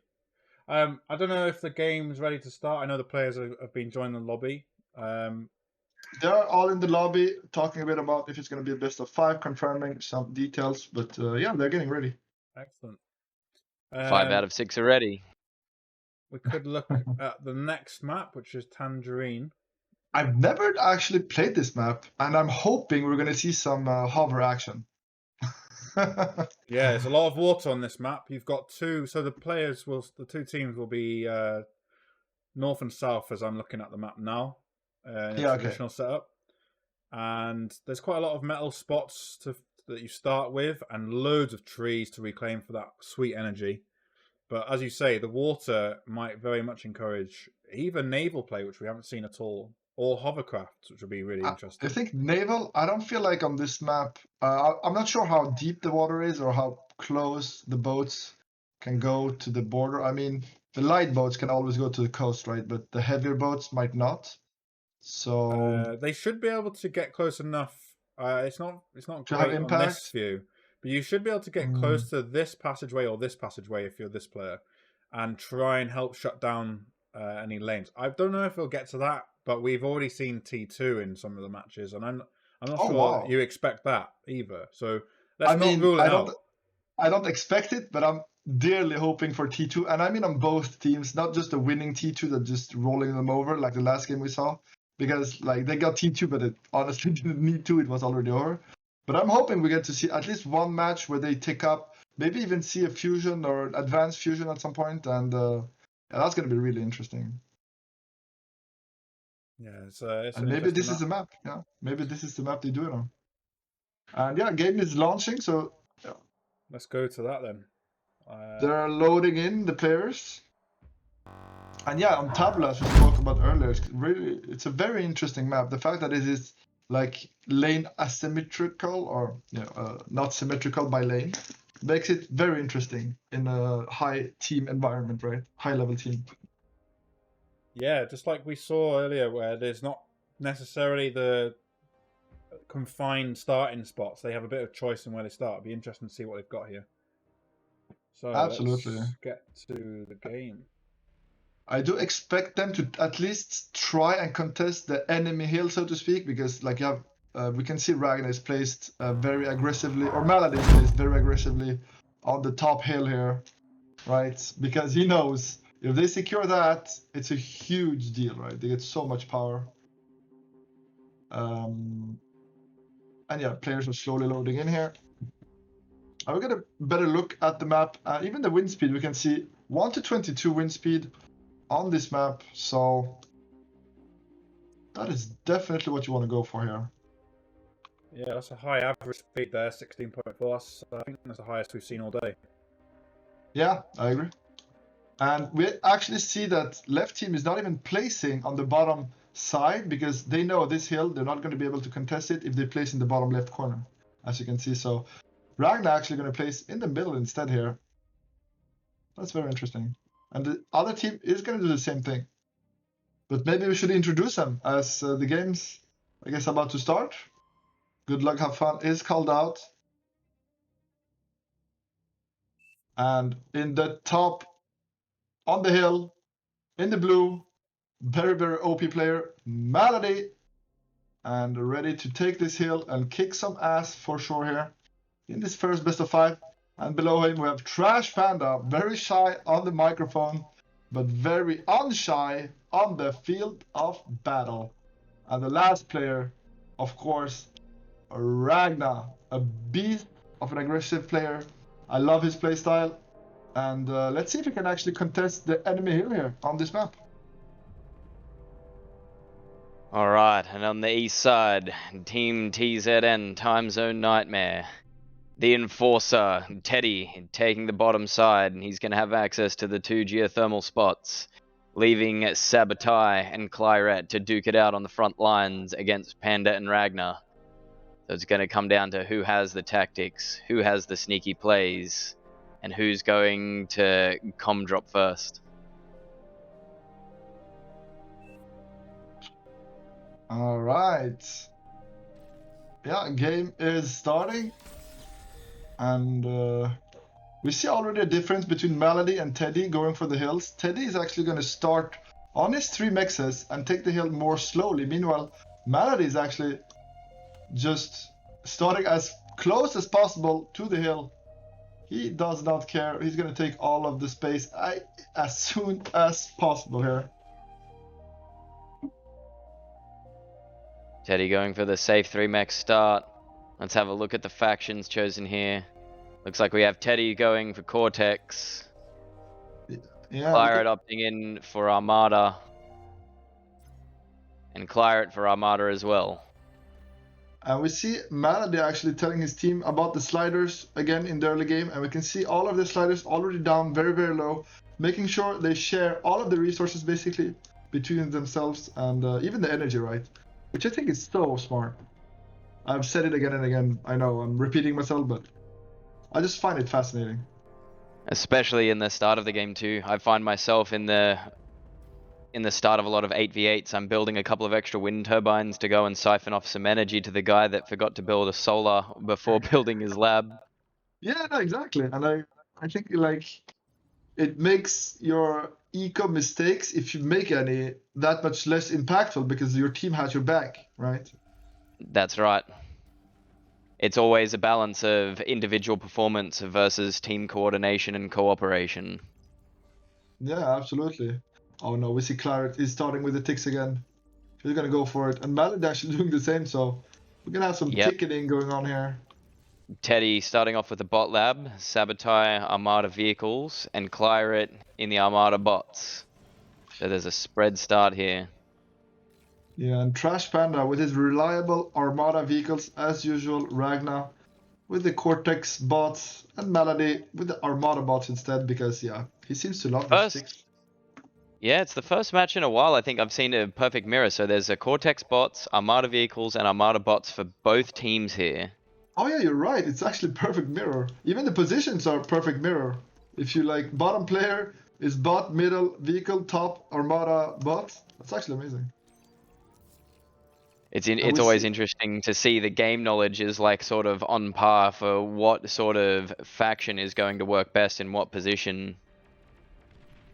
Yeah, we can see Malady, he's rushing to that 4 mechs as soon as possible with his commander. So maybe he didn't take the back mexes, but he's going to secure the hill as soon as possible. And because this mex is so powerful, I don't even think he's that much, like that worse off compared to Teddy in the bot side.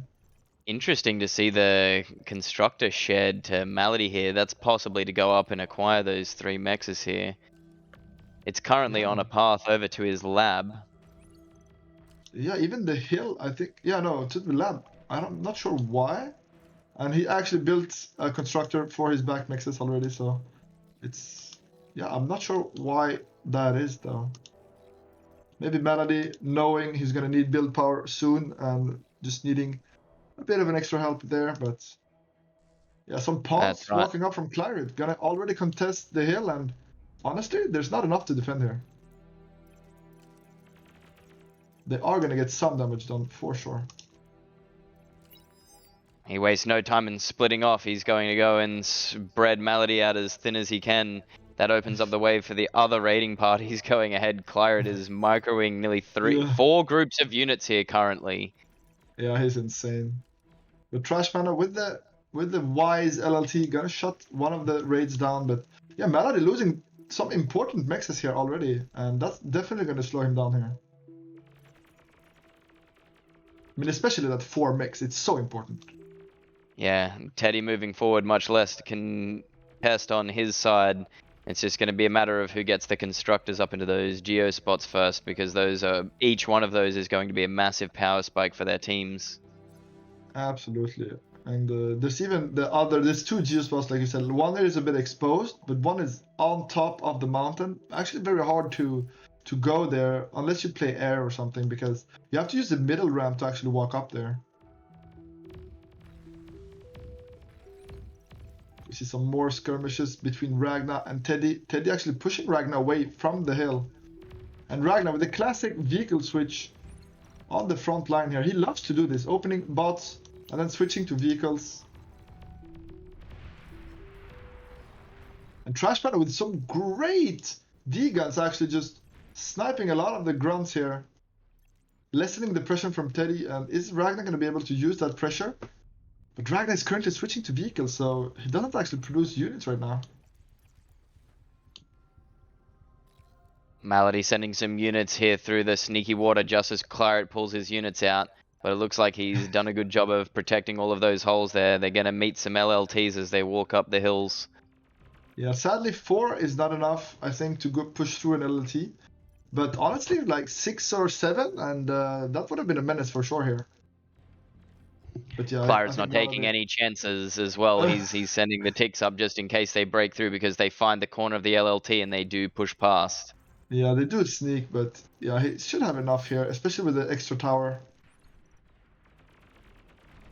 Yeah, there's enough here to hold this completely. The resources still neck and neck, raids from both teams working well here. Actually, metal produce is exactly the same for both teams, so yeah, very, very even. Sabotage with the early pop-up turret going to be able to do some good damage against any units that happen to wander a little bit too close here. Oh, but Trash Panda is going for the meta strat. He's got the Whistlers for the line of sight. The Whistlers giving line of sight, and Ragnar's artillery tanks are going to start raining down. Yep, but he's making so many Whistlers. I don't like it. Again, but I mean, it's been working for him, so I understand it. If it works, you shouldn't stop, right?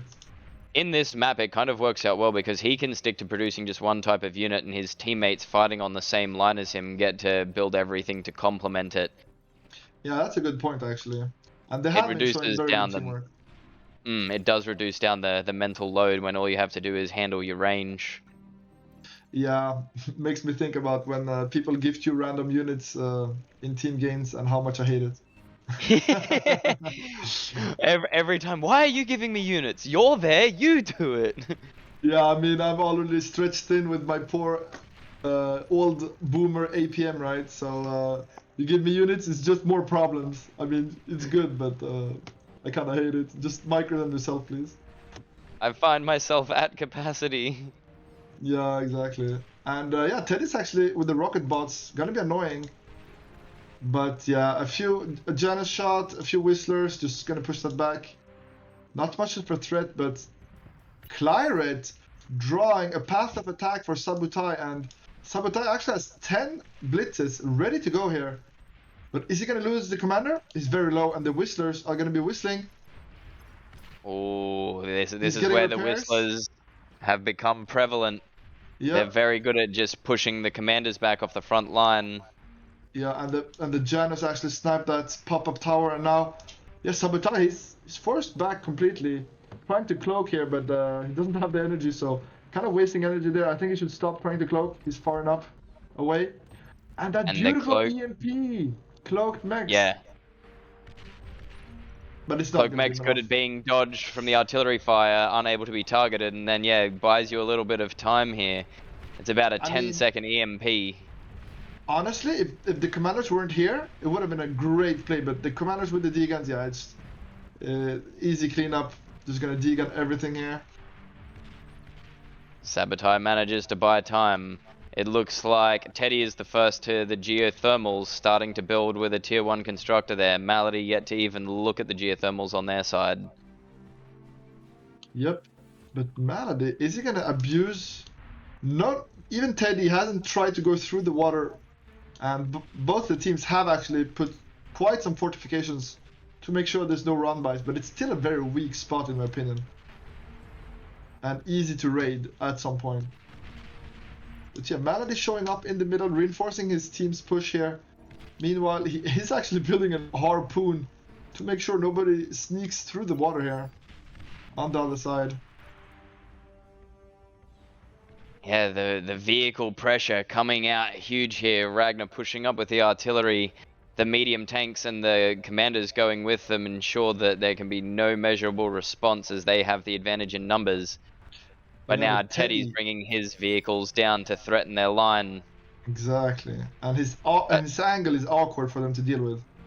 Malady sees a gap and he's going for it. He's got a lot of units he's been saving up there for a while. And there's not a lot standing between them and the open mexes of Teddy.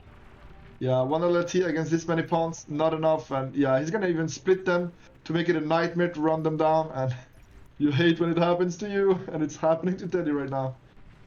Yeah, he's gonna get more mexes, and Teddy actually stopped building the geothermal, recognizing he needs units right now and he can't afford it. But so much is going down from Malady's raid here. That's a huge advantage. And actually the air has been shown here because of Malady's raid, but he already anticipated it with a few fighters of his own. Meaning the bombers are actually gonna get shot down before they even get a chance to go out on the map here. He draws them back. He has some nettles there to catch the fighters as they come out, so he hasn't spent it all for nothing just yet. But now the enemy team is going to have more than enough opportunities to go and build up defenses. Yeah, we see the shurikens again and again coming in, being so annoying to deal with, like stunning high value targets like tanks. It's such a big deal, right? Just imagine how easy it would be to deal with if you had a few whistlers. No, don't you even try. Ragnar desperately trying to survive all the ticks here. Is he gonna get sniped? He's gonna get sniped. The flanking bonus comes out from Clyret, taking a large chunk. Yeah, very good play from him. Absolutely. And the huge momentum swing of this play, meaning they lost a huge chunk of their army. And to be honest, right team or red team didn't lose that much. They only lost a few ticks that were meant to snipe the commander anyway, so... And Sabotage looking to get the reclaim. It's a huge deal if he gets it. That's right. The west side team is being stretched thin now as their units begin to dwell and dwindle. Sabotage going for the reclaim, but may opt to degun the wreck here if there's too much pressure. Or his commander is severely hurt. He deguns the wreck. Oh, he's gonna get sniped here, I believe. He's so low. 22, 19, 14. And he's not gonna snipe. He doesn't know. Trash Panda doesn't realize how low the commander is. And Sabotage might get away with murder here.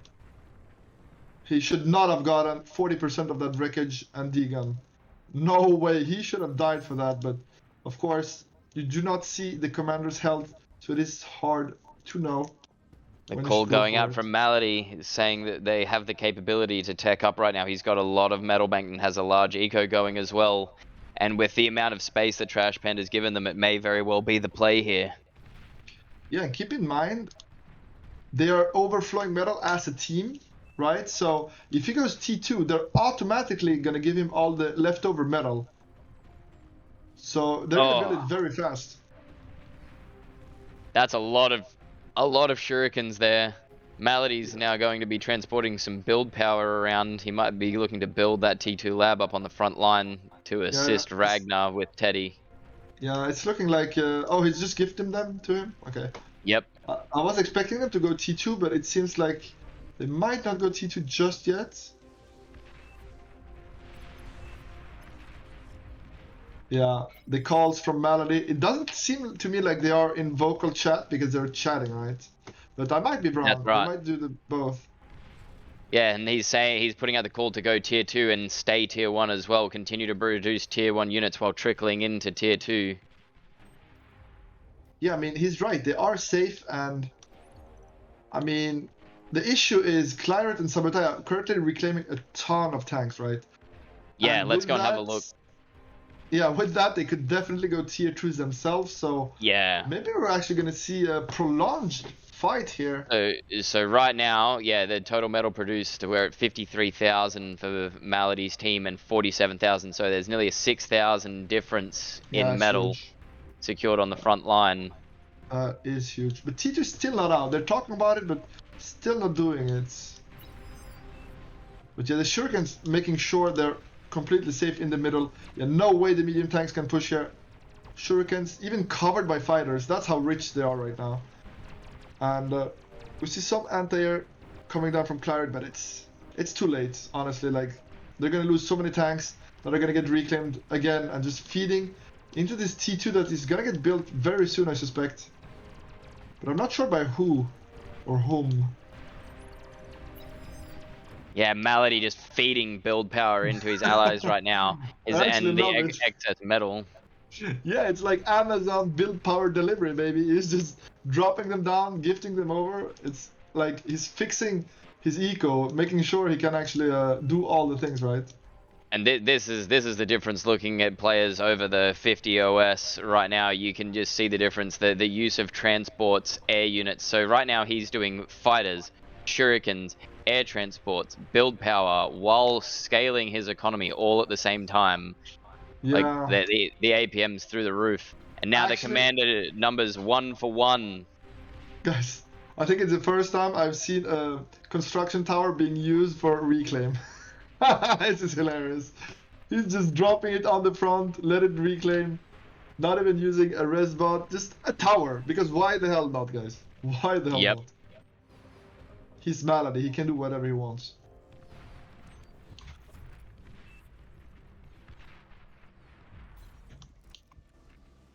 Okay, he's actually reclaiming air, and I believe he's gonna go into T2 very soon here. Oh no, actually, Ragnar is the one that's gonna be in T2, and Melody is gonna gift a lot of metal here. And yeah, we can see how fast the T2 is building. It's actually insane. The timing is very, very good. Because they have control of the battlefield, they have more units, and they're going T2. Yeah, I think... Man, that was just instant. That was so quick how fast that went up. And then, yeah, now T2 deliveries going out to everyone. Melody going to go and use the transports again, reducing travel time down. Consoles coming out for the other teammates so that they can go and build some hounds or assist the T2 constructors. Yeah, absolutely. Meanwhile, the east side team thinks, yeah, we're fine to stay in tier 1 right now. We've just got to keep fighting on the front line. Yeah, I mean, they're finally back in the middle. They fought for the middle for so long, and they're like, finally we have the middle. And now, but they have the middle because the enemy team went T2, right? Because they stopped pressuring them as much. But now they're like, they don't know about the T2 yet. It's gonna be very scary when they show it, right? Well, Trash Panda even.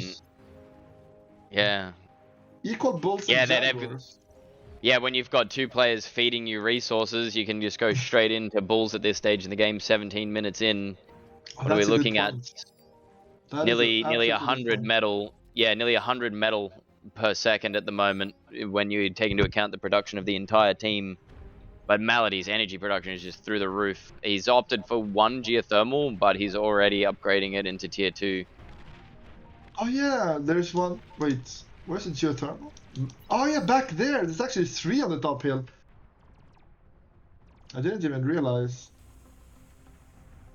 Yeah, the middle ones are very rarely ever claimed because they're always Yeah, it's so hard to keep, a right? contested point. Malady's commander here, though, because he was microing his units so well, his commander is caught napping here, and he goes for the self-detonation.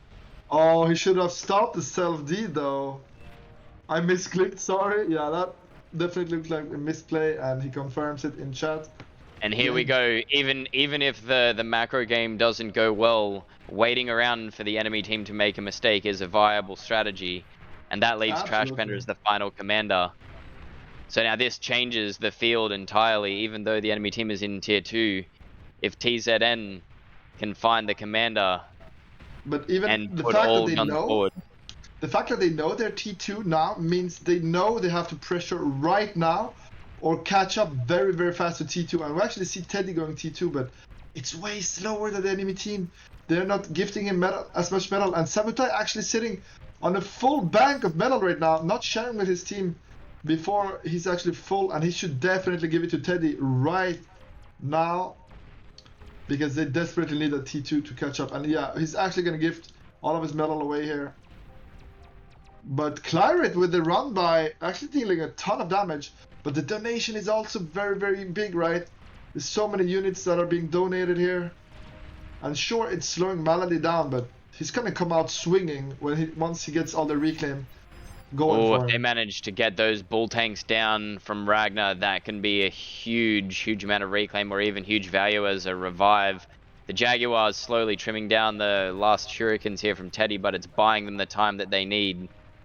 Ah, but they're not going to get them. Yeah, that would have been huge for them for sure.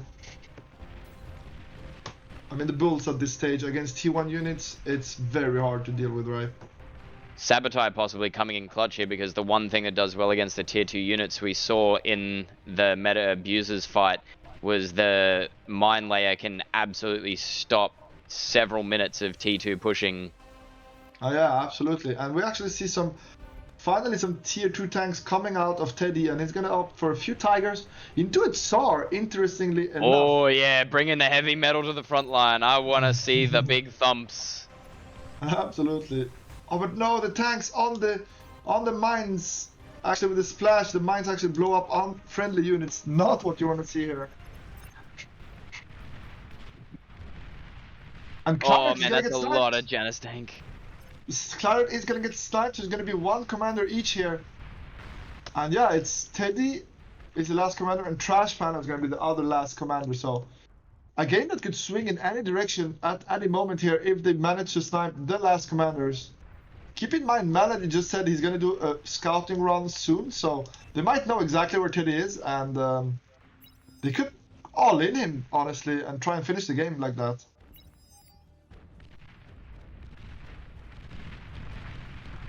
Oh, there we go.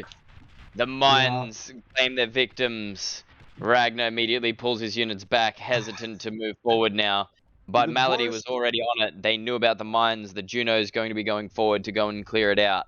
Absolutely, but the worst part is once you've blown a few mines, shouldn't you actually continue, because you're already taking the hit anyway? I mean, you're always afraid of a secondary line of mines, but yeah, it's hard to know how many mines there are, right? I think the psychological factor of mines is so interesting, because even if it's only one, usually people pull back. It doesn't matter how much you have. You're like, wait, I don't want to lose units to mines. And that's what's happening right here, right now. They're pulling back and they're losing more units as they walk straight back into the minefield. The mental war games from Sabotage absolutely working here, as they're now frozen in fear, just unable to move forward. How many more mines do they have? Will we lose our armies? Let's just wait for the Juno.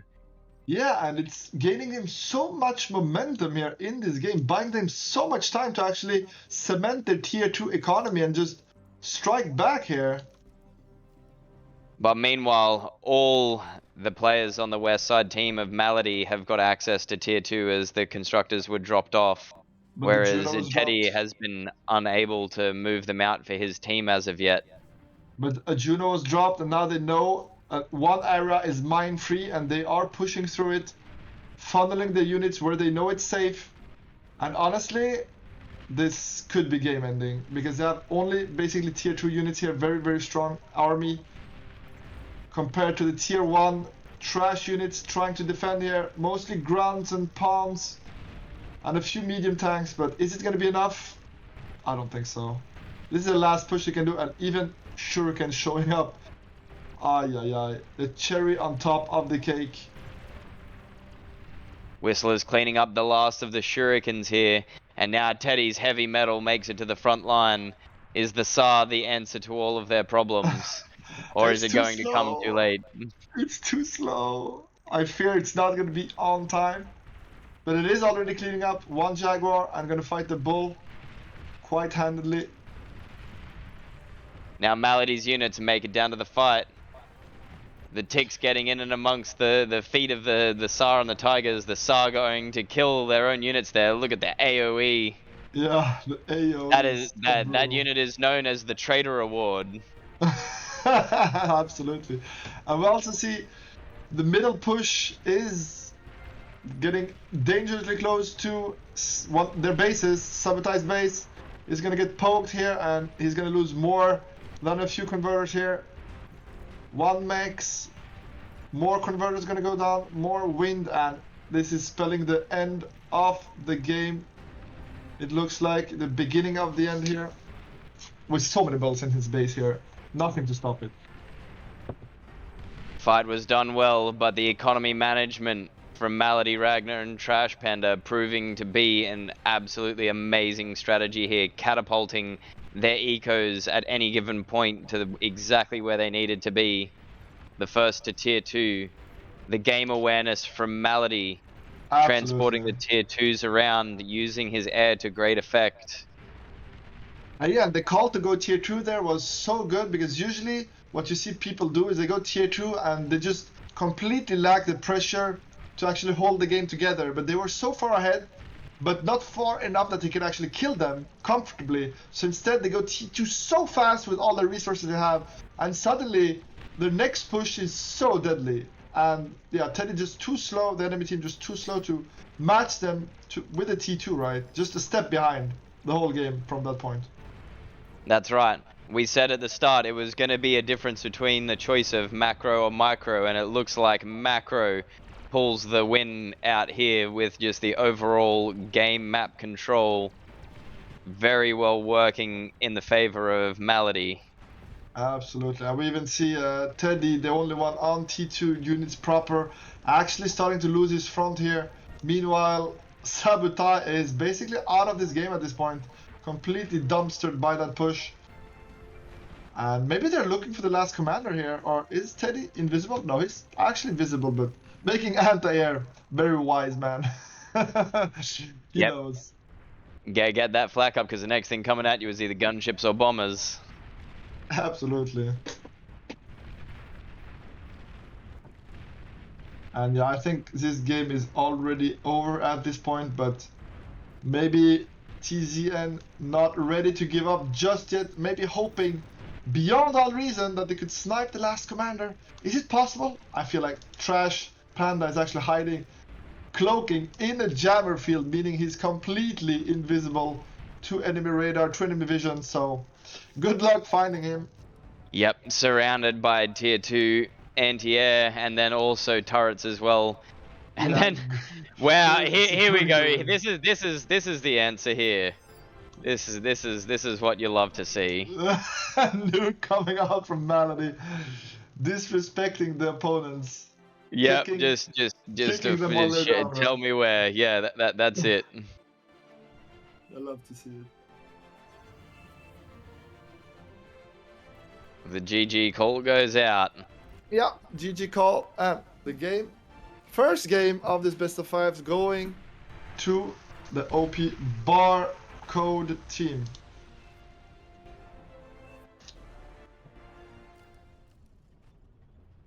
Big misplay by me saying Malady, but honestly, I don't think it mattered that much. And we see Ragnar doing everything, but keep in mind that Malady kept assisting Ragnar the whole game, right? So it's truly a team effort on Team BARcode. But definitely showing TZN that they're not here to play. Or they're here to play hard, I guess. I should. Let's go back to the studio briefly. I will wait for the players to start their next match. So we talked a bit about the map earlier. Zero, have you ever seen Tangerine played before?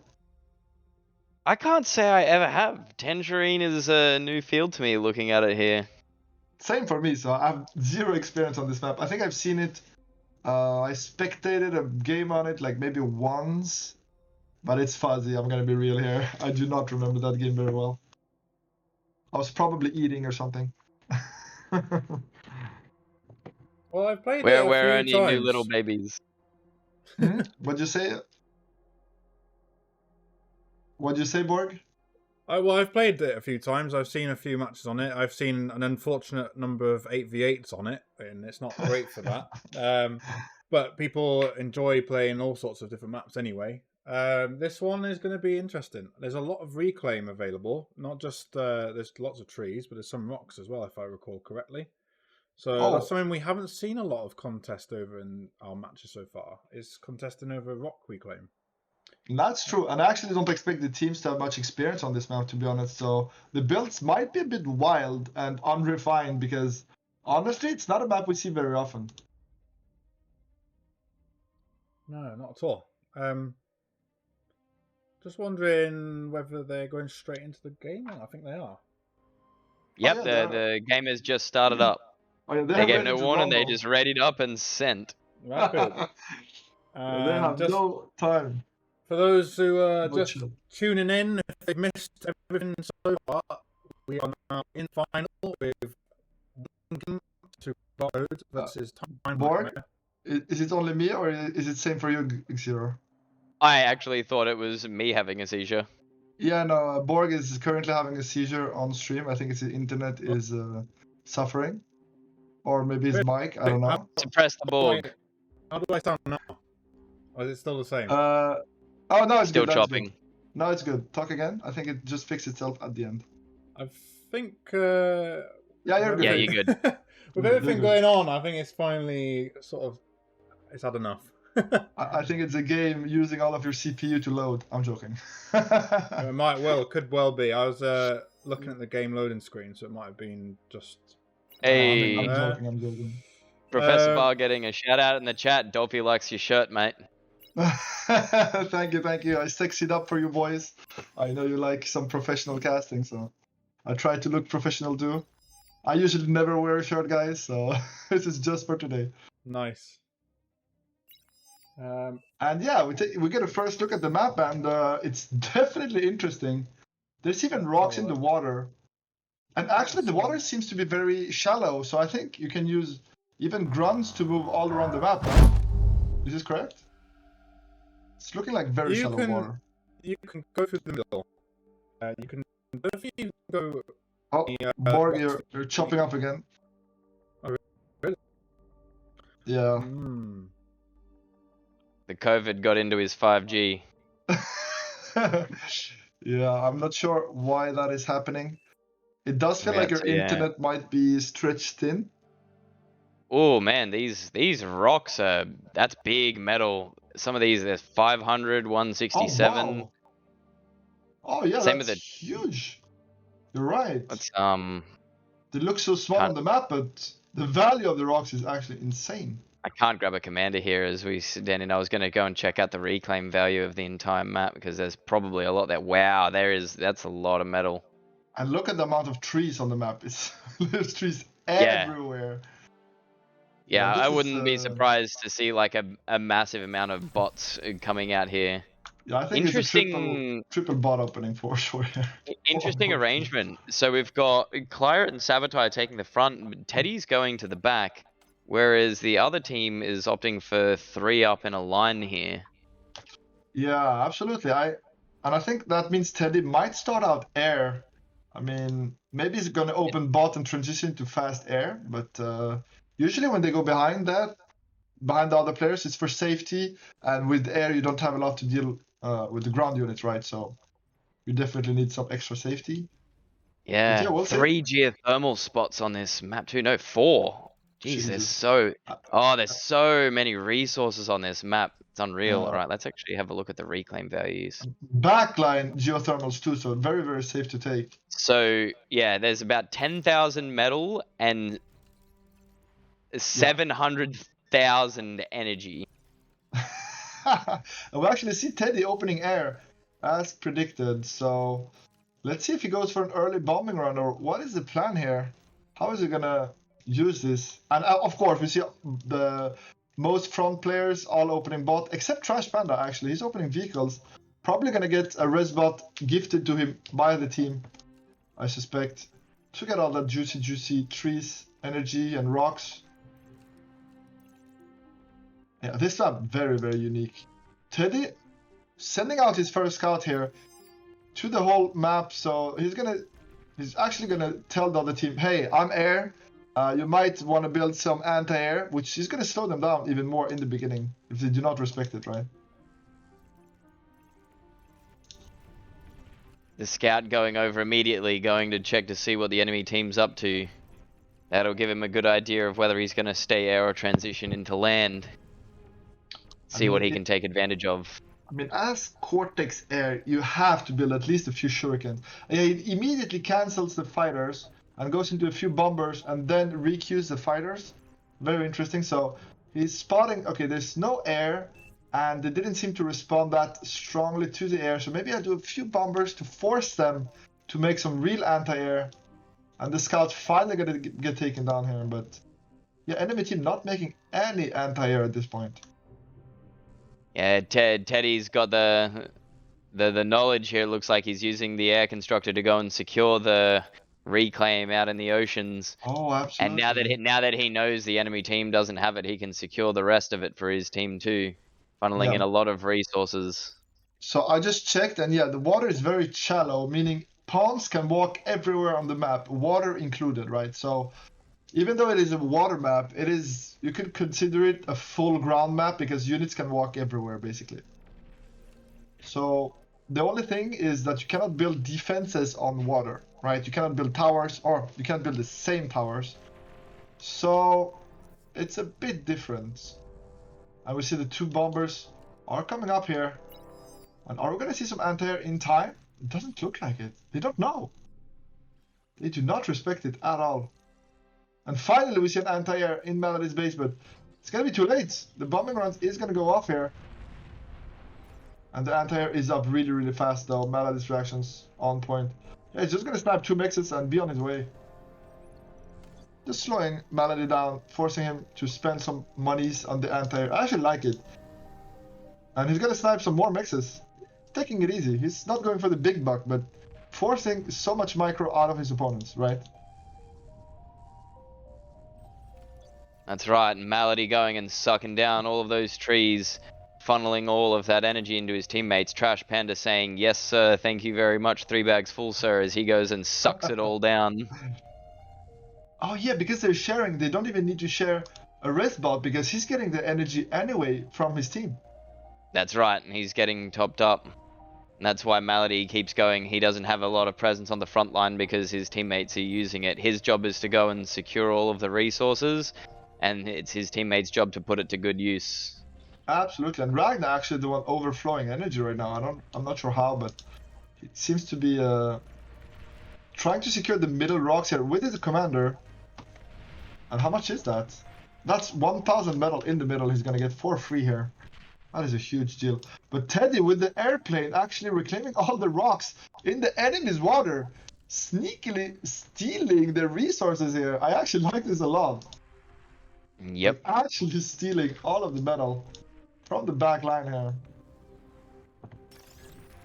Now it's just a matter of time until we start to see converters. Looks like Melody's going to start to store all of that energy. They're about a third of the way through sucking down all of the trees on their side. And over on Team TZN, they're much slower to go through and chop down all of the trees, but they don't really need it because they're not spending it as of yet. Yeah, but But now it looks like Ragnar. Yeah, Ragnar's coming to join Trash Panda. Sabotage was already on the back foot with the Whistler tanks and artillery against bots. And now Ragnar's just waiting for the gap, and he's going to send his units. Oh yeah, as soon as the light laser towers are getting shot down by the artillery, we can expect the Rhino to just run in there. And we see the commander actually flanking from the side. Might catch him off guard here. And yeah, finally Ragnar is sending everything in. And we see Malady joining with the ticks. And they're going straight through, ignoring the commander, trying to go for some eco. I like this a lot because the ticks are so annoying to catch up to. Oh, they're going to get so many mixes here. There's no defenses in the back line at all. There's nothing at all. The only unit that can't use the water, I believe, is actually the ticks, right? They get drowned, so they can't. But the rest, everything can actually use the water. So I'm surprised we haven't seen anybody go through the water here. But Ragnar, he's gonna get surrounded by some grunts here. Yeah, so he's gonna try and hug Sabotai, knowing he's no way of surviving himself. So might as well take his enemy with him here. And big boom, Looks like he's gonna go. That leaves the way open now. Trash Panda able to break through. No Commander D-Gun to threaten his medium tanks as they just get to walk up for free. Absolutely, and Malady's ticks cleaning out the bottom right side completely of mixes. Meanwhile, the push in the middle is going strong, honestly. The switching to medium tanks is Trash Panda. Claret and Malady's commanders about to shake hands up in the sea there. Yeah. And Claret withdraws. Basically, Malady saying, hey, get off my turf. And Claret saying, yes, sir, at this point. Or is he? Trying to sneak by again? No, he's gonna run away here. But he knows if they trade commanders here, the reclaim is gonna be for the blue team. So he doesn't want to give them free metal for sure. But Teddy here in the middle, very dangerous position on his commander. I mean, if he dies, and then there's only Claret left, and they know where he is, that's super dangerous. Trash Panda's commander is very heavily damaged here too. Like 1 or 2 hits and that's curtains for his commander, and it becomes a commander snipe race again. Yeah, you're right. So Malady actually needs to be careful with his commander too, because it might soon be the only one on the map. But we can see all of the back mixes have been taken care of by Malady's ticks. How does he get so much value from ticks every goddamn time? So good with them. And is Teddy gonna get sniped here by the ticks? It's looking like that. It's looking very likely. And boom. Just like that, Teddy's gone. And suddenly Claret is the last surviving commander. And he's forced far away by Malady's torpedo harpoon launcher here. One final tick back in Teddy's base. He has to keep a shuriken on it at all times while the constructor reclaims it. That's his only offensive option he has here is Cortex Air. Yeah, it's not looking very good here for our team TZN. It's looking like a GG at this point. I mean, both. Yeah, I would see. We actually see the red player tap out. Sabotage takes the L. Yeah, Sabotage is like, I have no units left, might as well resign. And yeah, the medium tanks are going to start destroying some of Claret's eco, and from this point on, like, they have nothing left, to be honest. Like, their eco is completely destroyed. And yeah, only Claret is left in the game. The GG should be called very, very soon. Claret assessing his options here. The medium tanks go down. Yeah, for sure. I mean, I don't know how many options he currently have, but he's actually switching into vehicles. A desperate attempt. But yeah, it's too little too late here. For sure. And we still hear some shurikens going to work on some of the units, but yeah, I don't see how Claret brings this home, and I expect the GG to tap out any second. Or maybe they're actually talking about the next game, the next strategy, looking at the maps, the map pool. Because now they're 2-0, they're going to be down 2-0 against BARcode. Yeah, they really need to bring it back, right? And the next map is actually a map people know very well. It's going to be Folsom Dam. And it's a very, very interesting map, especially in the 3v3. So we're gonna see how it plays out. But first, I guess we're waiting for Claret to tap out here.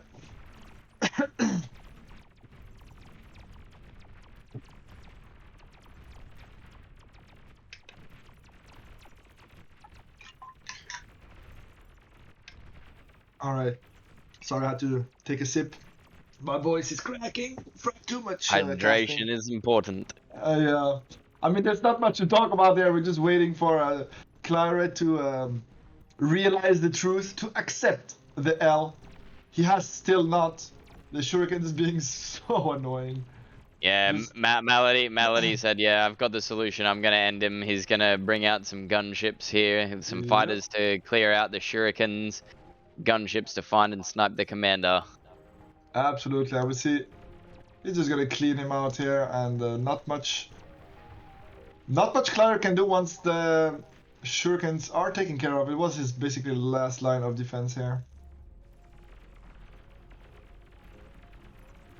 And yeah, with the ticks, making sure there's nothing fishy going on in the back and just cleaning out again the back line. So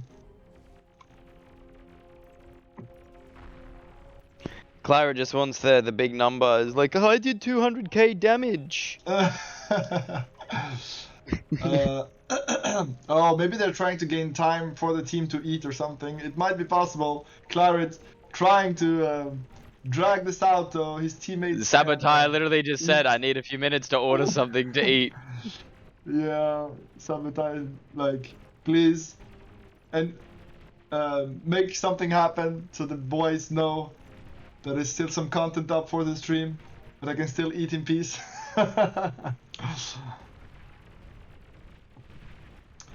Yeah, as soon as Claret is found here, it's gonna be rough.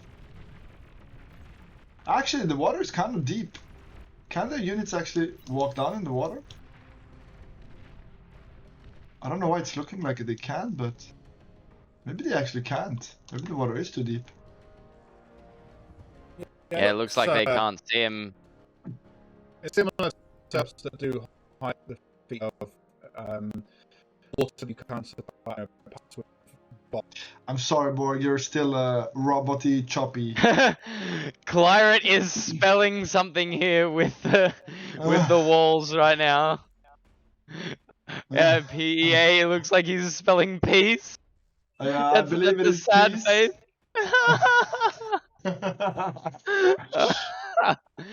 If you go down at the very least, you gotta be amusing about it. Oh man. Yeah, I'm trying to spell out peace here. But Mal, no chill. Spamming out the subs actually. Oh man. This is almost as good as one of the qualify matches against the Nubro teams. Knowing that they were well and truly out of their depth, they all started in a corner, and then Assist built an air lab. 3 transports come out, and they just 3-man com dropped Really? 80 and blew him up. Yeah, no. it was pure gold, pure gold. Oh wow, I'm sorry I missed that. That must have been amazing to watch. Yeah. Did they win? I think I know the answer. No. MBT 8D had thoroughly crushed them. Okay.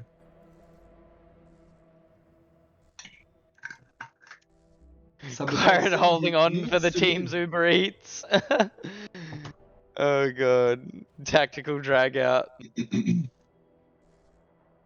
Yeah, Sabotage telling us he actually needs to leave. Is it gonna be a best of 3 in the end? Is this gonna be the final match? It's actually looking like that. Or will they just sub in LSR? They could. I hope they have actually a sub or something, but I'm gonna ask. We have stop. Holding out for reinforcement. I mean pizza.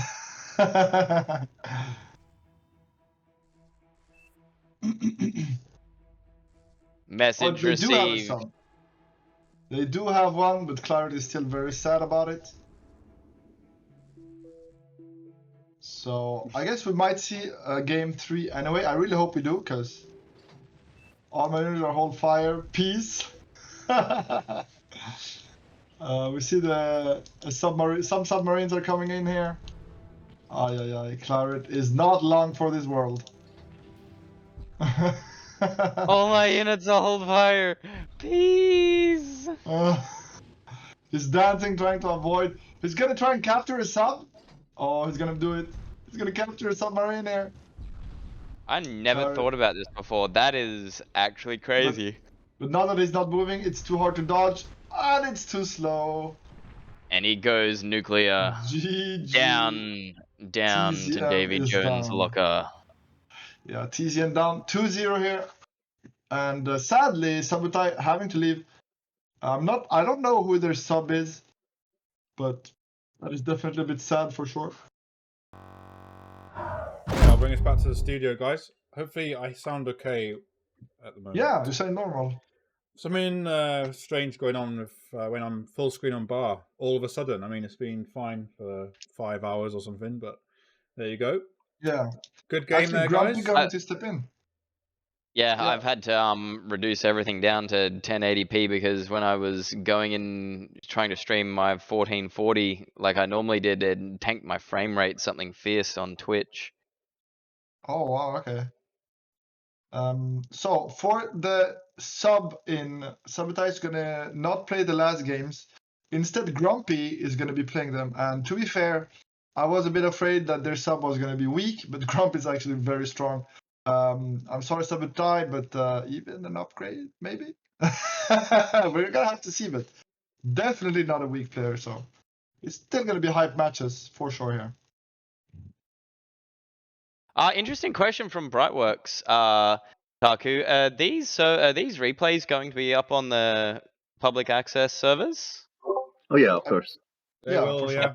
Okay, so yeah, that'll answer your question there, Brightworks. They will be accessible. Yeah. All of the replays are going to be accessible on the. You can download them and watch them for Oh, yourself. good. And Study going all to the be- sexy strats. I'm going to be so busy tomorrow casting these one by one. We look forward to that. Good to get. Yeah, I've done most perspective. of them. Yeah. Well, it's And, good perspective Grumpy. afterwards as well. Yeah, absolutely. And Grumpy stepping in with the trash talk too. This is over for you guys, he's saying to the enemy. Talking big. Can he walk the talk? Let's see in this next match. And yeah, as I said, the third match is going to be on Folsom Dam. Amazing map. We don't see it too often because it's kind of a strange one, to be honest. Zero, have you actually played this map? This one, Folsom Dam, sure have. We've had some experiences on this. We have some 8v8 meme games, occasionally having some 2v2s, 3v3s, 4v4s. A variety of formats actually work on Folsom Dam. It's a very versatile map. And very interesting. The middle is so important in the early game because of the reclaim. So I'm curious to see if they're going to send only one or maybe even two or dare I say 3 players mid, because it's actually a huge advantage. There's so much reclaim, and it's the kind of reclaim that gives you both energy and metal, right? Which is a big deal in the early game. Yeah, this is Borg needs to update his speech driver coming out in the Twitch chat. Oh goodness. My vocal sub-processor's broken. He's gonna go all Bumblebee on us. Yeah, well, I don't know why that is, but it should be fine until I'm back in the game, and then it's over to you guys anyway. So, but yeah, Folsom Dam is one of my favorite maps. It's I might try and show the map display quickly. Interesting call here. I haven't been checking the statistics, but has BARcode lost a match yet? I don't think so. No. They've been perfect. They've won every single match. But maybe Grumpy is going to be that wrench in the machine. And yeah, the players are loading up the map. We're going to join them and load it up. And yeah, Folsom Dam, I'm curious to see what the strats are going to be here. I expect Melody to have some interesting ideas for his team. But yeah, let's see it.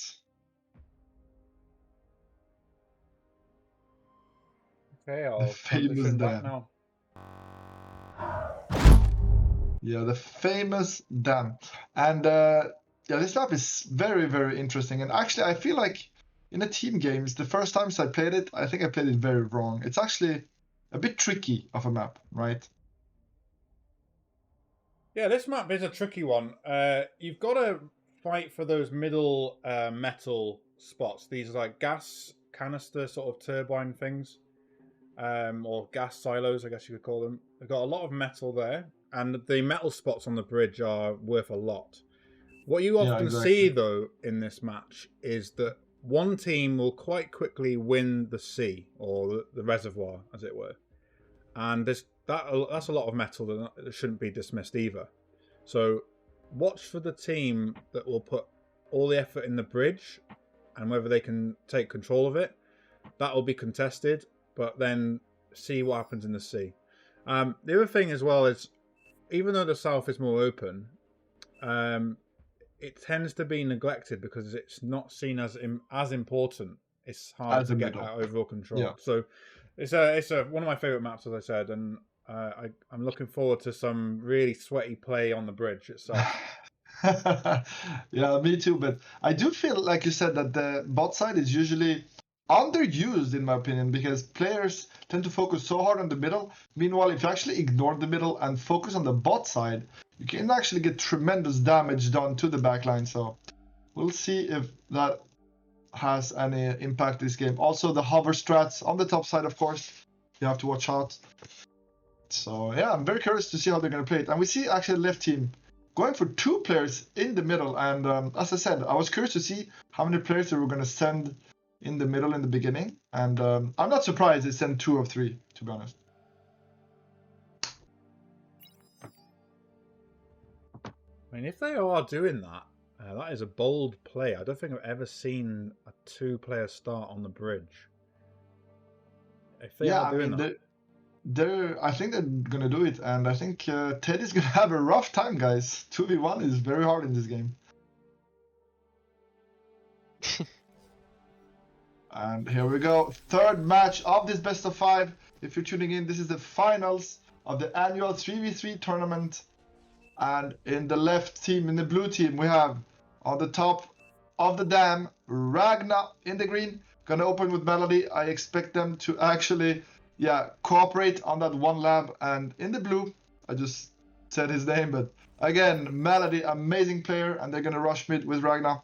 And the last team having their back, or the last teammates having their back, is Trash Panda in Cyan.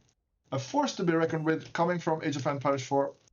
And let's see how they play this out. And the other team, Zero. And on the other side, we've got TZN, the sub coming in, the big, the bad, the angry man, Grumpy. Gonna be taking to the north side, possibly getting the sea entirely uncontested here. They leave the big man enforcer Teddy, the unbreakable mentality, on the front line. Claret, the strategist, is going to be taking the water side, going to be taking down to the river. We'll see whose play is going to be OP in this game as Ragnar and Melody work on this bridge together. Will the hyper-aggression in the middle pay off, or will the spread out start from TZN controlling the map be the victory? Micro or macro? It's all going to depend on how long Teddy can hold out. If Teddy holds out long enough for their eco advantage to show, I think they're going to have an advantage for sure. But if Teddy folds too fast, and honestly 2v1 is really hard to hold, right? So if Teddy holds long enough, I think he can eke out a huge advantage for his team, even if he doesn't have control of the dam, right? If he just holds them back, that's enough. Yeah.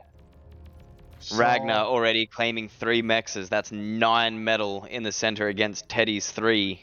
Yeah, and reclaiming the powerhouse, right? That's it. And Melody is using the metal funneled from his team to go and build up the energy economy and work on construction turrets and build power, allowing Ragnar full freedom to micro the front lines. Yeah, Teddy's looking at this and he's like, yeah, it's a 1v1, I can hold this, but he doesn't know it's actually not a 1v1, and he might even ask himself, how is Ragnar this much stronger than me at some point? How does he have so many units? And he's the secret, he's not alone, guys. Yep. He is not alone. Not only sharing resources, but now sharing build power as well to keep this war machine going. Ragnar pushes up to the 4th mechs in the line here. Yeah, ensuring Teddy is poor here for the rest of the game, right? And we actually see Grumpy is going to come and help him out. Maybe recognizing there's more than one player pushing mid. Because of the pressure, right?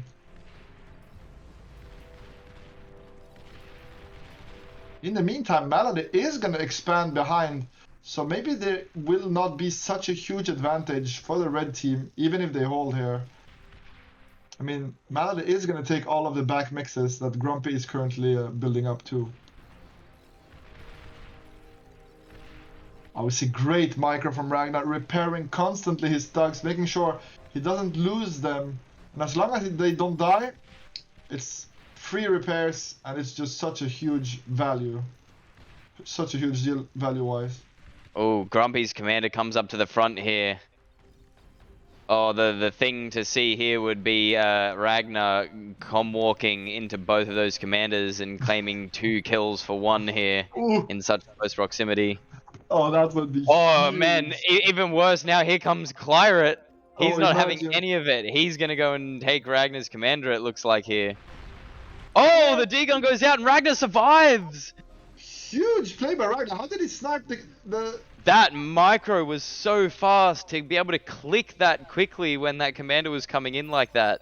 Insane D-gun. I've never seen a D-gun hit air units before. Oh, and another huge tactical play coming out here. Malady's going to swap out commanders with Ragnar. He's going to transfer his commander to Ragnar so that Ragnar's commander can come back and repair. Full life. Oh. Commander, oh my god, Ragnar just ate a rocket and nearly died. 1 more rocket and that would have been the end of his commander too. But he denies the medal. But yeah, he needs time to repair, but he wants to keep up the pressure, so... Yeah, 1 commander going to Ragnar, a full life one, so... Yeah, they're gonna just switch out commanders here at this point. That is so funny. Just to keep up the pressure, right? And you can see the pressure in the middle has brought all the enemy commanders to the same spot. But finally they get one of the middle mixes here. In the meantime, Clyret is actually slowly advancing the bottom pawns, making sure that there's nothing here, and it's completely uncontested. And Panda's actually gonna slowly eke his way forward and start claiming some of the mixes, but Clyret's gonna be all over him here. He's gonna have the information for sure. So many rocket bots from Teddy here. Yeah, the rocket bots. Yeah, able to outrange the thug medium bots. The res bot's doing a good job of keeping the thugs up, but the stronger micro here will play into Teddy's hands as they well outrange the thugs. And not to mention the rockets can even go further beyond their range too. Actually, so Ragnar, even yeah, exactly. But Ragnar doesn't even have a lab actually right now. He's living on the repair and reclaim of the res bot. So losing that last, he only has 2 res bots left, right? If he loses those, no more resurrecting. And finally we see the heavy laser tower coming down that outranges the rocket bots, right? So gonna shut this offensive down. Meanwhile, Malady went air again and completely crushed Clyret's pawn push on the bot side.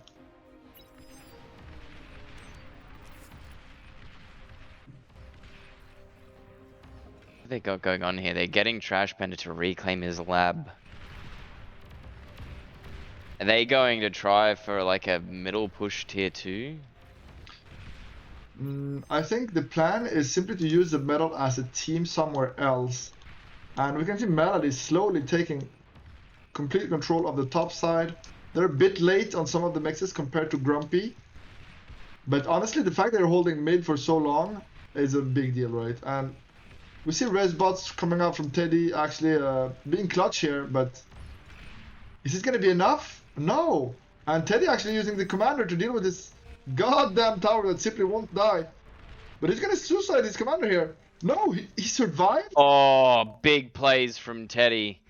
Perfectly calculated. A few of the rocket bots were taking some of the hits from their HLT, allowing Teddy's commander to move up there. Ragnar now well and truly on the back foot. The only thing he has is an LLT and a dream.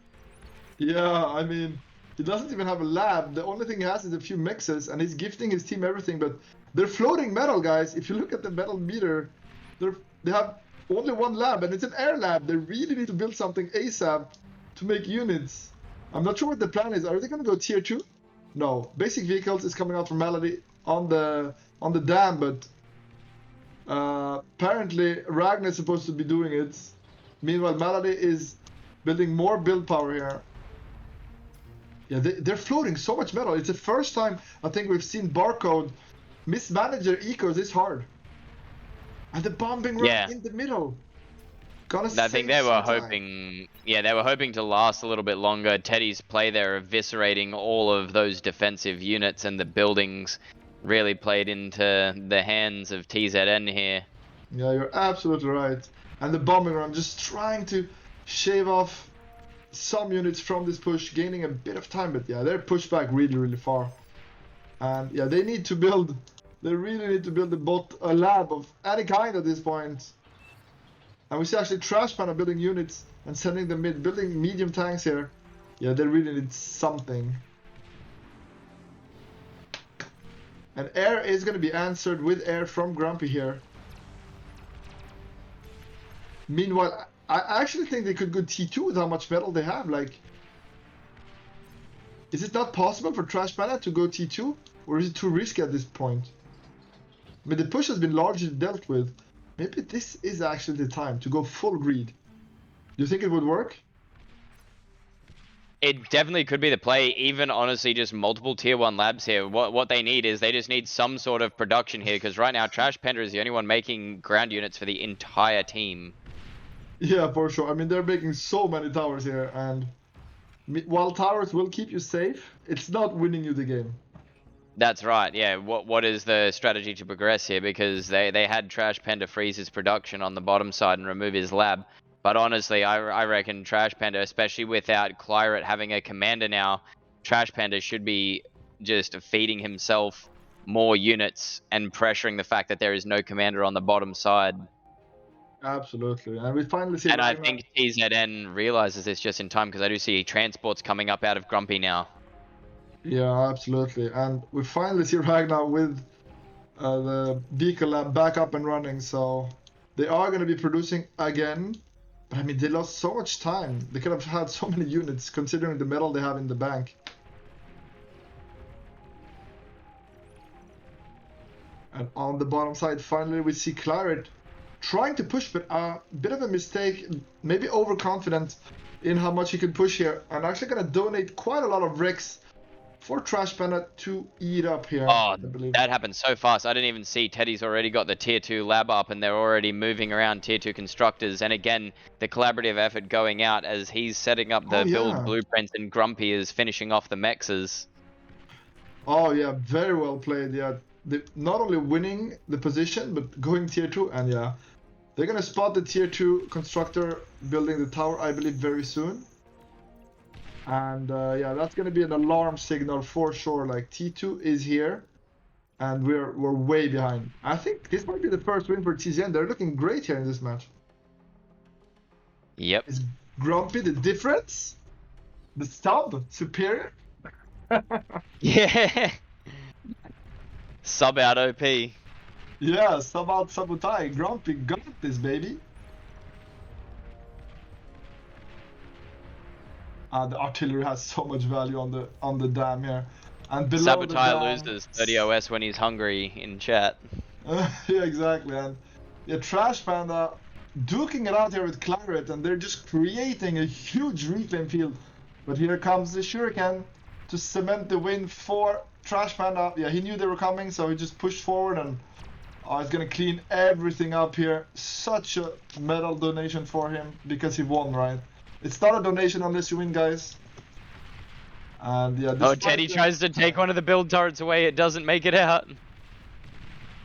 Oh, they're losing middle, but the hounds are going to be so hard to deal with here for Ragnar.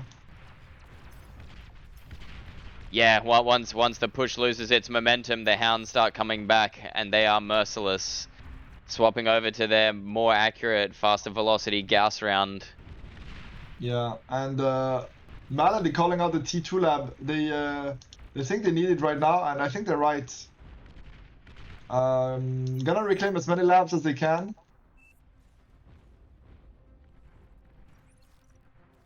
Yeah, Malady micromanaging the team a bit here, making sure they play together. I only have 20 units. I need more to micro. It's not enough.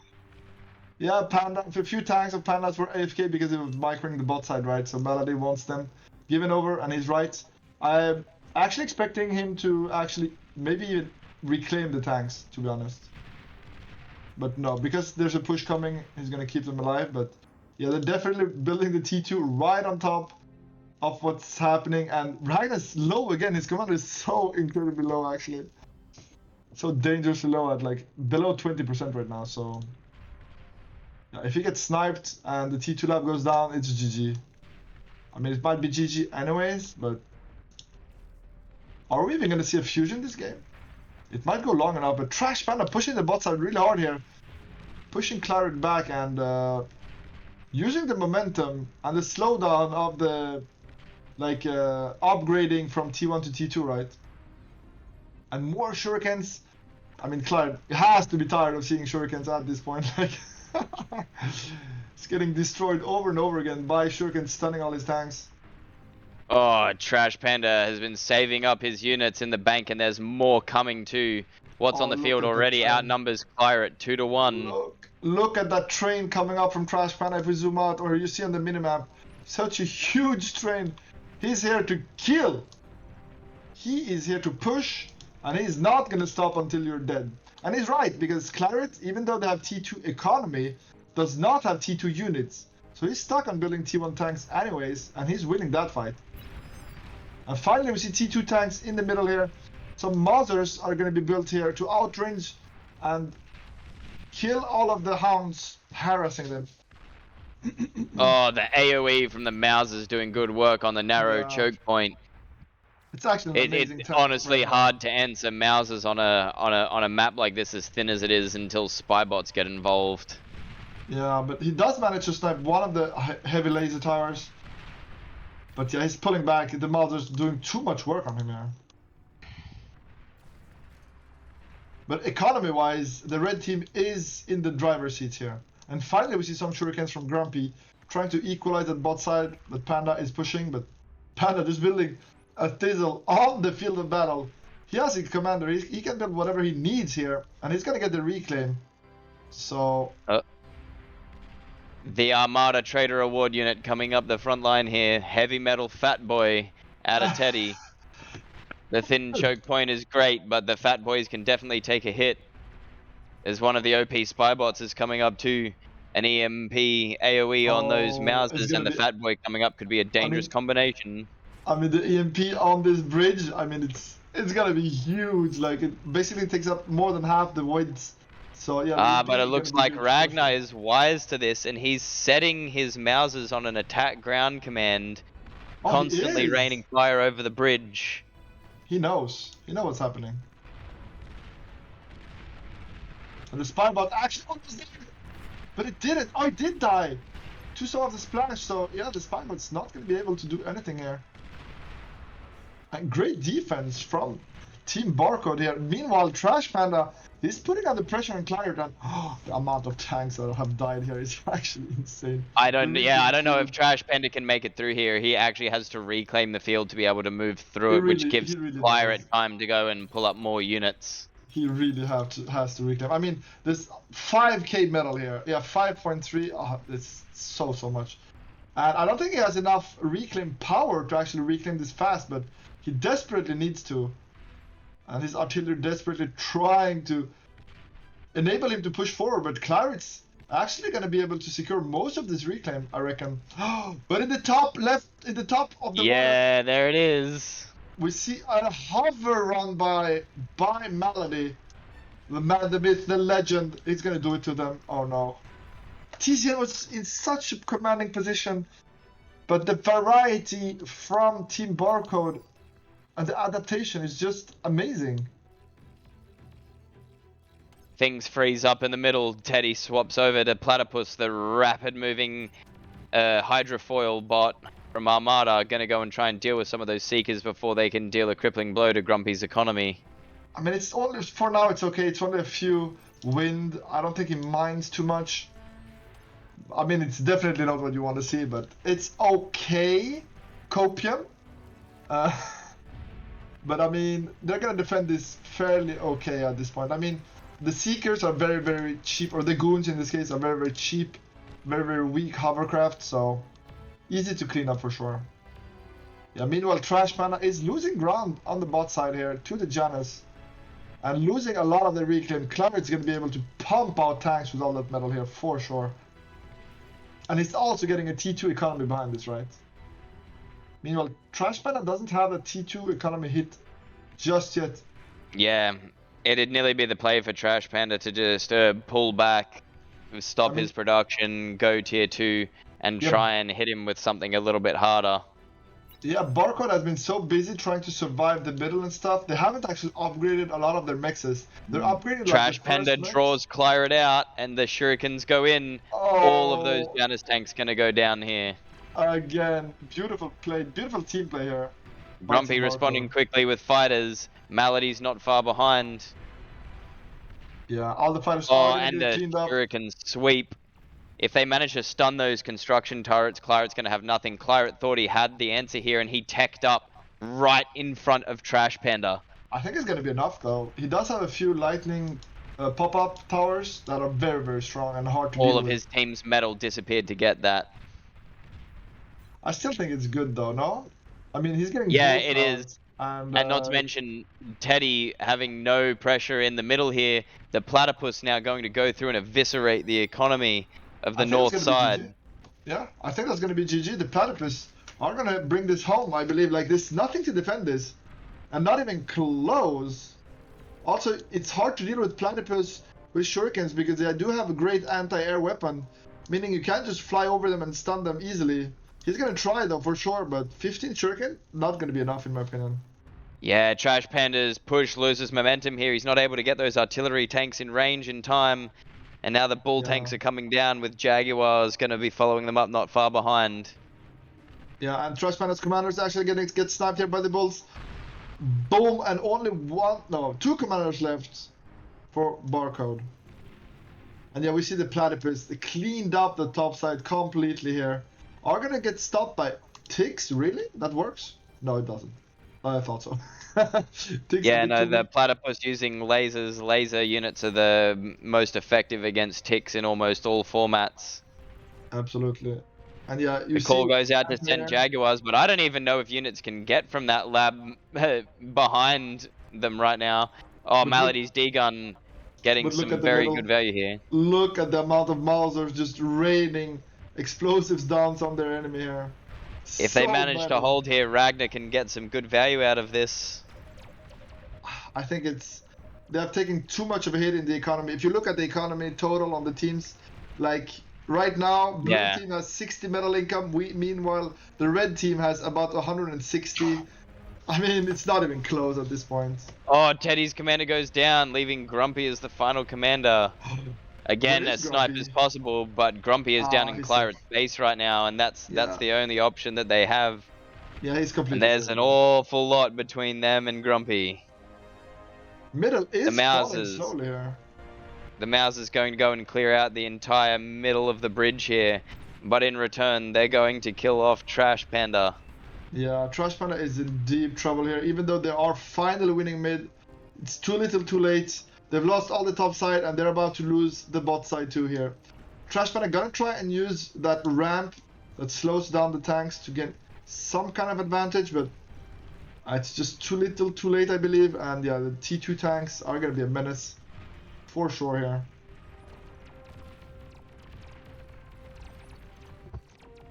Oh, Spybot pulling back. I'm surprised Claret is pulling back. That ramp is scary for sure, but is it the right call? Yep. Shurikens and Spybots beset the Mausers on the center of the bridge. Oh, that is hard to deal with for sure. But there's nothing to actually kill the Mausers here. It's a great EMP, but there's only like 2 hounds actually killing. So, and just as they're about to recover, yeah, the Spybot goes off, and now the hounds are going to come up and have a field day. But wait, are they on hold fire? Oh no, they're just on plasma, so they're firing a bit slower. Yeah. They are slowly cleaning out the Mausers, but are we going to see another Spybot again? No. I do feel like the momentum completely switched though, like TZN without the Mausers in the middle. Oh yeah, commanding position now for TZN. We can see the bot side. Claret, being wise, is simply amassing a critical mass of tanks to make sure he loses as few as possible when he goes and actually kills Trash Panda, right? Yeah, he's bringing up the Starlight's going to give him a range advantage to pick on the heavily armored units. Yeah, he's gonna do him dirty here. With his Starlights.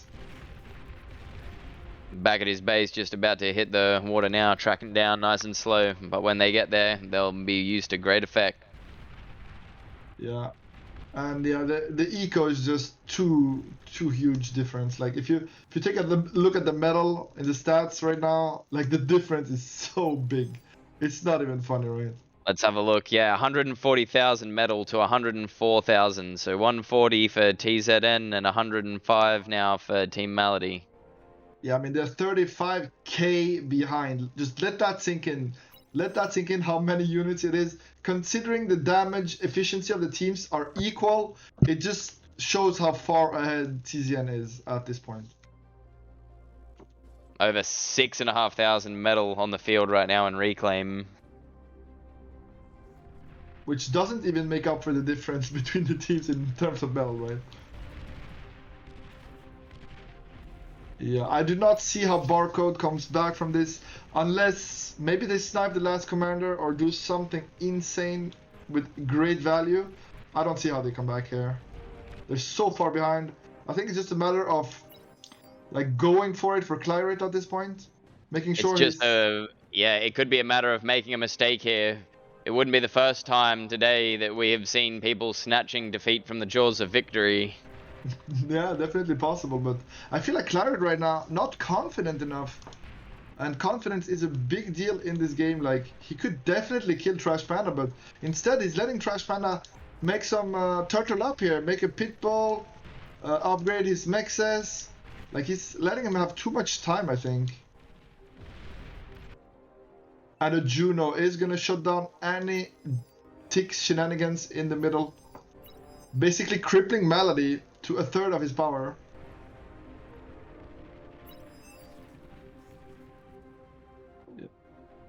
I would see the ticks constantly dying in the field of Juno. And what is it we see? Oh no, a leech. Oh, here we go. Oh, there's Ragnar's dead. Ragnar's dead. There's the vibe. Oh, he didn't die? Oh, so close. So close. But the T2 lab They is see gone, the atomic bomber and the mental damage comes down. The mental resign goes straight away. Mental damage is through the roof. And GG is called. And yeah, maybe TZN back in this series for sure here. So 2-1 in favor of BARcode still. So can they clutch it all the way back here? So the next map is gonna be Whitefire Remake, right? Which is an amazing map. And yeah, it's gonna be interesting. And 3v3, I played it 8v8, not tried it 3v3 yet or lower team format. But it's definitely an interesting map. Definitely very interesting. I'm curious how they're gonna play it out. We're back in the studio now, guys. I don't know if I've actually played this map before. You haven't played it? I don't think so. It's only relatively new, yeah. I think it's a beautiful map and it's very interesting to play. It is asymmetrical in the sense that the lanes are not equal. Not completely equal. They're pretty close though, so it's not like completely unbalanced. The map, of course, is balanced between the starting points, but yeah, the laning on this map can be very interesting. Yeah, Patak putting out the corner to put the spawn spots in the corners here. Looks to be they want to start up on the hills and expand out diagonally. Yeah, exactly. Usually, like the middle or the lowest ground, it's hard to see on the map, but the lowest ground where there's ice is usually where you fight the most for control. All right. That's called the kill zone. Yeah, exactly. It's always hard to walk up ramps, especially with vehicles. They're a bit slower when they walk up the ramps, and it can be annoying. And yeah, plasma weapons have extra range with extra height, so always a bit tricky to push up. I'll just show the map while we're waiting. Got it on full screen now from the website. So they're going to be playing from the bottom left, and then across the ice river to the top right. Is that correct? Oh, they're gonna do. Oh yeah, exactly. I see the starting boxes, and yeah, they're gonna do it And the game diagonally. starts. I like that a lot. I think for 3v3 it makes a lot of sense. Well, yeah, game's loading up now, guys. It's Yeah, I'm gonna be loading in. exciting to see this.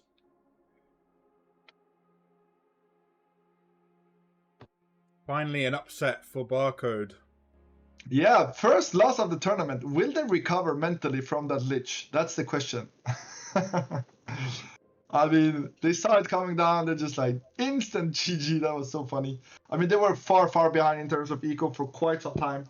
Sometimes it's hard to know how far behind you are in BAR because getting information on what your enemy is doing is always tricky. The best scouting units are air, but if air is defended, how do you get information? Well, you don't. You need to deduce what they're doing based on what they're showing you in the front line, right?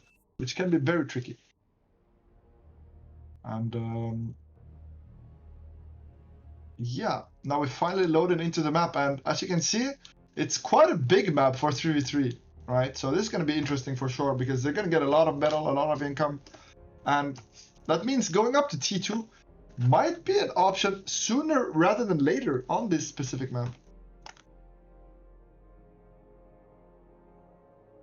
Like all the metal spots give 1.9. There's some trees, not too many though. Not a single geo, I believe. Yeah, not a single geo. So you don't get free energy, you just get a few trees. But still, the amount of metal makes it a great vehicle map if you're like me, vehicle lover. Go vehicles. I know it's common on other maps, but are there any speed bonuses for vehicles on the ice? Or for hovercraft? I don't think so, but maybe. I think the game has to start properly before we can check. You have to wait. Yeah, once the game started, just have a look. That might be the case though. I think ice always gives that, or no, I'm not actually sure, but I know it does on Ascendancy on this map. I've only played once or twice, so yeah, it does on Ice Scream as well. It's actually a decision of the map maker. But I've said about other maps, we try to standardize it, so I imagine it is. But it'd be good to see, you know, specifically what percentage of speed boost they have. Yeah, I think usually it's about 20 for vehicles and 40 for hovers or something. But yeah, we'll have to see. The game's about to start, guys. The fourth game in this best of 5. It's currently 2-1 for BARcode. TZN trying to do the reverse sweep right now, losing the 2 first games. And I guess we'll introduce the players as the game's about to start.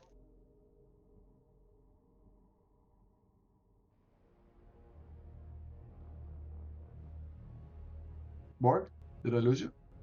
I'm still here. Okay, waiting for the game to start. Oh, okay, here we go.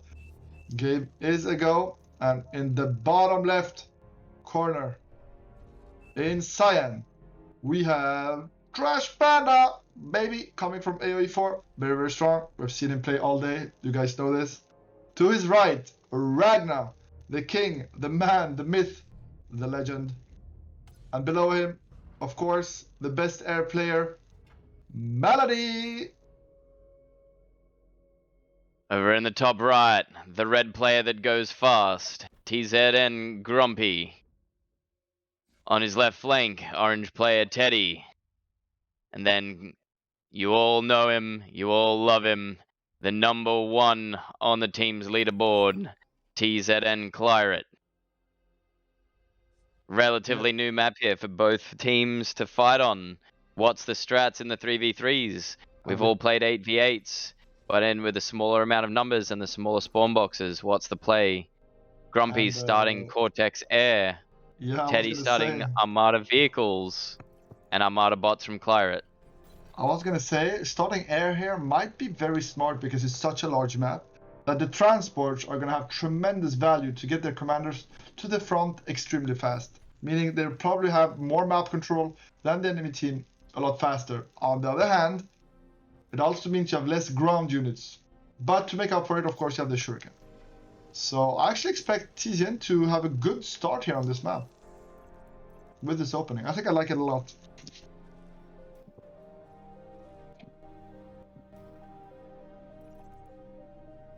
Definitely interesting to see how they're going to go. Looks like Grumpy's going to be handing out transports to all the players here so that they can move their commanders or constructors around the map. Getting the commanders out to the front line to build some LLTs and get those middle mexes secures so much space for them to just safely expand out at home with their constructors without having to build defenses as they go or react to leaks with units. Absolutely. And yeah, I'm not sure how this is. This is a lane that's or a map that is a bit too wide in 3v3 to really have lanes. It is more like the you see these cracks we saw earlier, in that it's kind of open. If like there's a few ramps for sure, but the ramps are not in a position where you usually huddle down. You want to push to the middle anyways, meaning if you're holding the ramp, you're already losing anyway. So I expect a lot of play to happen on the ice, and as we said earlier, the ice is actually normalized, meaning there's no modifiers, ground modifiers or speed modifiers here on this map. The ice not giving extra speed on this map. Yeah, I can already see Teddy's taking full advantage of the transport, moving his commander around. So it looks like there's going to be 4 ramps for both sides, and there's only 3 players. So yeah, there's plenty of room for tactical opportunities here at any point because you can't have a commander on either one of them. But now it's just a matter of how long will this game go? Will we see tier 2? Will we see a game get to play long enough to make it to tier 3 being the answer? Yeah, I'm not sure. I'm hoping for a close match, whatever happens. But I definitely wouldn't be like sad to see game 5, even though I do think BARcode has been very, very strong, and I do kind of think they might take this home. I am hoping for TZN to pull it out and pull it off. But yeah, I'm happy Teddy is actually expanding on the middle, and they're not just holding the 4 ramps, because if you only hold the 4 ramps and you let all the mexes in the middle to the enemy team, like, you've already lost the game at that point, right? So I think it's good recognizing that they need to push out more than just the ramps. But the ramps are great to hold in the early phase when you're still expanding and you just want to shut down any harass, any ticks from coming through. And I think that's what they're aiming to do with a few grunts, a few LLTs, just making sure there's no shenanigans, no ticks in their base. But Claret actually finding some damage on the left side with some ticks yet again. Yeah, punishing the greed from Trash Panda. Trash Panda again stalling his economy to come forward with the Whistler tanks that he loves so much. Yeah, but against ticks, they're not that great, guys. We can see no, not at all. But yes, losing 3 mexes to those ticks is definitely slowing him down here.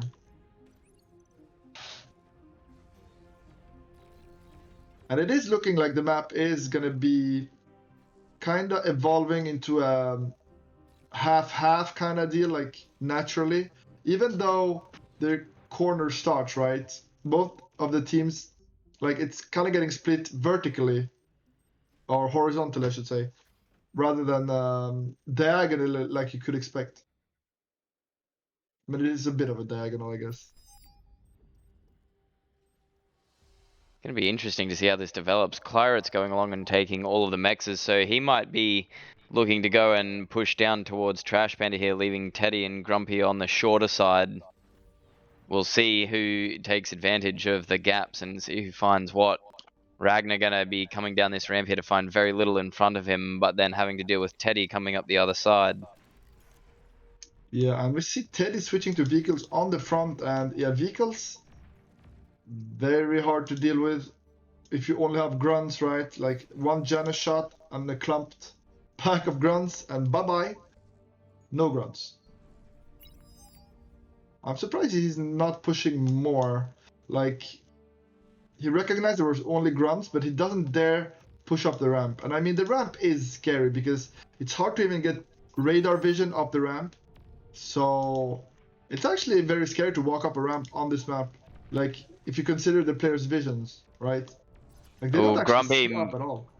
Yeah, Grumpy's moving his commander down onto Malady's team's side of the map here. Pushing the constructors off the mechs is going to take some for himself. Yeah, He's coming in being a force to be reckoned with again. Yeah, Grumpy showing that maybe, just maybe, he's not sub-material. Yeah, he's definitely a dom. Yeah, do not sub me. I shouldn't be on the bench here. I'm OP, use me. And honestly, the fact that he's holding the bottom right corner is completely changing the dynamic of the game, because suddenly TZN is having more than half the map. And Ragnar trying to push here in the middle to equalize a bit of the mix advantage that the Grumpy is creating against Malady. Claret is just going hell for leather on these ticks right now, just spamming up units. So whatever's on the radar signature is showing up as a much larger force than it possibly actually is. Playing those mind games while he stockpiles some medium tanks on the other side. For sure here. And he even has a few medium tanks on the left, but meanwhile Malady is duking it out here, and both Grumpy and Malady already on air. Malady countering the shurikens with some early fighters, doing a good job of denying that. You don't want the enemy to get stuns off for free, like it's just too much value for the shurikens, right? The biggest difference being Malady's energy income is almost that of the entirety of the East Side's team. Until it looks Ragnar, like... Yeah, all the ticks thrown into Ragnar, with Ragnar cool as a cucumber. Gonna chill out and just pick up all the reclaim here, I believe, yeah? Thank you for your donation. I shall use it wisely, he's saying. Yeah, that's some OP feed right there. That's going right into the war machine. Yep. And more shurikens coming out of Malady. Yeah, we're seeing, and there's no fighters on the enemy team, so they'll have to deal with this with ground units for now. And yeah, we have seen how much shurikens, how much damage it can deal when coordinated properly. And an EMP mix going off here on Ragnar. That's a big deal. That's a long stun. 7 seconds left on these tanks. Yeah, they're gonna all die from this, aren't they? And yeah, the feed is giving right back from Malady, from Ragnar. Trash Panda squaring up against Claret. Currently outnumbers him with the Whistler tanks and medium tanks combined here. But the real danger is hiding, lurking just behind with the shurikens, just waiting for Claret to overextend and get all of that yummy tank metal. He's gonna go for it anyway. He's not even gonna wait for overextension, and yeah, all the tanks are gonna get stunned. But Claret's commander is there, meaning he's gonna shoot down a lot of the shurikens here. But it's still gonna push him back. And is Claret gonna get sniped here? No, he's healthy enough now. He's gonna get away. He might not. The Whistlers are just single-handedly targeting him down. I believe Claret's actually gonna go down, but the cloak, it is enough. Trash Panda gonna concede the ground here. Holds on by the skin of his teeth. Meanwhile, on the south side, Grumpy is giving Malady a reason to not ignore him anymore. Moving up with his light tanks and some pounders, clearing up mechs after mechs.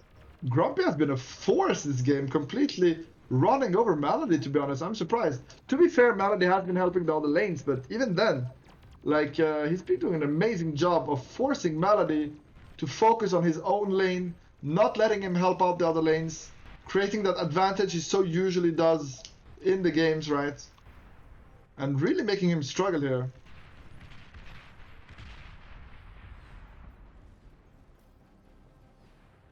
We might have a game 5, guys.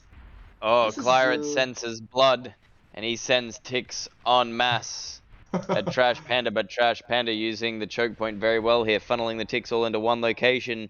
Walks forward and deguns Claret's lab. The disrespect is real. Walks up and takes it like it was always his to begin with. It's not even disrespect, guys. It's actually very efficient, because by degunning the lab, there's not even reclaim for your enemy to pick up or resurrect. Meaning you completely deny the lab and all of the potential. They wasted the recon. build power, they wasted the metal, they wasted the energy. It's all just gone. Exactly. And Melody getting pushed back by some Whistlers, and it's very low, so it's gonna be hard for him to push forward with his commander. And the Whistlers, great value here against all the shurikens that Melody has been pumping out.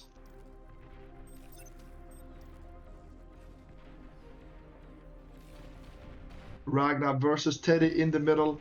It is a tense match, but the difference this game is definitely Grumpy killing Melody and coming into Ragnar's eco right now because, yeah, it seems there's nothing to stop these tanks here.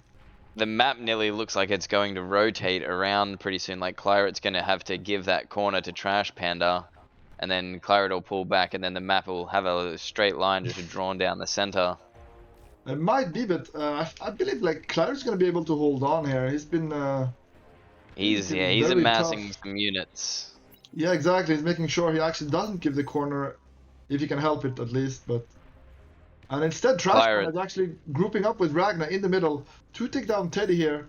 And we see T2 lab from Teddy in the middle. That seems mighty ambitious, but maybe they do have the metal. He's matching Ragnar as well. Ragnar has tier 2. There's Mouses raining down on the front line here. Oh, that is why he didn't push him down. They went T2 this game. They went T2 so early though. I feel like maybe that was a mistake. Considering the bottom right side, right? Was just too much. Yeah, it's a possibility, but it may very well pay off here, because tier 1 they may have only been feeding Grumpy in the bottom side, but with tier 2 they can definitely kill him. That is a good point. And Grumpy even made a forward lab. Maybe all for nothing now that T2 is online, but so far he's lucky. All the T2 are focused on Teddy's middle base. And I actually don't think it's a good idea that the T2 is in such a frontal position from Teddy, meaning as soon as they lose a bit of ground, they're going to lose their T2 production too. I'm not sure I like that a lot. I mean, as long as they win, it's fine, but if they lose even a bit of ground here, or even if they spot that the T2 lab is over there, they can try to snipe it. They don't know about it just yet, but I reckon if they see that lab, they might go for it, and that could be a crippling blow for sure. Yeah, Grumpy saw the tick ball from Malady and he just said, nope, I'm out. And withdraws his commander back. I see Claret with a lot of ticks too. He's waiting for that overextension from Panda, but Panda actually playing it safe, putting up some laser towers, recognizing there's a lot of ticks. Should be careful here. And instead he's gonna push where it's not as heavily defended by Claret here.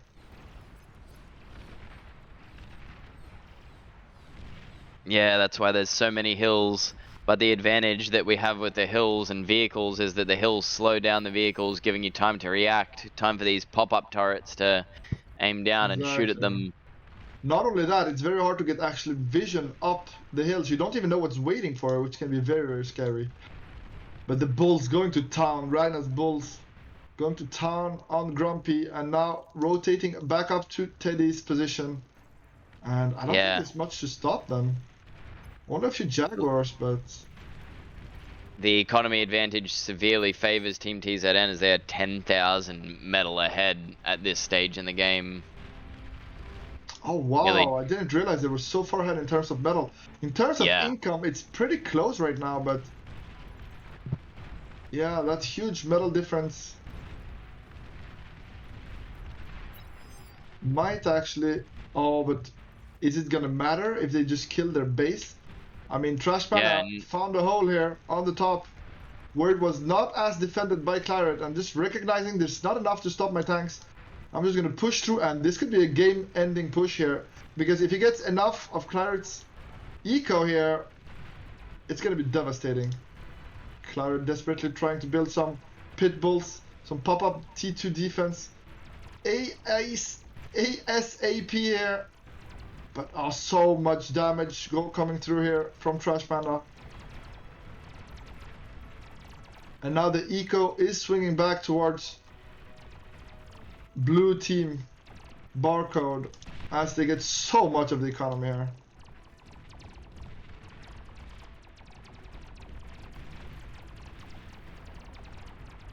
Mauser's trying to hold the front line where there's bull tanks, jaguars, and even some the negotiators, the ambassador, long-range rocket launchers besieging the front line of Teddy. Yeah, just chucking rockets at him from very, very far away, right? And surprisingly enough, Trashman has didn't do too much damage to Claret's base, but it completely destroys Teddy's back eco.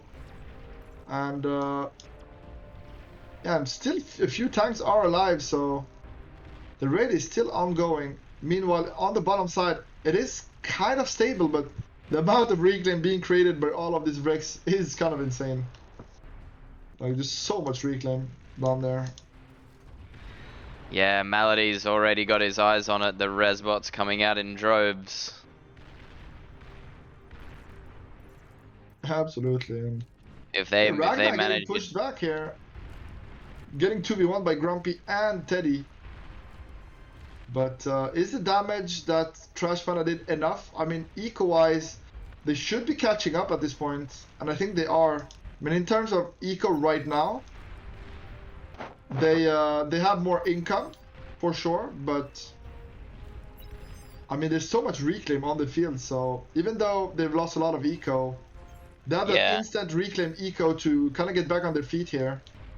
And Trash Panda can only keep this up for so long because these hounds are all being built with a console, so he still needs to build a lab here at some point to be able to build a versatility of units.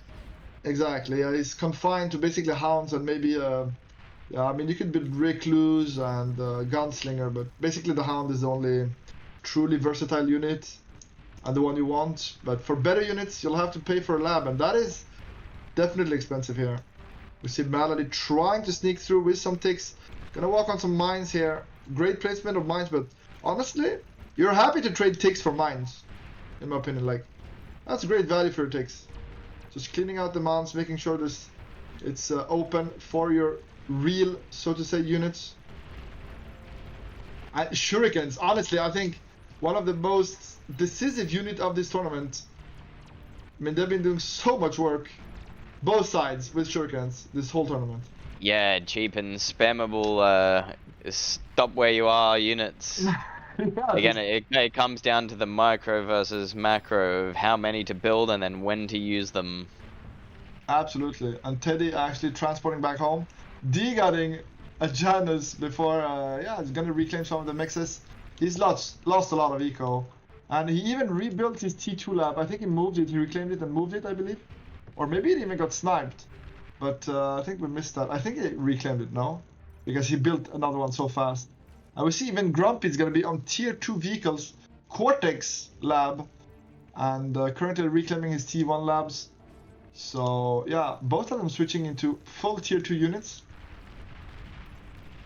Yeah, even Claret has his T2 lab. In the meantime, blue team only has one T2 lab up and consoles, basically. Meaning there's one T2 lab and hounds available to them. I mean, hounds are great, don't get me wrong, but like, snipers are amazing, and there's so many good units in the T2 lab, so.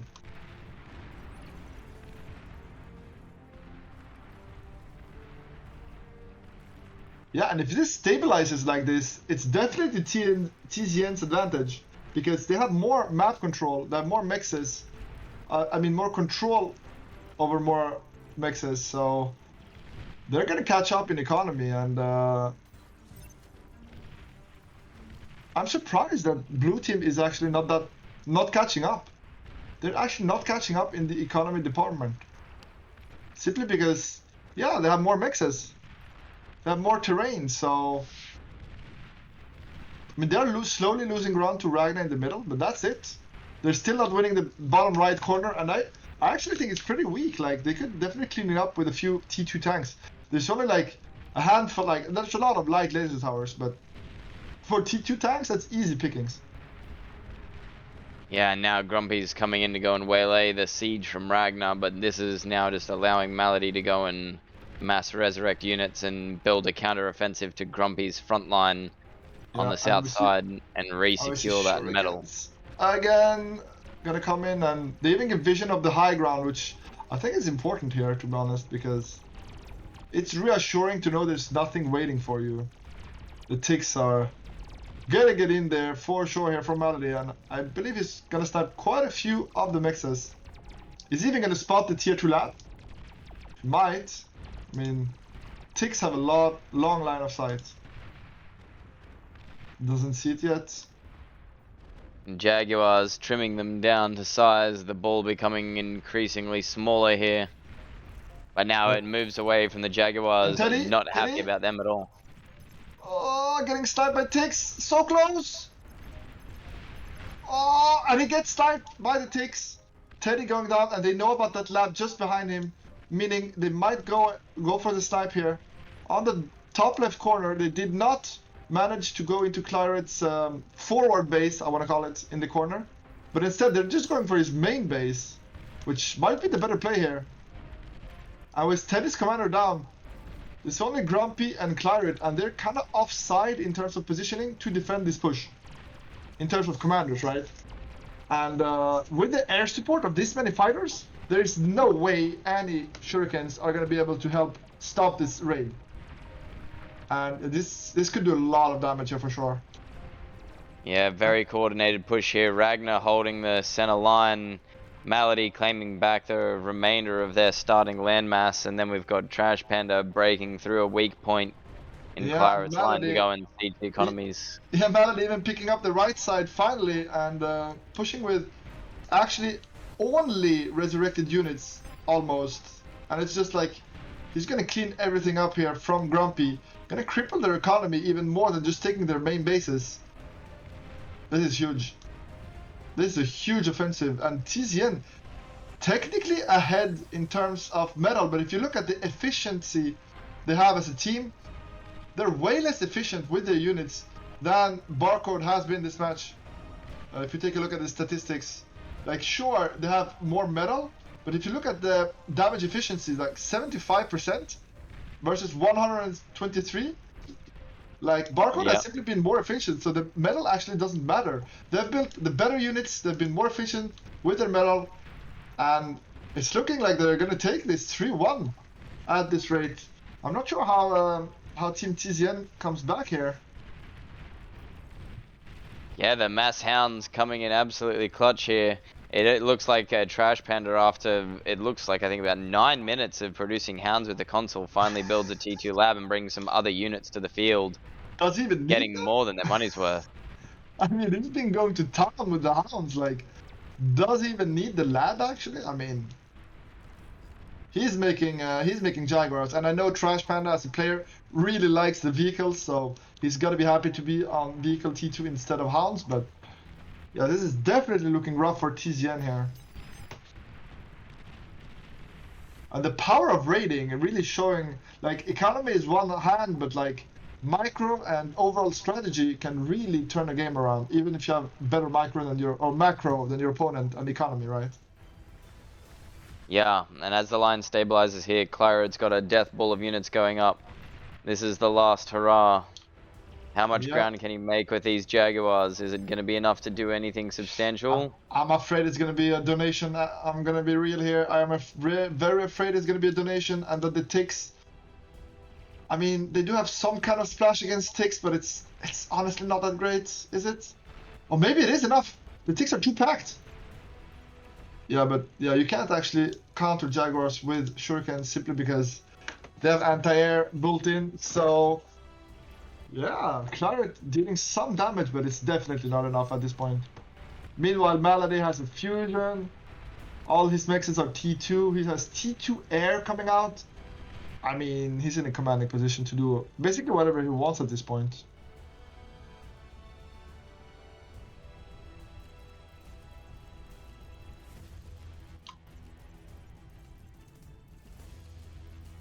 Claret actually managed to sneak in 2 fusions. He's the only one of his team that has a decent economy still running. Can he 3v1 though? Or at least snipe the commanders? I'm not sure. The thing is, BARcode still has all 3 of their commanders. And Trash Panda is looking ready to stop this push of Jaguars on the left side. And I think Claret is not actually going to push his luck Meanwhile, a great sneak in by a few ticks on the top side. Gonna get so much value, but he's actually just not microing them. Too busy doing all of the things. And I mean, he's controlling so many groups of units right now. We can see so many groups of ticks, of blue balls on the map. And yeah, this is looking over. Claret's push is getting cleaned up. Trashman even has a commander behind, just to make sure. Oh, we see Grumpy trying to hide in a maze with his commander, but they know. I think they know at this point. It is GG. But it is tough. It is tough to call it, to give up that first place here. And they're gonna fight it out to the last breath. The res bots, the final act of desperation as Ragnar breaks in. Grumpy is like only Claret left. The tick's looking for him on the top Claret's side. going for the walk. Claret, Chad until the very last moment. He's just gonna walk, gonna degun as much as he can probably, and get out of here. Head held high, baby. An absolute monstrous showing here from both teams. Honestly, I thought TZN was gonna make it.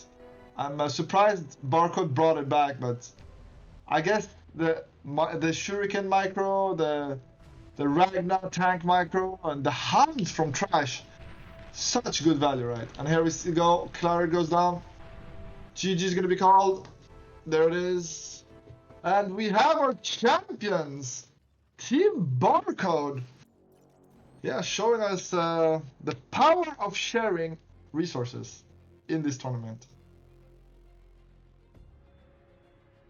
And if we look at the graphs, actually, Borg, if we take a look, Claret had such a huge advantage in terms of medal, right?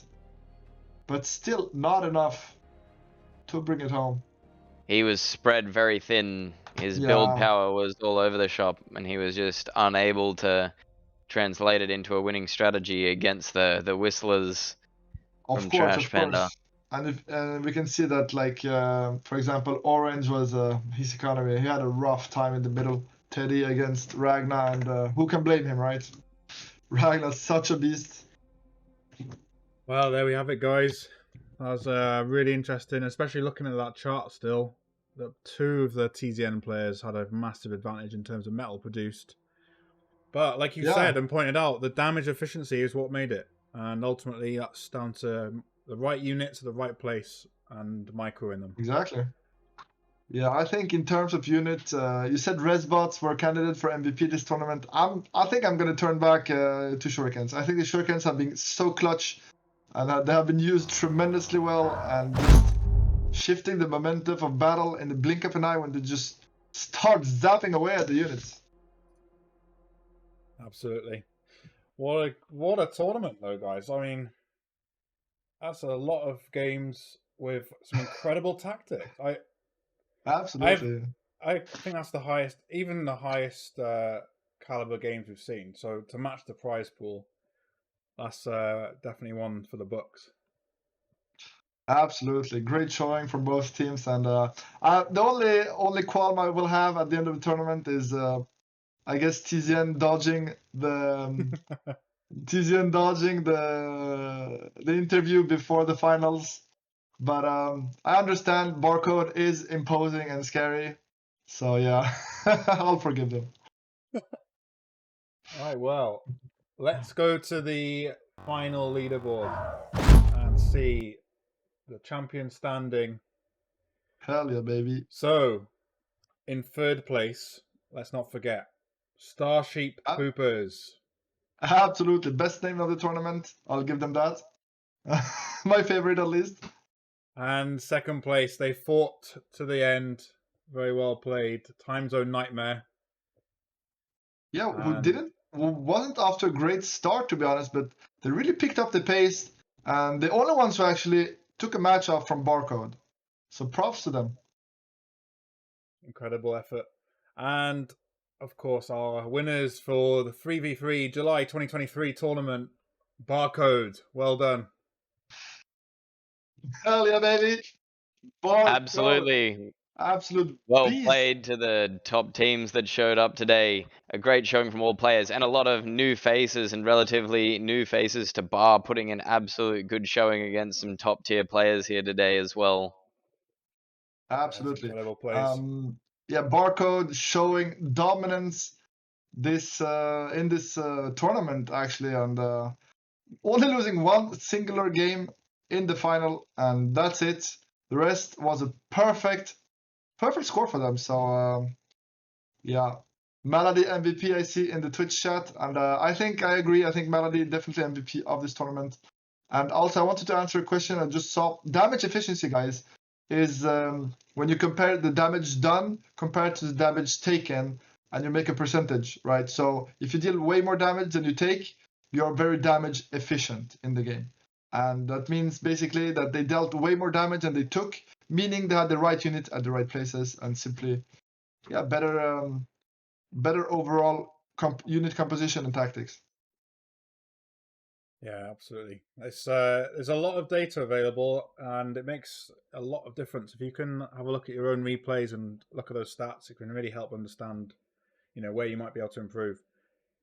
Yeah, so absolutely. MVP, your MVP is Melody. What about you, Zero? Someone else, or do you agree? Honestly, the MVP for this entire tournament from me from the very beginning, Eddie. Teddy, oh wow. I don't disagree actually. Teddy has showed tremendous gameplay, but I do like the opiness of Melody's team play a lot. So I think I'll stick with Melody. Yeah, if I had to name a rising star, though, I would give that award hands down 10 times over to X Factor. The X Factor is gonna come back in the next tournament, and he's gonna come back hard, guys. Yeah, he was terrifying to watch in nearly all of his games. It was just, yeah, it's like the guy was playing with two commanders from the very beginning. Two commanders. Yeah, OP.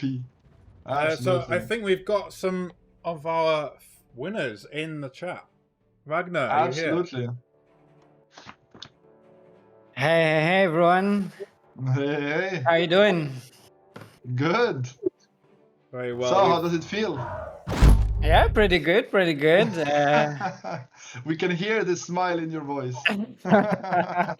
Yeah, so you've already got the Viking helmet, so what's up next? Are we going to start adding some chest or neck accessories? Do you get to pile them on top of each other? Like Taco Flores? Some sunglasses, we'll have maybe? to figure something out, I guess. Yeah, Chad is calling out for Melody to join the interview. Is he up for that? Or? No, Melody and Trash Panda are not coming, unfortunately. Melody is a cat. Yeah, Melody is a robot. Yeah, that's also our theory. An AI. A widget. All right. A widget, yeah, a custom widget. Melody is the OP widget. I'm happy you finally changed from Ragnar's team to Melody's team. Ragnar was getting gold. He's a real MVP, so. Well, you were still going to town on Teddy this last game, so. It was fun. It was super fun. Quite disappointing, I have to say, that we didn't make the whole tournament without a loss, but I'll take it. You were just giving the viewers what they wanted. Shame. Yeah, it was on purpose for sure. Yeah.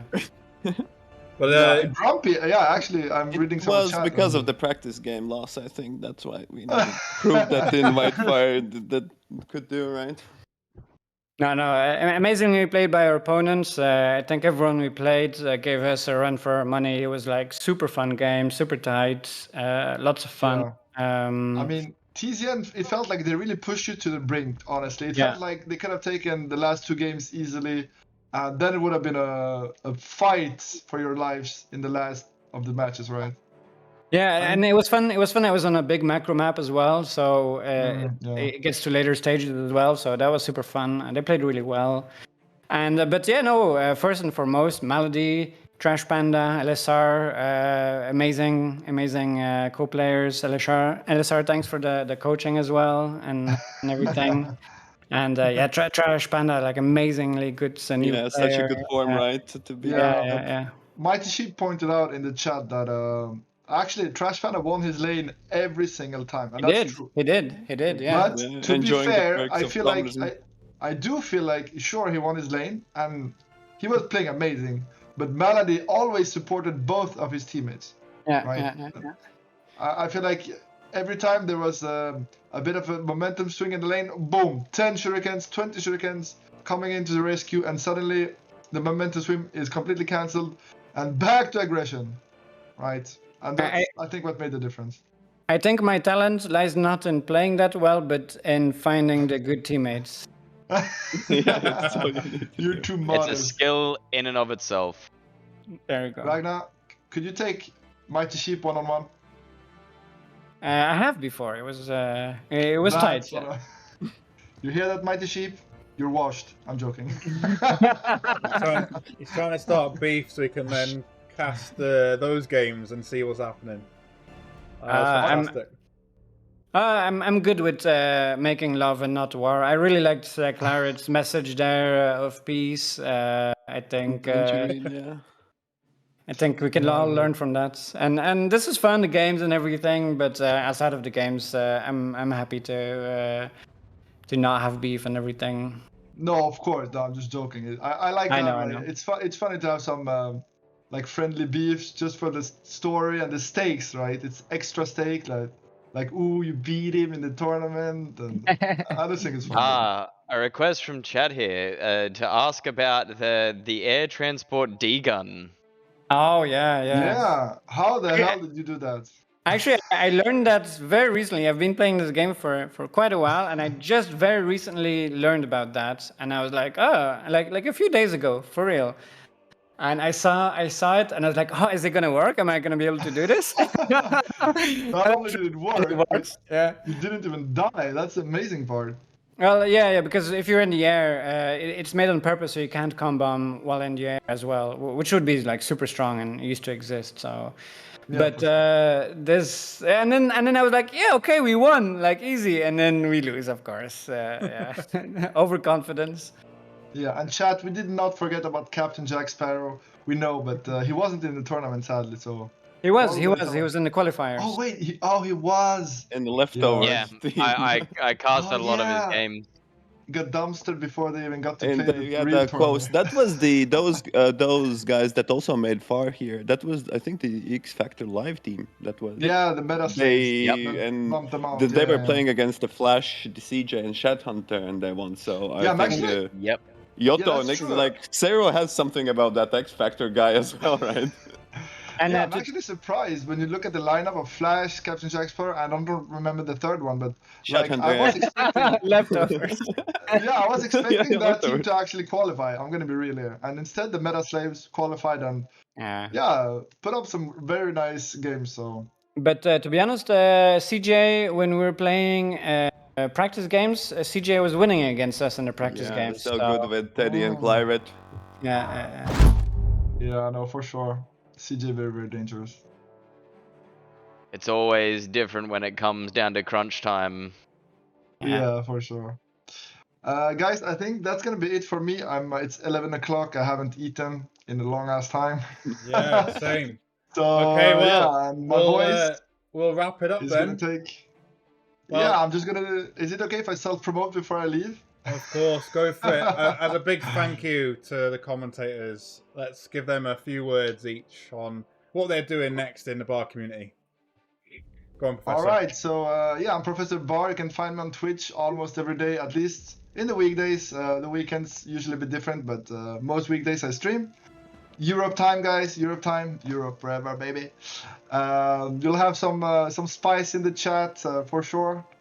And I just love to play the game, love to do all the things. And my next project currently, I'm gonna host a tournament soonish, and also want to learn how to make maps, right? So want to bring that to the community, help them make more maps too. I think mapping is gonna be so interesting project, but it's a bit hard. And that's it for me, boys. Zero. All right. I take care of a lot of full-time streaming. I handle the oceanic time zone, all the Australians coming over, and I like to blend in and we like to pass the bar around, so to speak, as we're streaming here. So I like to stay on until Professor Bar or the other crew, Baron or Dolphy, is getting on, sharing the love around there. We keep this coverage going 24/7. Starting to work my way up into getting into YouTube. I'll be contributing in various other ways, things like helping out with tournament organization and various other things, just reporting bugs and general quality of life wherever I can. I like to give back to the community that's given so much. I've been streaming since I started playing Bar, and that's this will be my grassroots, so I'll give back what I can when I can. Yeah, awesome. Amazing. Thank you so much. Well, thank you both, and of course the BARcast, who was with us most of the day. And I would like to thank all the players and the teams who joined this tournament. Fantastic, just games to watch with their skills, and some mishaps, which give us a lot of entertainment. You gotta love it. So big thanks to everyone, especially the qualifying games as well. I know we didn't stream them, but it's really good to get the ultimate best players into the tournament.